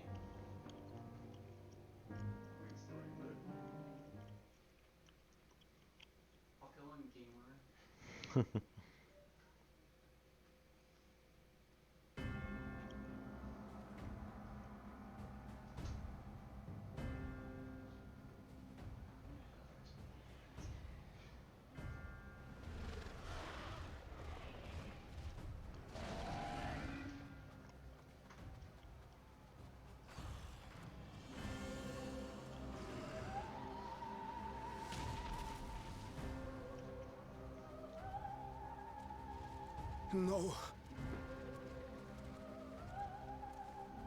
No. No. We were promised an escape. Not the same you who fled.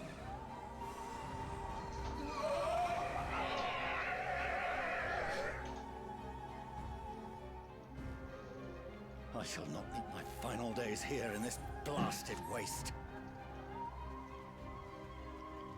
Calm yourselves. Your panic is our greatest enemy. Come, we must build a line of defense.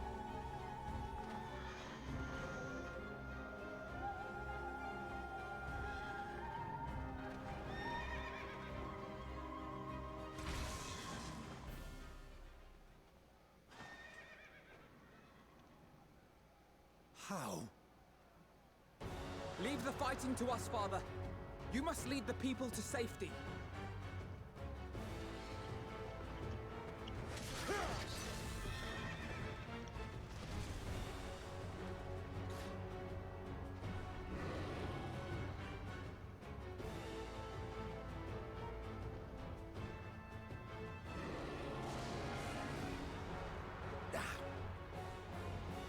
I can handle this pair. You shall tend to the refugees. Let us be about it.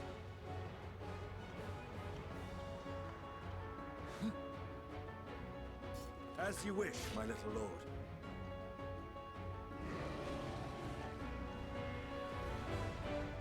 Oh. Alphino time?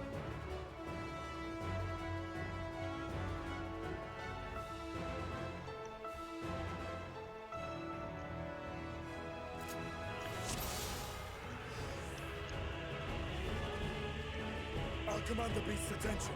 See to the wounded. Help is at hand.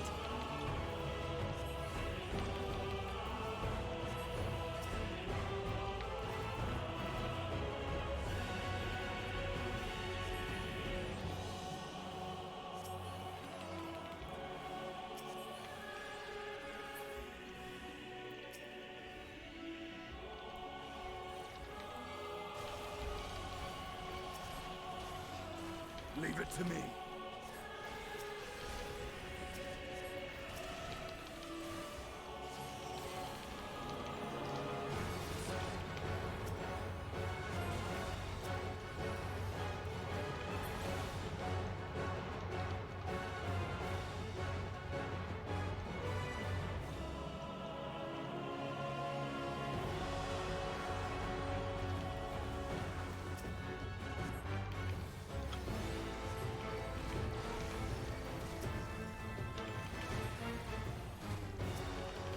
Those who can stand, come with me.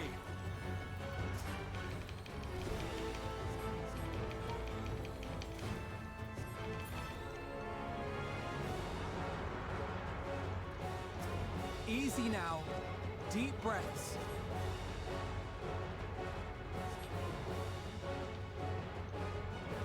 You're safe now.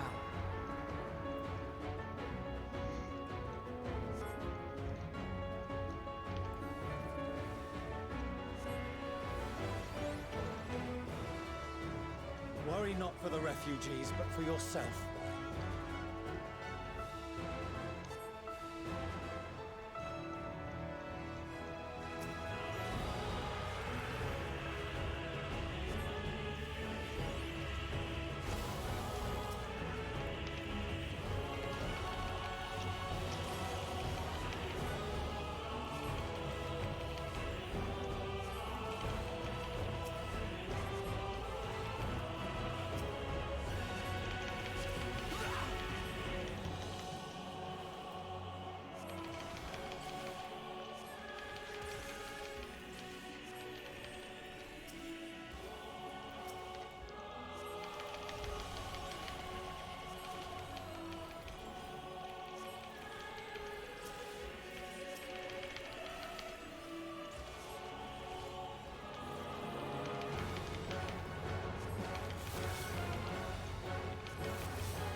What?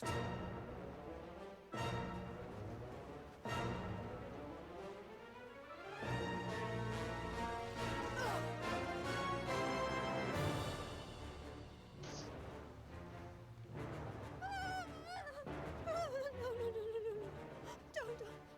I don't want to die.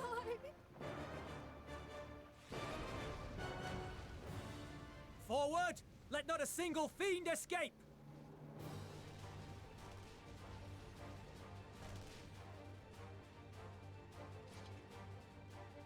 Wait, that's... Euless and the army. So, you've recovered then?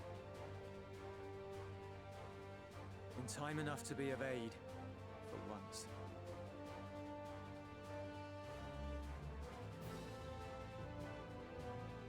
We can speak of it more later. For now, we must fight! To repay your salvation in kind, or with better! For Garlemald has her pride!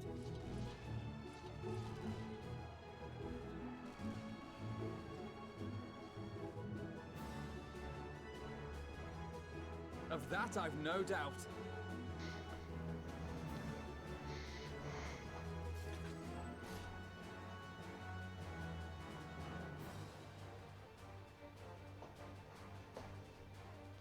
Good gods. Of all possible saviors, the Imperial Army. Oh!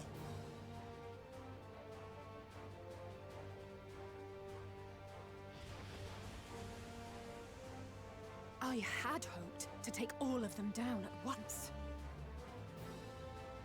Think a withdrawal might be in order? Oh, sod that. You know who would never abandon these people to their fate. To be devoured by their former friends. That'd be beyond cruel. These beasts must fall here and now. Well then, I'd say it's high time we threw caution to the winds. So long as you spare me the heroic sacrifices.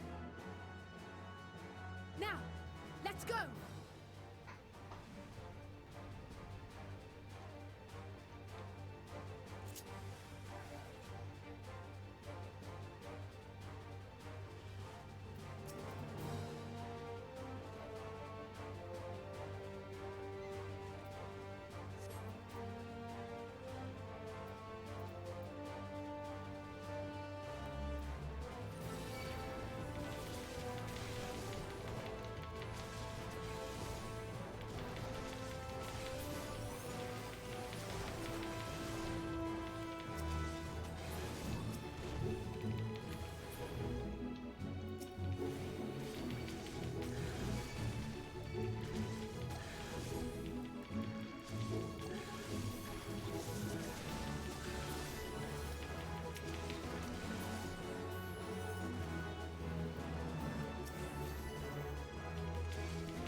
I'm fine.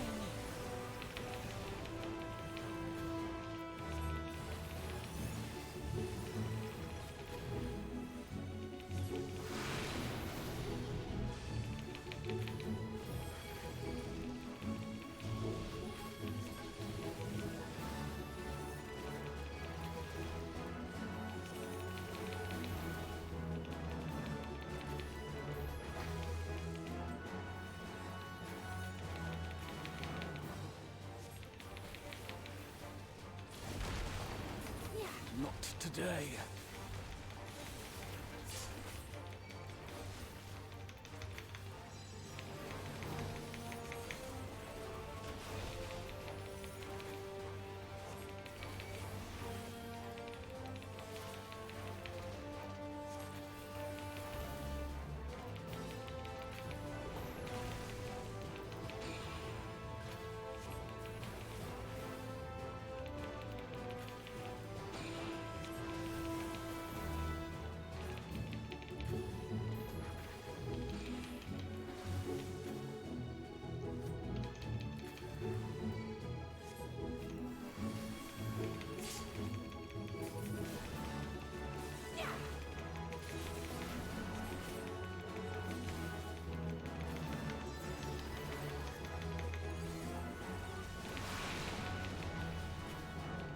I'm not done yet.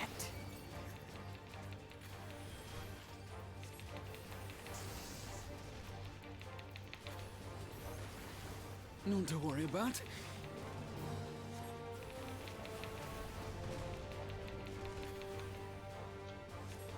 The air crackles with energy.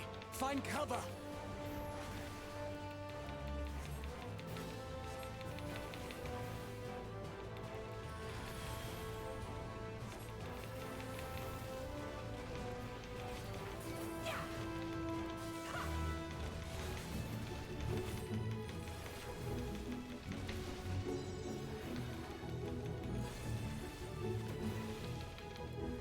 As they say, turnabout's fair play. On guard!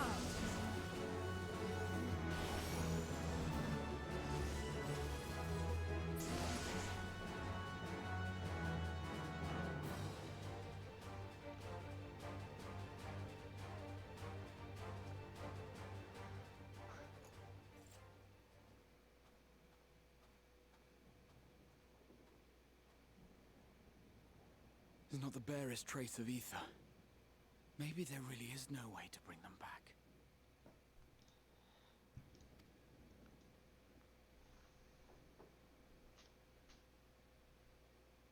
Thank you for saving our lives once again. I remember you, from Purusha. You helped us there too, didn't you? Ah, you're from Palaka's stand. I'm glad you're still in one piece.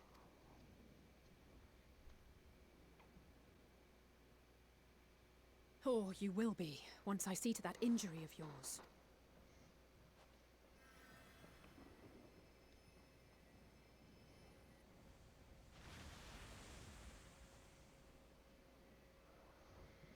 Look out!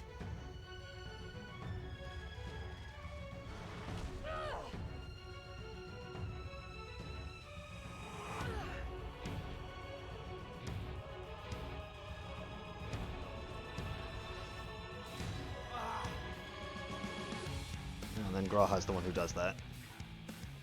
Get out of here! Quickly!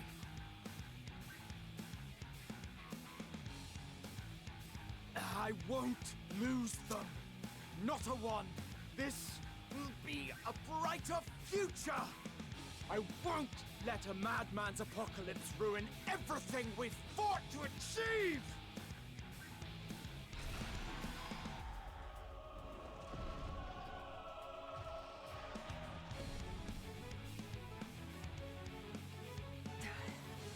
Get it together, Alize. You're embarrassing yourself. And in front of Father, no less. You might never measure up to our champion.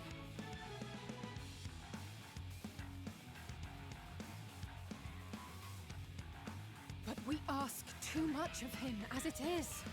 You mustn't let our sword in the darkness fight alone.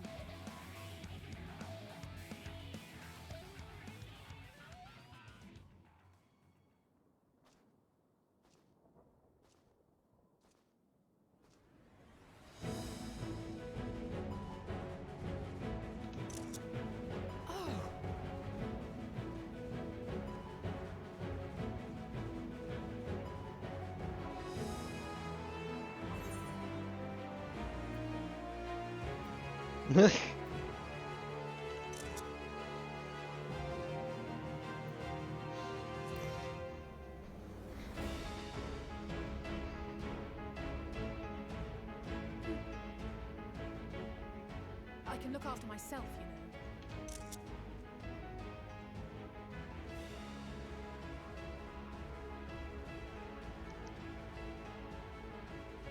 Everything's in order, I trust?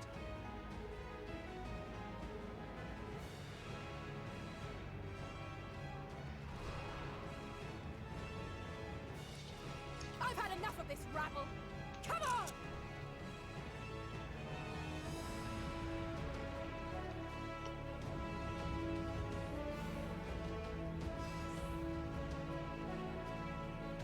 Oh, a trio for the ages.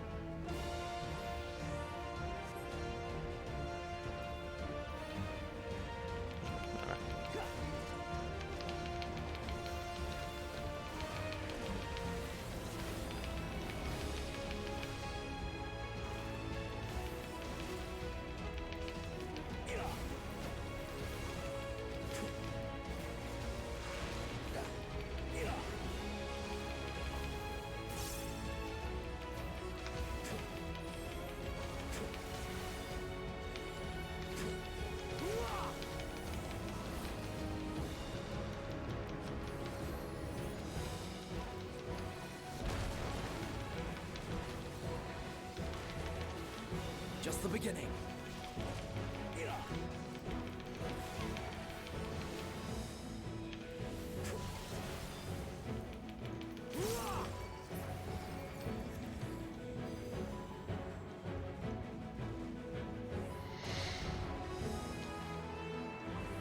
I had a feeling I'd find you here. This should be the last of the worst troublemakers. With me!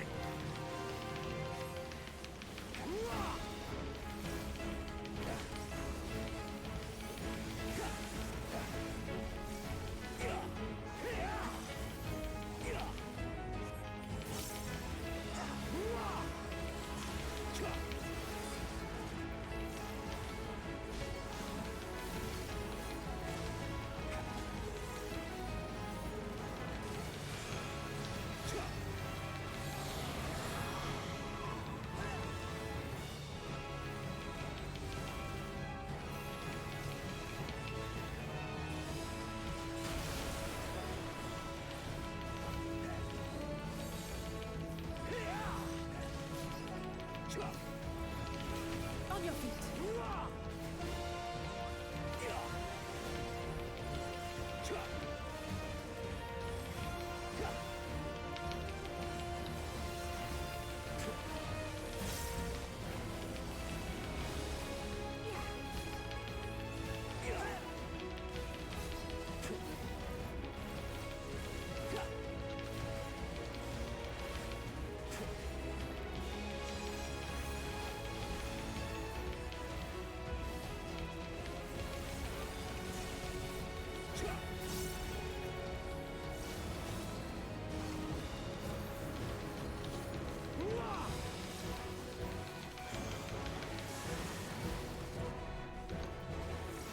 Leave the healing to me.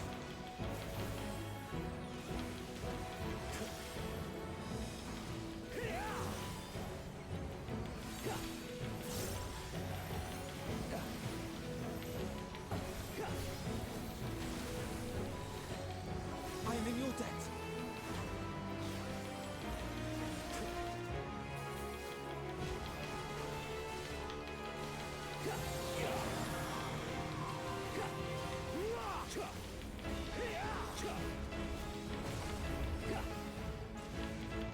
Now, where were we?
You must board without delay. The ship will depart ere long. Your offer to host us in Sharlayan is most appreciated. But will the final days not soon fall upon it as well? Your hesitation is not unwarranted. The satrap entrusted me with your lives, yet I have failed your comrades. Nor are you wrong to fear that this corruption will continue to spread. I cannot promise you complete safety, even in my homeland.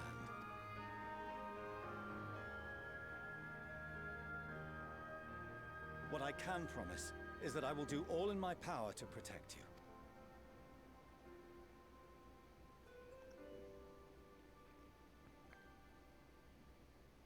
That power is not inconsiderable. Even now, my countrymen are preparing the vessel that will deliver us to a sanctuary on the moon. Join us on our journey there, and beyond, to new horizons. Come to old Sharlayan. Please.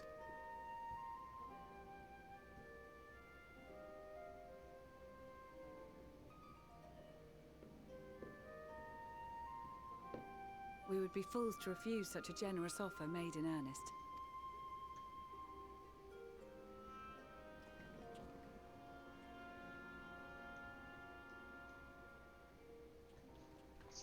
It seems they've a new destination. The people of Radzat-Han have known too much suffering. The march to Garlemald will only bring them more, short though it may be. I quite agree. Fortunately, they have you to look after them. Yes. Well. Behind you! Just there!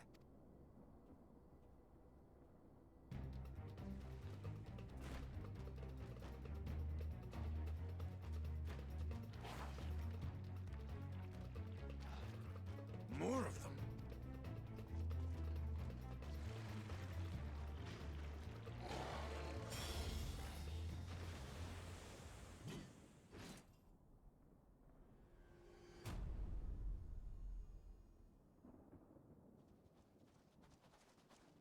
Xenos! Here!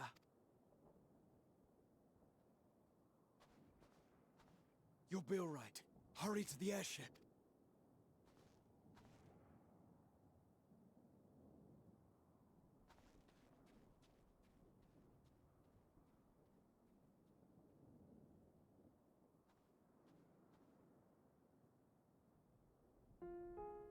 Why have you come? A heretofore unseen beast.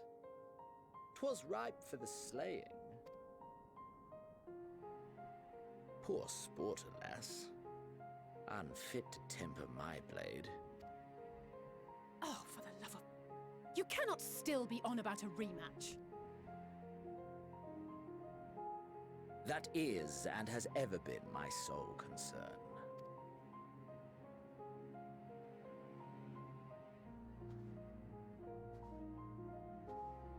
You, on the other hand, are fixated on a different quarry. Your passion pales before mine. Yet neither hate nor despair seems sufficient to recapture your misdirected bloodlust.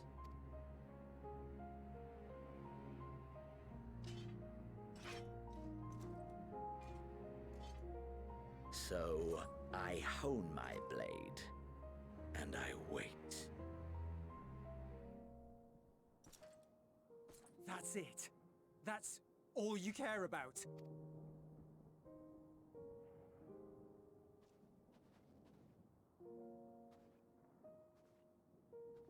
Garlemald is in ruins.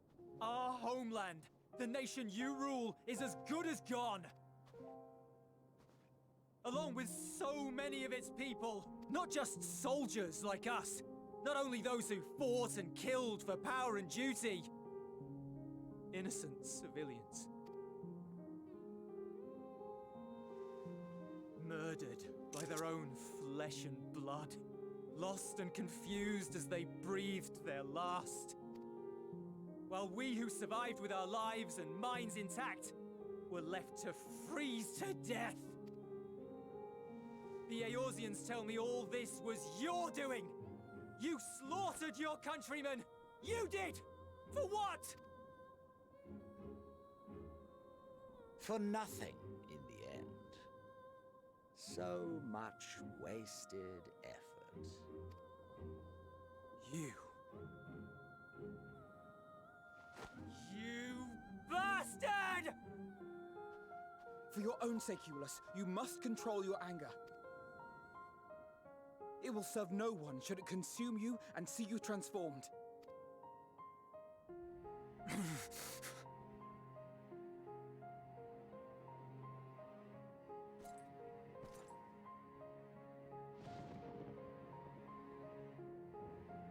Would you be happier had I a good reason? What? If my motives met with your approval, would you no longer resent the outcome? If so, then perhaps a beast's skin would suit you better. Duty, honor, morality. All constructs of convenience when put to proof. Surely the war taught you how easily power becomes the tool of the self-righteous. How the people's justice was merely a means to their ends. Yet you would ask me why. Ask any creature of this star and those above for answers, and they will tell you what suits their fancy. And they would be right to do so. What meaning there is to be found in the petty vicissitudes of your existence must be gleaned by you, and you alone.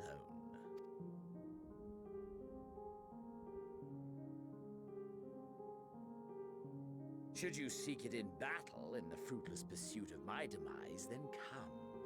Assume your rightful place as a notch on my blade.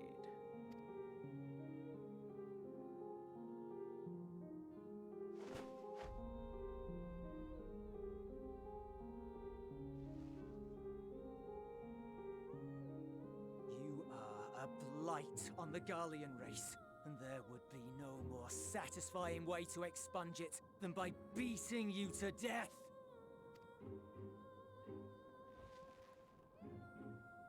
But I will not be party to another tragedy. I refuse to lose anyone else because of you. So go. Go!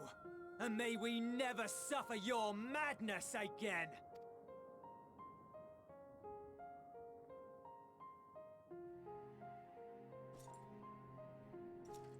Xenos!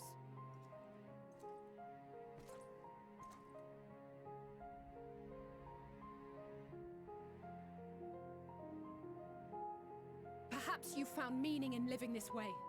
I cannot deny you found strength. Yet if you only pursue your hedonistic pleasures and pay no heed to the plight of others, then no one will give you the time of day. You will never get what you want, not even the battle you pine for so dearly.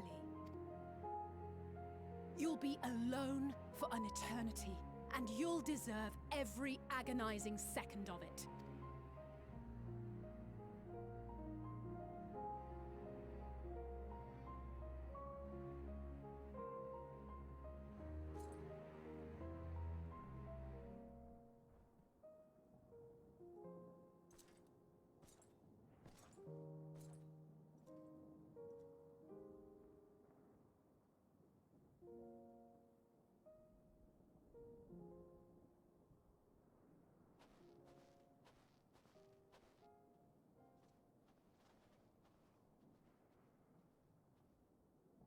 We're ready to depart.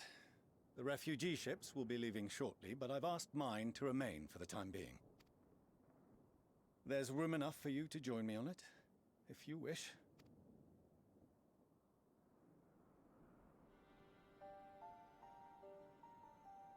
Do contain your surprise.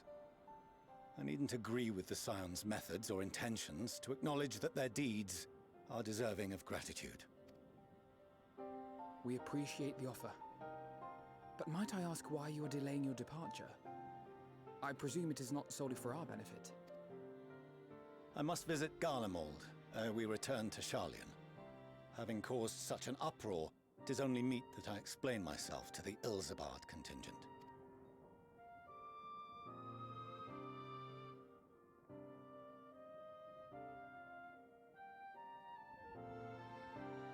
Allow us to accompany you then.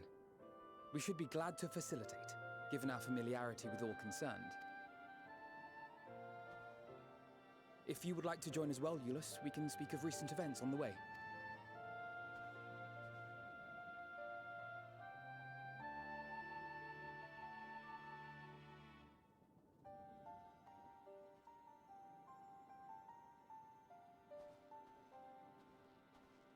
He'll be after your seat on the forum next.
No major injuries then. Good.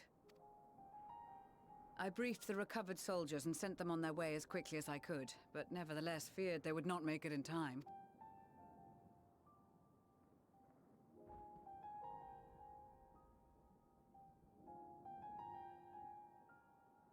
The additional support was invaluable. Your men...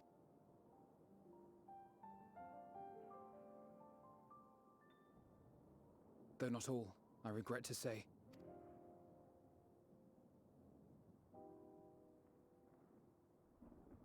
I take it that I'm addressing Lucia Junius. I'm the Forum's envoy, Fortuneau Leveilleur. And you are owed an explanation for these most dire developments.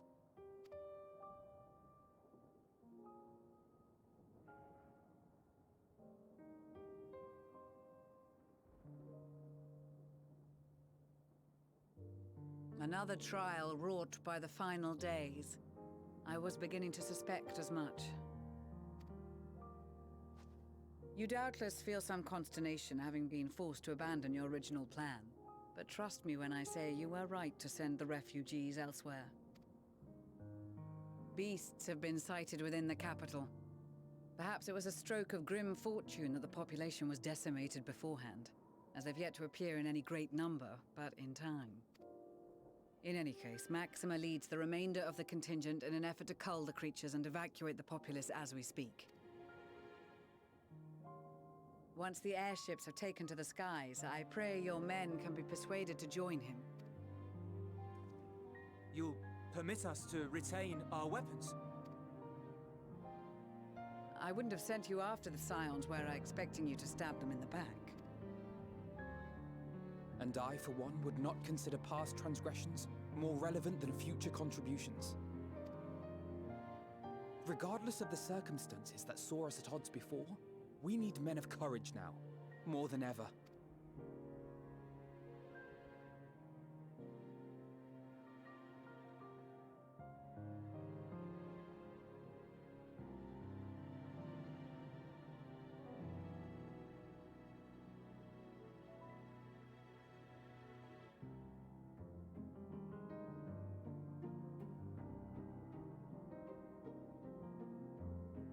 We swore to defend Garlemald, and so we shall.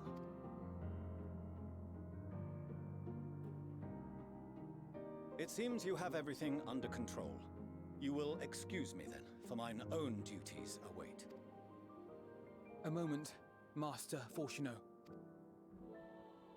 You did desire to express your appreciation for services rendered, did you not?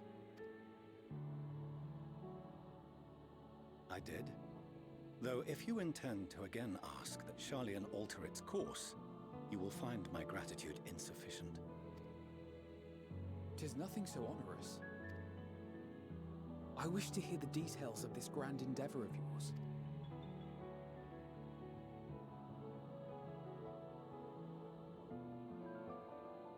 Do you swear to listen and to learn, and not to embark upon some scheme to impede us?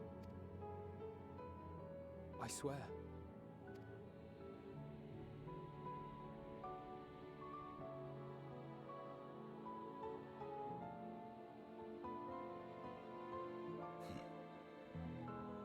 Any other, I would doubt. But you, I trust to keep your word. For not once have you broken it. Very well. I will request that the Forum make you privy to our plans. You may await our summons at the Baldessian Annex, assuming the decision is in your favor. Does that suffice? It does. You have my thanks. Excellent. You can regale us with tales of your most recent sojourn to the First while we wait.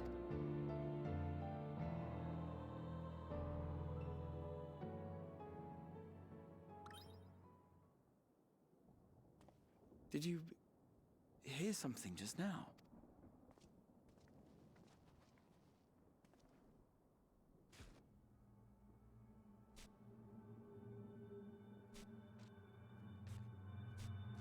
Oh.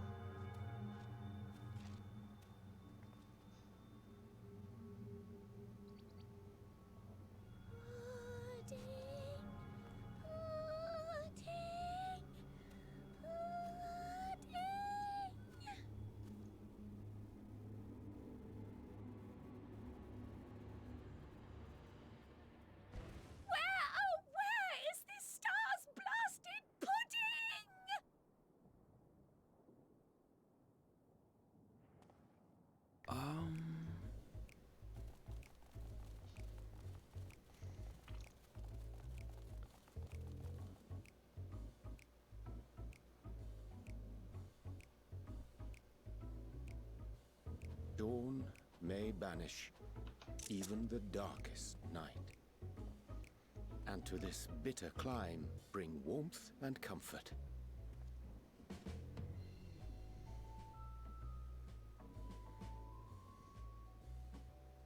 'Tis heartening to see such an assembly upon my return. I thought often of you whilst I looked down upon our star's brilliance from the moon above. Yes, but what are you doing here? And dressed like that? Aren't you cold? Verily, I fear for my health should I proceed to expound upon our purpose ere I procure more suitable garments. Then allow me to summarize. We're here because none of you lot are up there. Nor has anyone deigned to send word about any changes in the plans. It's rude, is what it is. At least that's what I thought at first, but then folks got to wondering if you weren't in a spot of bother, so we decided to take matters into our own hands. Come down here and help, if our help be needed. So she says, but it's also something of a convenient excuse to visit Aetheris. Urianger made it sound absolutely marvelous. More so before the impending doom, but still. And it's not like there will ever be a better time. What with the aforementioned doom? Marvelous, they say, yet not an ounce of pudding to be found. I must suffer Urianger's inferior works no more. Hey! Maybe consider the plight of present company before you go blathering on about pudding and doom? Ahem. As I was saying, should you require any assistance with whatever, we are at your disposal. We were born from Heidelin's love for the lives of this star, so naturally we would much prefer to see them continue. Twiddling our thumbs up on the moon is hardly conducive to that, though, is it? Aye, not when you've all got such precious thoughts and feelings and hopes for the future deserving of more active preservation. Speaking to Urianger made us realize that while we've carried out our duties to the letter, we've failed to fulfill them in spirit. From there, it was just a hop, skip, and a jump towards resolving to do better. So please, show us how. Help us help you.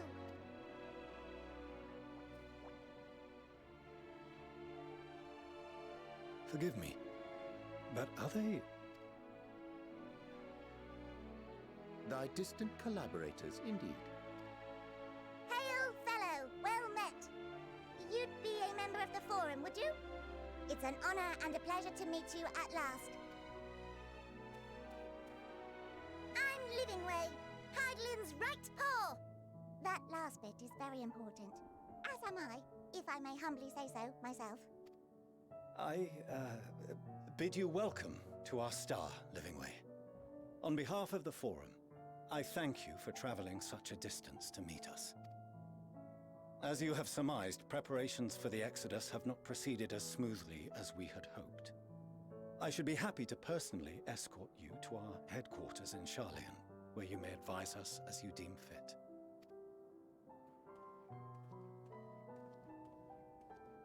'Twas with reluctance that I set aside the great work of readying the moon for habitation. Be assured that I did so only after the Loperids made plain their earnest desire to come hither, and I myself felt a growing certainty that their contributions here would prove invaluable. 'Tis trite, perhaps, but I followed my heart.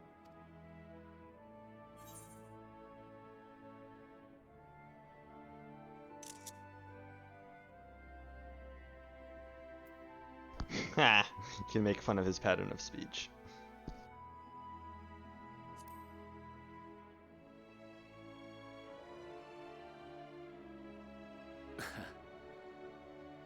I am no esteemed philosopher of eld. Nevertheless, 'tis my hope that what little knowledge I shared shall serve them well, and perchance help save us all. Wilt thou attend us at the Forum and lend thine own wisdom?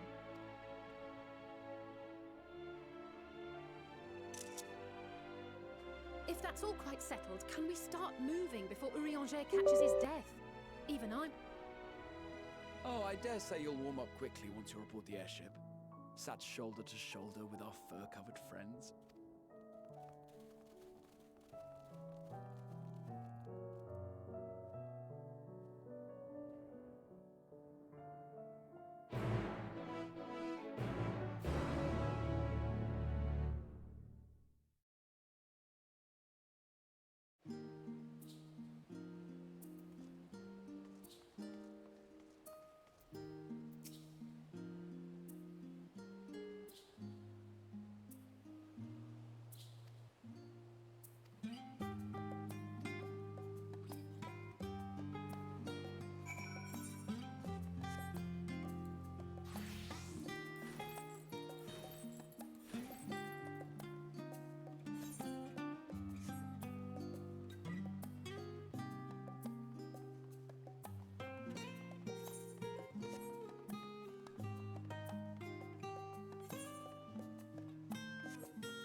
There is a matter I wish to raise with you before we enter. We are here to listen and to learn.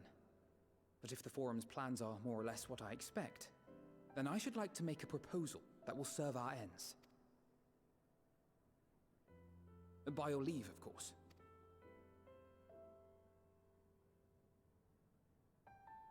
I don't see why not. Your words and wits have gotten us this far. Agreed. I will present our queries so that you may consider the most advantageous way to advance your proposal without distraction. Thank you, everyone. If I may have your attention, the ad hoc session will now commence. The purpose of today's assembly is to brief the Scions of the Seventh Dawn, at their request, on the Great Exodus. You may enter.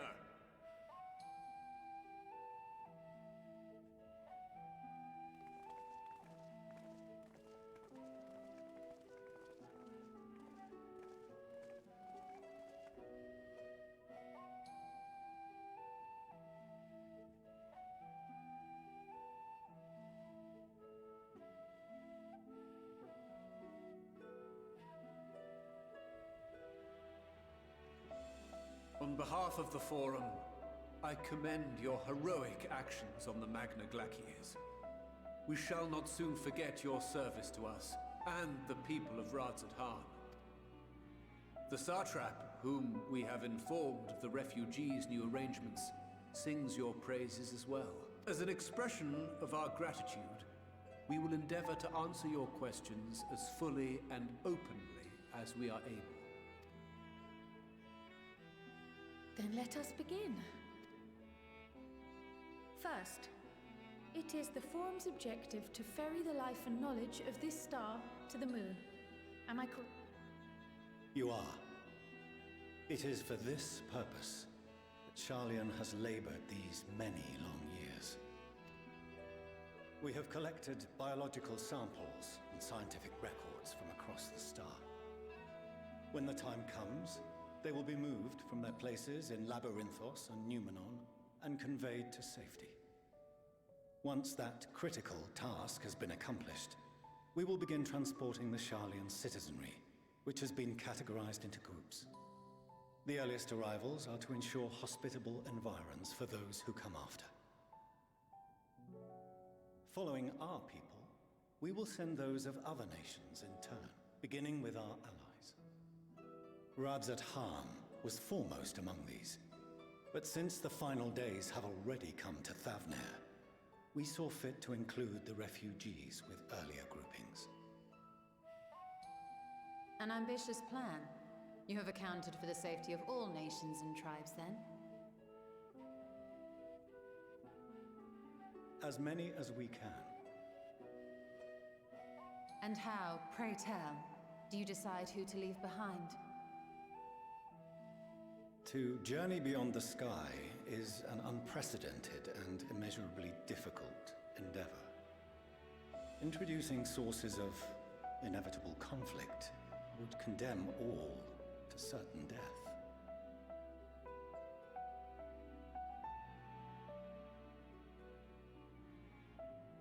Questions as to the validity of that approach aside,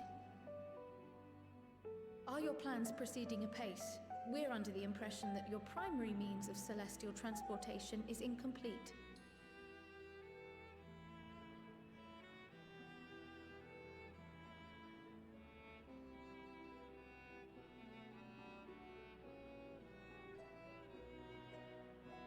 If only in that it does not meet our optimal parameters, that is correct. This Ark, as some have taken to calling it, is fully operational and could be launched even today. However, the final days have progressed more quickly than we anticipated.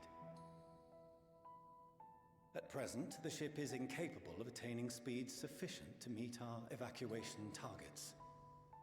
Should we put the vessel into service, as it is now, we will be unable to travel to the moon and back quickly enough to complete the necessary number of trips.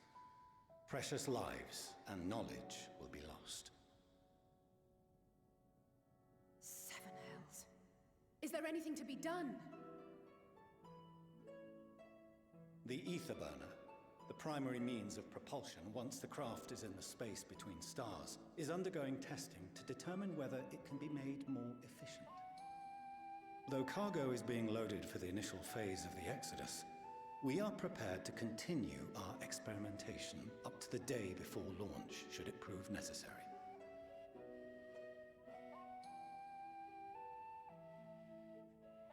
What if the Scions were to solve your problem?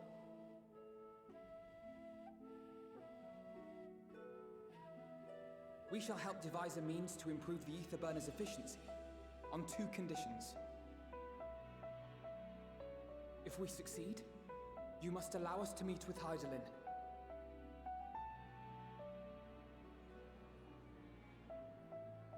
"'Twas simple enough to deduce. You have a Concord, and so you would never have abandoned the anti-tower had you no other means of communication. One far more convenient, I suspect.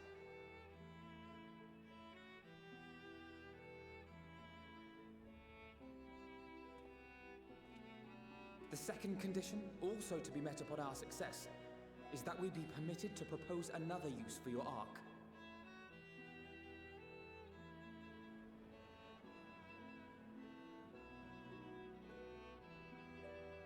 We would be at liberty to refuse this proposal. Of course. If we cannot prove its merit to the 99 here, who are we to stake on it the lives of all peoples of this star?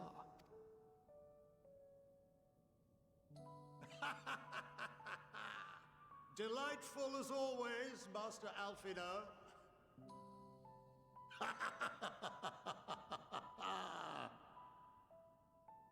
Oh, we couldn't have asked for a finer plan. Allow us to solve this complex engineering problem of which we were entirely unaware until moments ago. What could possibly go wrong? The satire writes itself.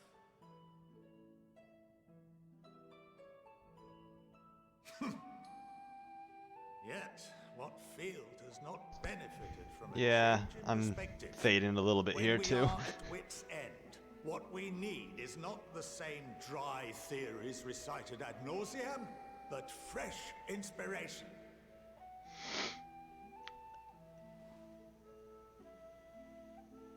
I, for one, have faith in my erstwhile students to provide it. That's I find their theater. terms to be perfectly acceptable.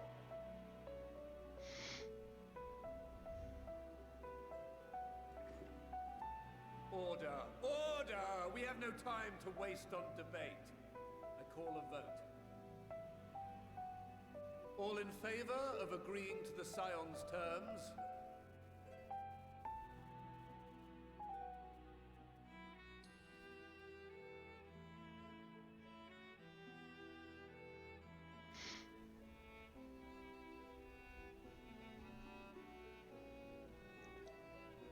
That is one thing I heard about this game, about Endwalker's story, is that the low points, 71 in favor, 28 against. The ayes have it. the high points of the story are really fucking good, but the lower points of the story, like right now, are noticeable, very noticeable. And I don't know if it's really because the low points are low. It's more so, I think, because the high points are really that fucking high. If that makes sense. Fortuneau, as the architect of this project, you are the best candidate to show them its current state. And bear in mind that regardless of your personal misgivings, this is the will of the Forum.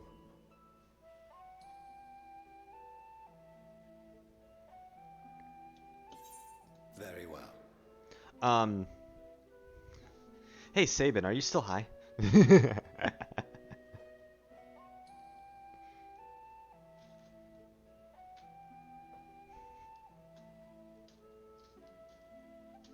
Yeah, I figured. Yeah, I figured. I was just checking.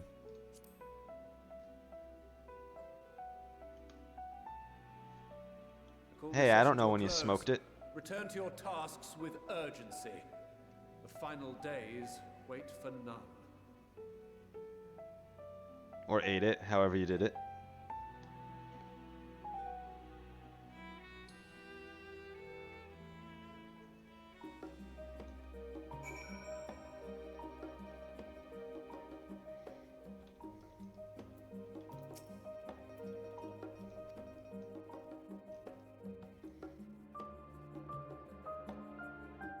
Bah. Okay.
Now, one moment.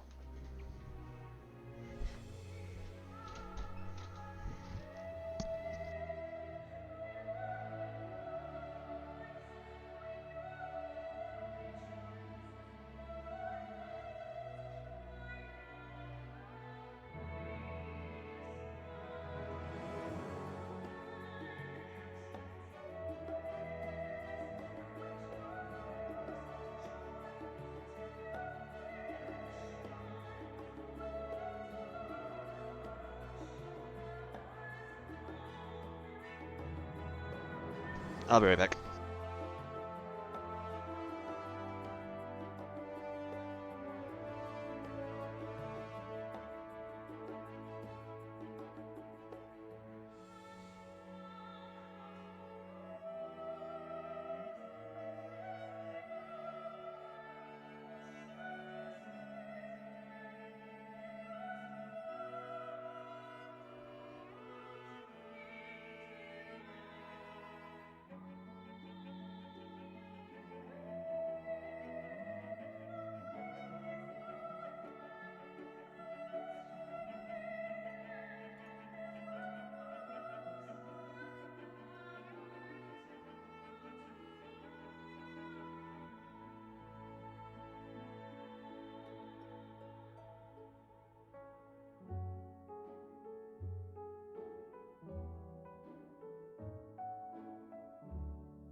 I'm back.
I just...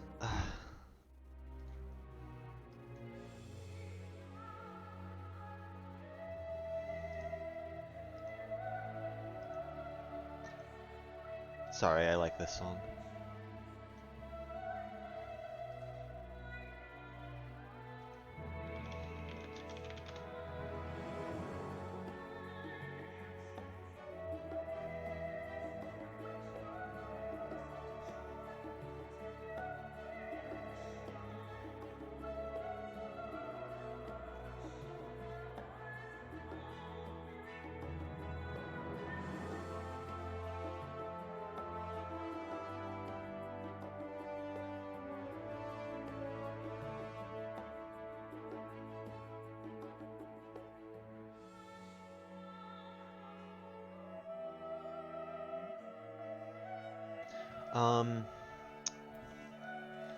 I need to hear that full song again, honestly. The song that played when I was facing off against Vina in that sparring when you guys fucking entered in.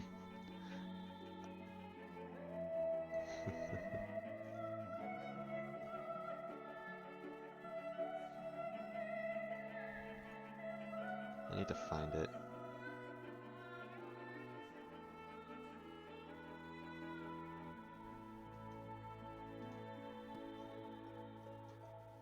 Here we go, here it is.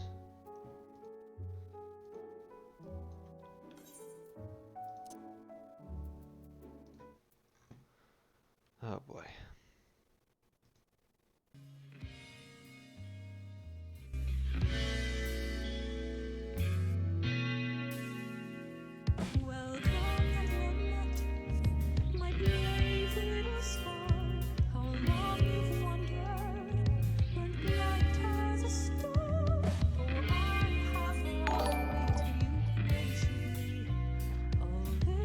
Final Fantasy VII Remake Red.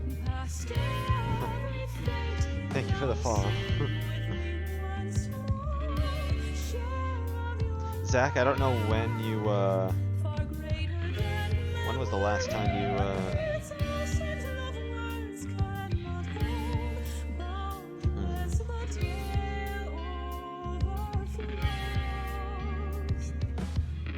After I fought the knot, okay. No, I was in love with this song that I had to find it again. I knew the risk I took with seeing spoilers, but I did it anyway. I had to find this song again.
Oh, and the video just ends like that. Okay. Okay. I had to hear that song again.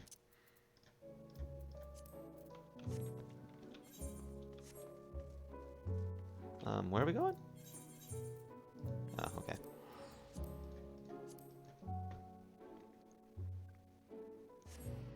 Ah, okay. Good night, Sabin.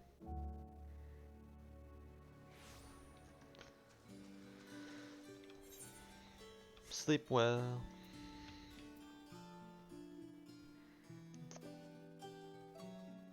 Yeah, I will. Yeah. Zach. I assume you're still watching, Zach. But I have to say,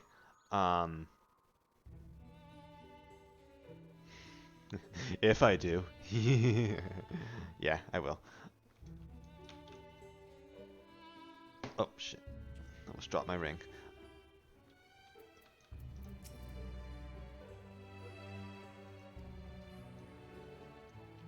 Zach, if you're still there, I mean, I assume you still are because you just got back from sleeping. I have to say that spar with Vana while that song was playing. Can Hermes do his memory alteration thing again so I can experience that again? Thanks. Ugh.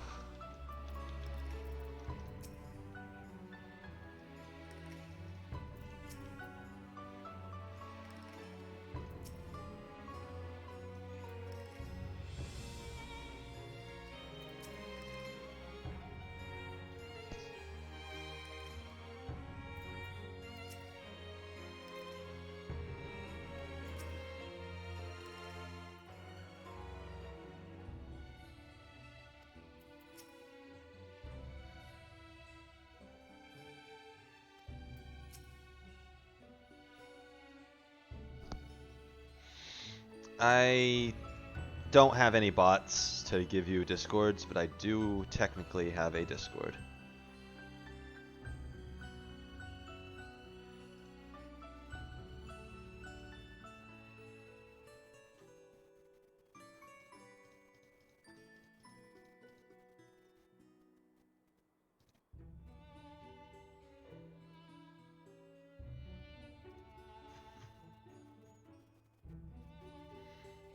One moment.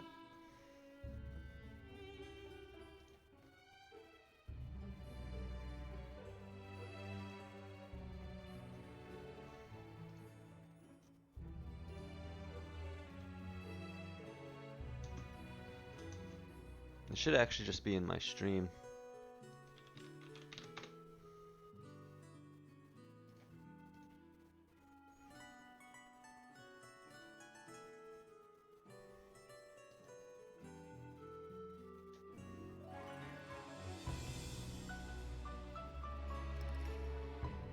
Oh no, it isn't. Interesting. Okay.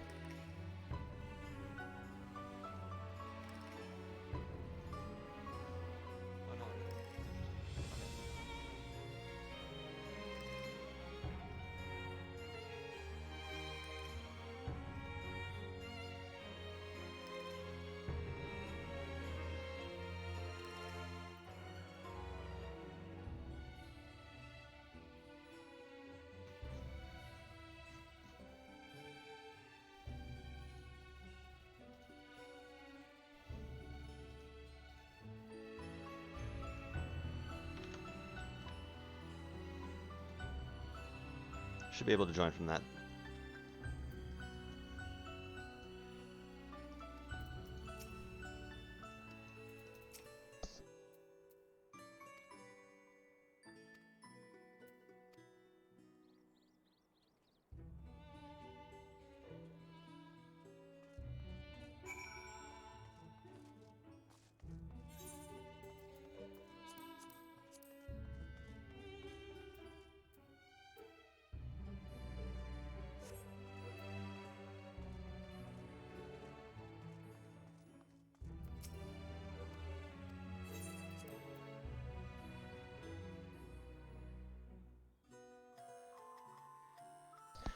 I I don't like the music here.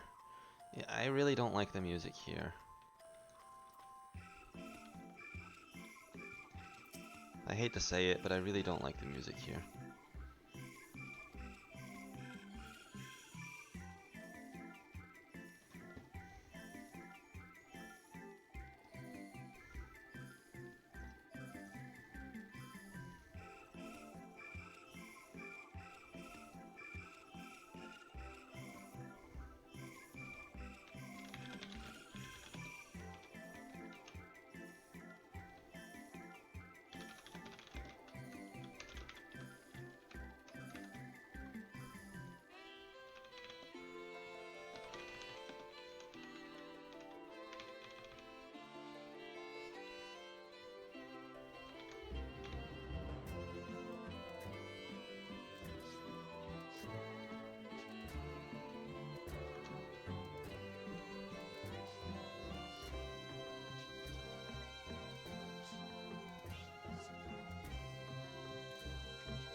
One moment.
could swap them out.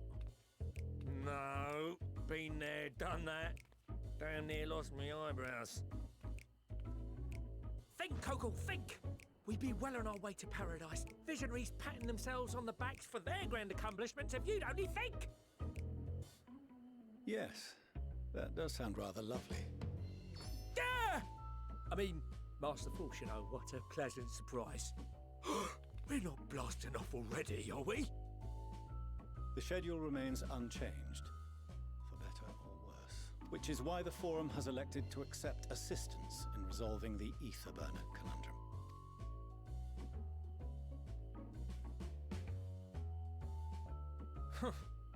Not seen you lot down here before. There are Archons among their number, but engineering is not their expertise. Nevertheless, the Forum concedes the slim possibility that they may have insights to offer. If not, you are at liberty to return them to the surface. I assure you that won't be necessary. Now, about your troubles with the Ether Burner. Aye, aye, I'll walk you through it. Suppose I could do with a change of pace. As the name ought to tell you, the Ether Burner burns ether, ambient or otherwise, and transforms it into motive force. Think of it like a giant bomb that never stops exploding. Even out in that black void where the ether's right sparse, it's strong enough to move our arc. And it probably won't kill you like an actual bomb. But it ain't perfect. According to my calculations, to travel to the moon and back fast enough for the Forum's liking, the conversion rate needs to be 6% more efficient. A measly 6%, you say? But if I could have squeezed even another 0.6 out of it, don't you think I'd have built it that way in the first place? Hast thou consulted with the Loperids? Yes, they too are conducting their own research, for lack of a ready answer. The moon's propulsion systems are considerable, naturally, yet they are commensurately massive. It is no easy feat to convert their technology into an efficient means of propulsion for a teeny tiny toy boat, as they say, and as I most certainly do not. Yes, exactly! Damn it all, I asked for refined adamantite and they send me uppity rabbits with inscrutable, ancient, incompatible technology! You're trying to drive me mad! Do you speak of Allegan refined adamantite, perchance? You know of it? Only in the most general terms, I'm afraid. 'Twas an alloy of Allegan make, but the secrets of its production were closely guarded. As I recall, the record stated it was vital to Dalamud's construction and launch. Aye, that's the stuff. No material more conductive far as I know. Slotting some ends like blowing up a dam and watching the river of ether come rushing through. Ain't a living soul that knows how to make it, though. We were fortunate enough to salvage some for the ether burner, just a wee bit, mind, from a chunk of Dalamud that came hurtling into the northern empty during the calamity. With more, well, that extra 6% efficiency would be child's play. It's a crying shame that we've no other sources.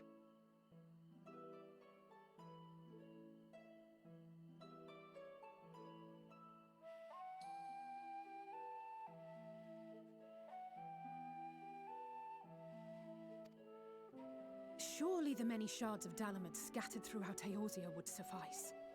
Why not get the refined adamantite from them? Oh, we tried, believe you me.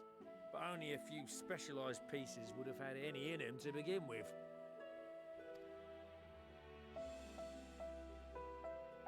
Drive calls from Ragnarok-class internment hulks.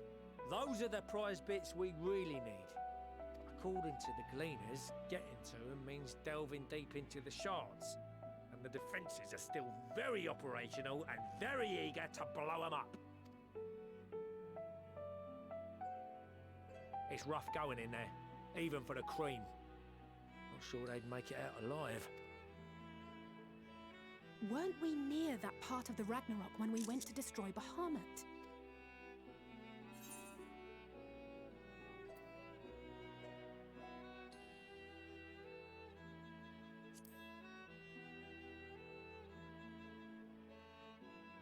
Heavens, are you all right? You look pale as a... Well...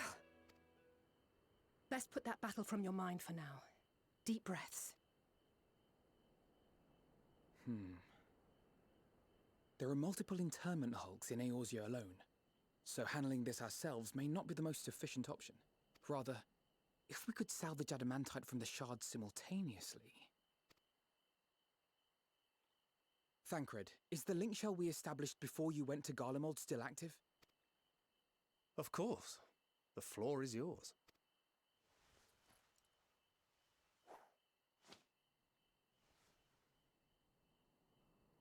What's all this? Gathering firewood, so to speak. We alone can accomplish little, but joined by others, we may yet build a bonfire to carry us heavenward.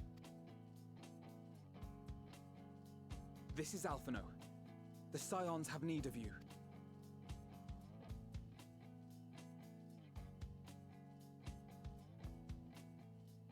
Understood. I will contact the Lord Commander and dispatch our finest at once.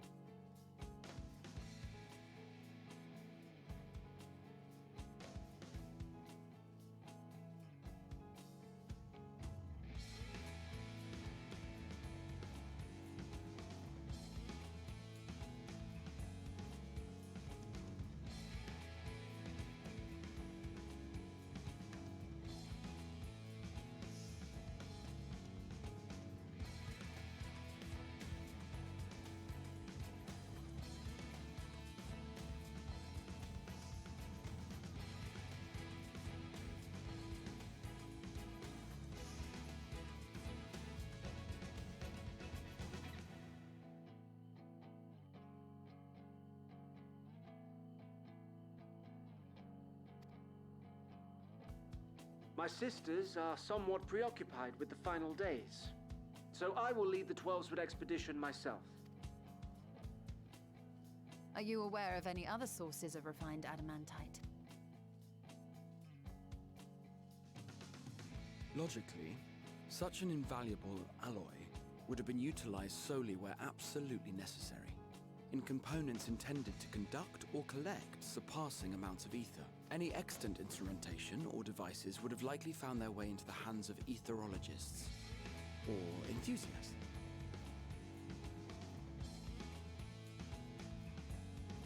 Magical artifacts of Allegan design? The Eastern Alliance will send word to one and all.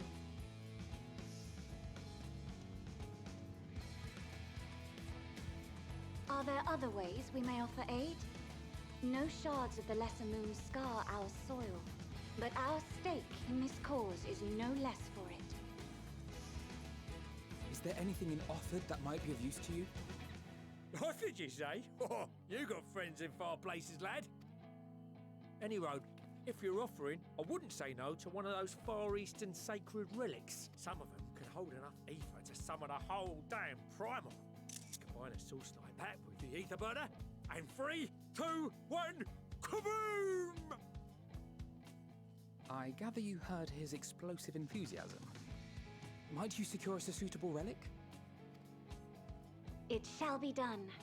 I know little of machines, but I promise we will do our utmost to gather the materials you need to finish your starship. I am glad for the work, in truth. Better to busy oneself than wait and fret over disasters foretold. Then why are we all still standing about yapping? There's plunder for the taking. And I'm a born plunderer. I'll be an old Charlian before you know it. Start mixing the grog. I'm certain that can be arranged. Thank you all, and do be careful.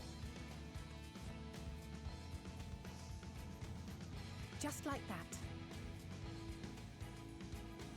Aye, just like that. Our refined adamantite is on its way. Now let us consider our next steps, shall we? There's yet much to be done.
Uh-oh.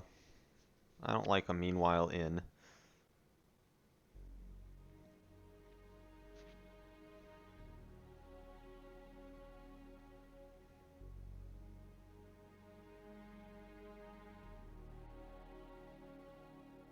Our course of action is clear. We must harvest refined adamantite from the shards of Dalamud and procure arcane relics of Allagan make. Summon the best and brightest of our immortal flames and form an expeditionary party at once. Call upon the Sultan Sworn and Brass Blades for support as you must. Papashan, send word to the guilds. We will require the expertise of master artisans if we are to have any hope of identifying and recovering these elusive materials. Thea-Guys, we have need of your stone torches. They are to assist the immortal flames in scouring the ruins and to help secure the surrounding areas. I trust I can count on your support. As commander of the Stone Torches, my son Zimberk will personally see it done. Pippin, I would have you lead the raiding party. Assemble your finest, and with Tizona's blade clear the way. Lord Lolorito, I pray you take charge of the search for Allagan relics. Surely you know of some being traded on open or clandestine markets, or sleeping in collectors' vaults. Of course, I ask not that you do this out of the kindness of your heart. By all means, profit on the transactions. I wish you the joy of it. The final days descend upon our world. If circumstances are truly as dire as they say, Uldar's best efforts may be for naught. And yet, when we Eorzeans rose from the ashes to rebuild our broken realm, did we not learn one simple truth?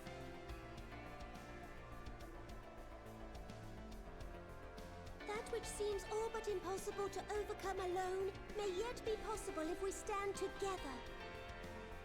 It was the Scions who united us then, and it is the Scions who call upon us now. Uldar will answer that call. We will summon our courage and join the fight for our world's future. You know your duties. I, Nanamo Ulnamo, 17th in the line of Ul, bid you good luck and Godspeed.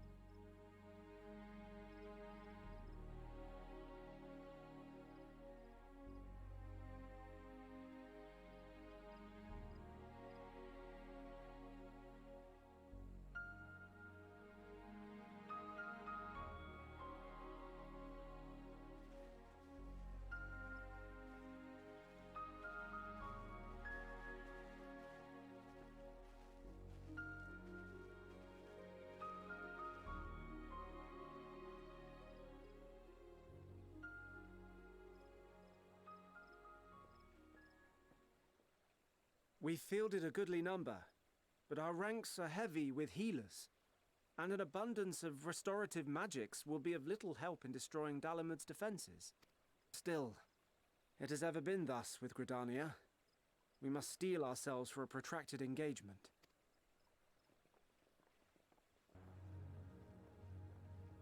In that case, might I suggest taking us along?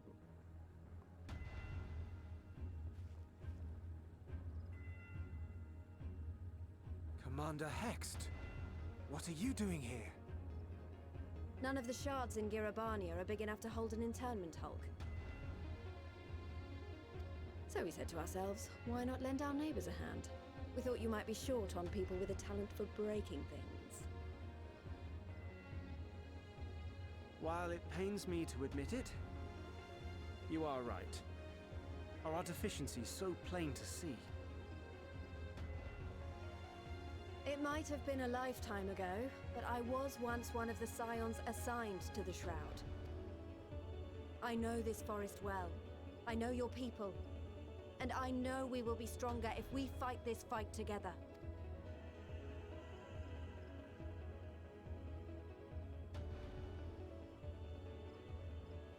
Then I will impose upon you with a clear conscience. Come, let us speak of how to integrate our forces. Oh, this is poetic because way back when, Alamigo and Gridania had a war. And now here they are working together.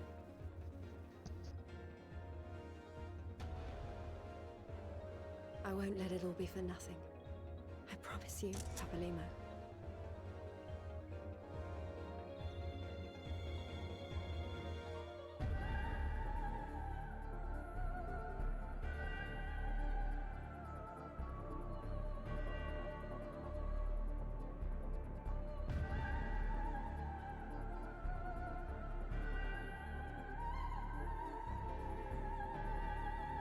Aww.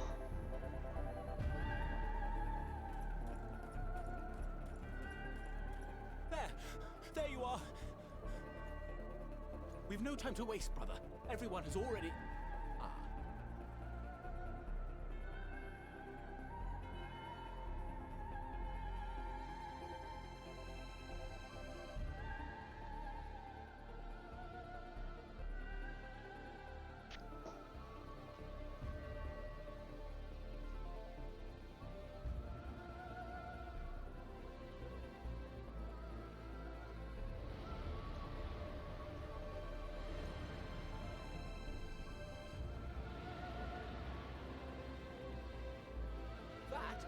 That was a roar. A dragon's roar. Racefelder?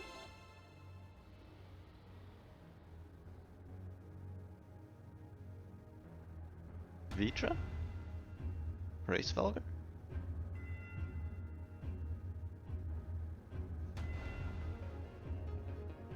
Tiamat?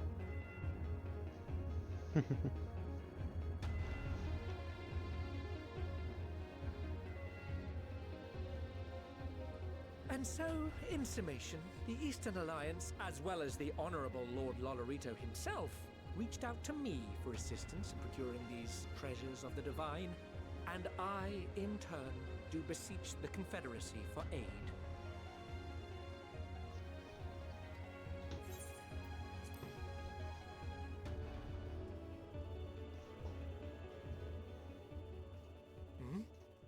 Is that... Hancock? What a surprise this is. And a fortuitous one at that. I have a favor to ask, you see. Wait, what?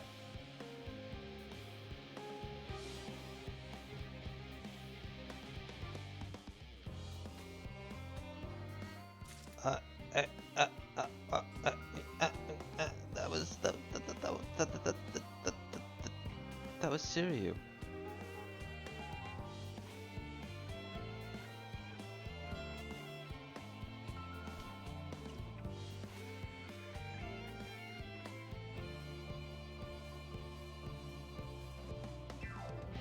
That was Siriu.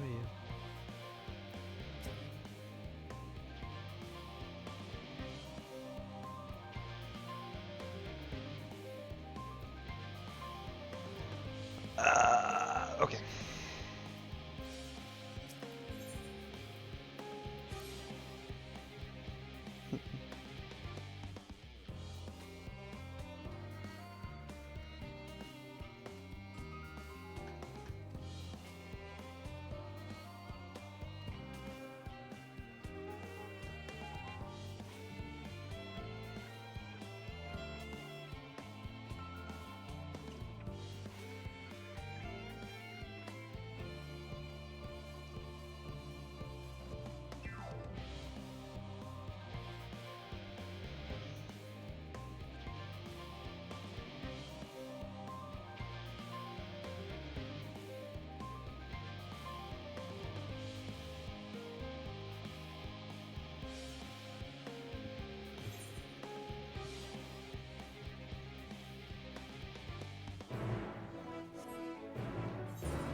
I think I'm gonna end my stream here.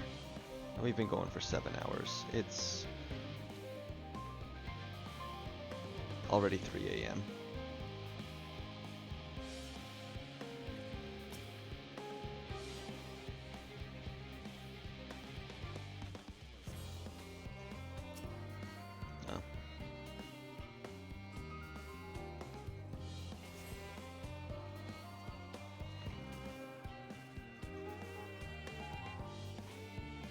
Okay.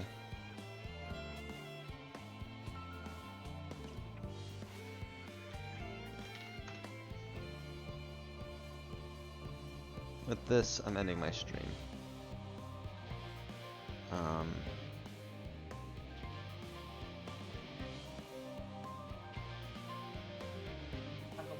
Yeah. Oh, did you drop Shenanigans in here? Shenanigans in here, yeah. Alright. He's here talking about I'm raiding my friend Rai. Shenanigans, hang on. Yeah.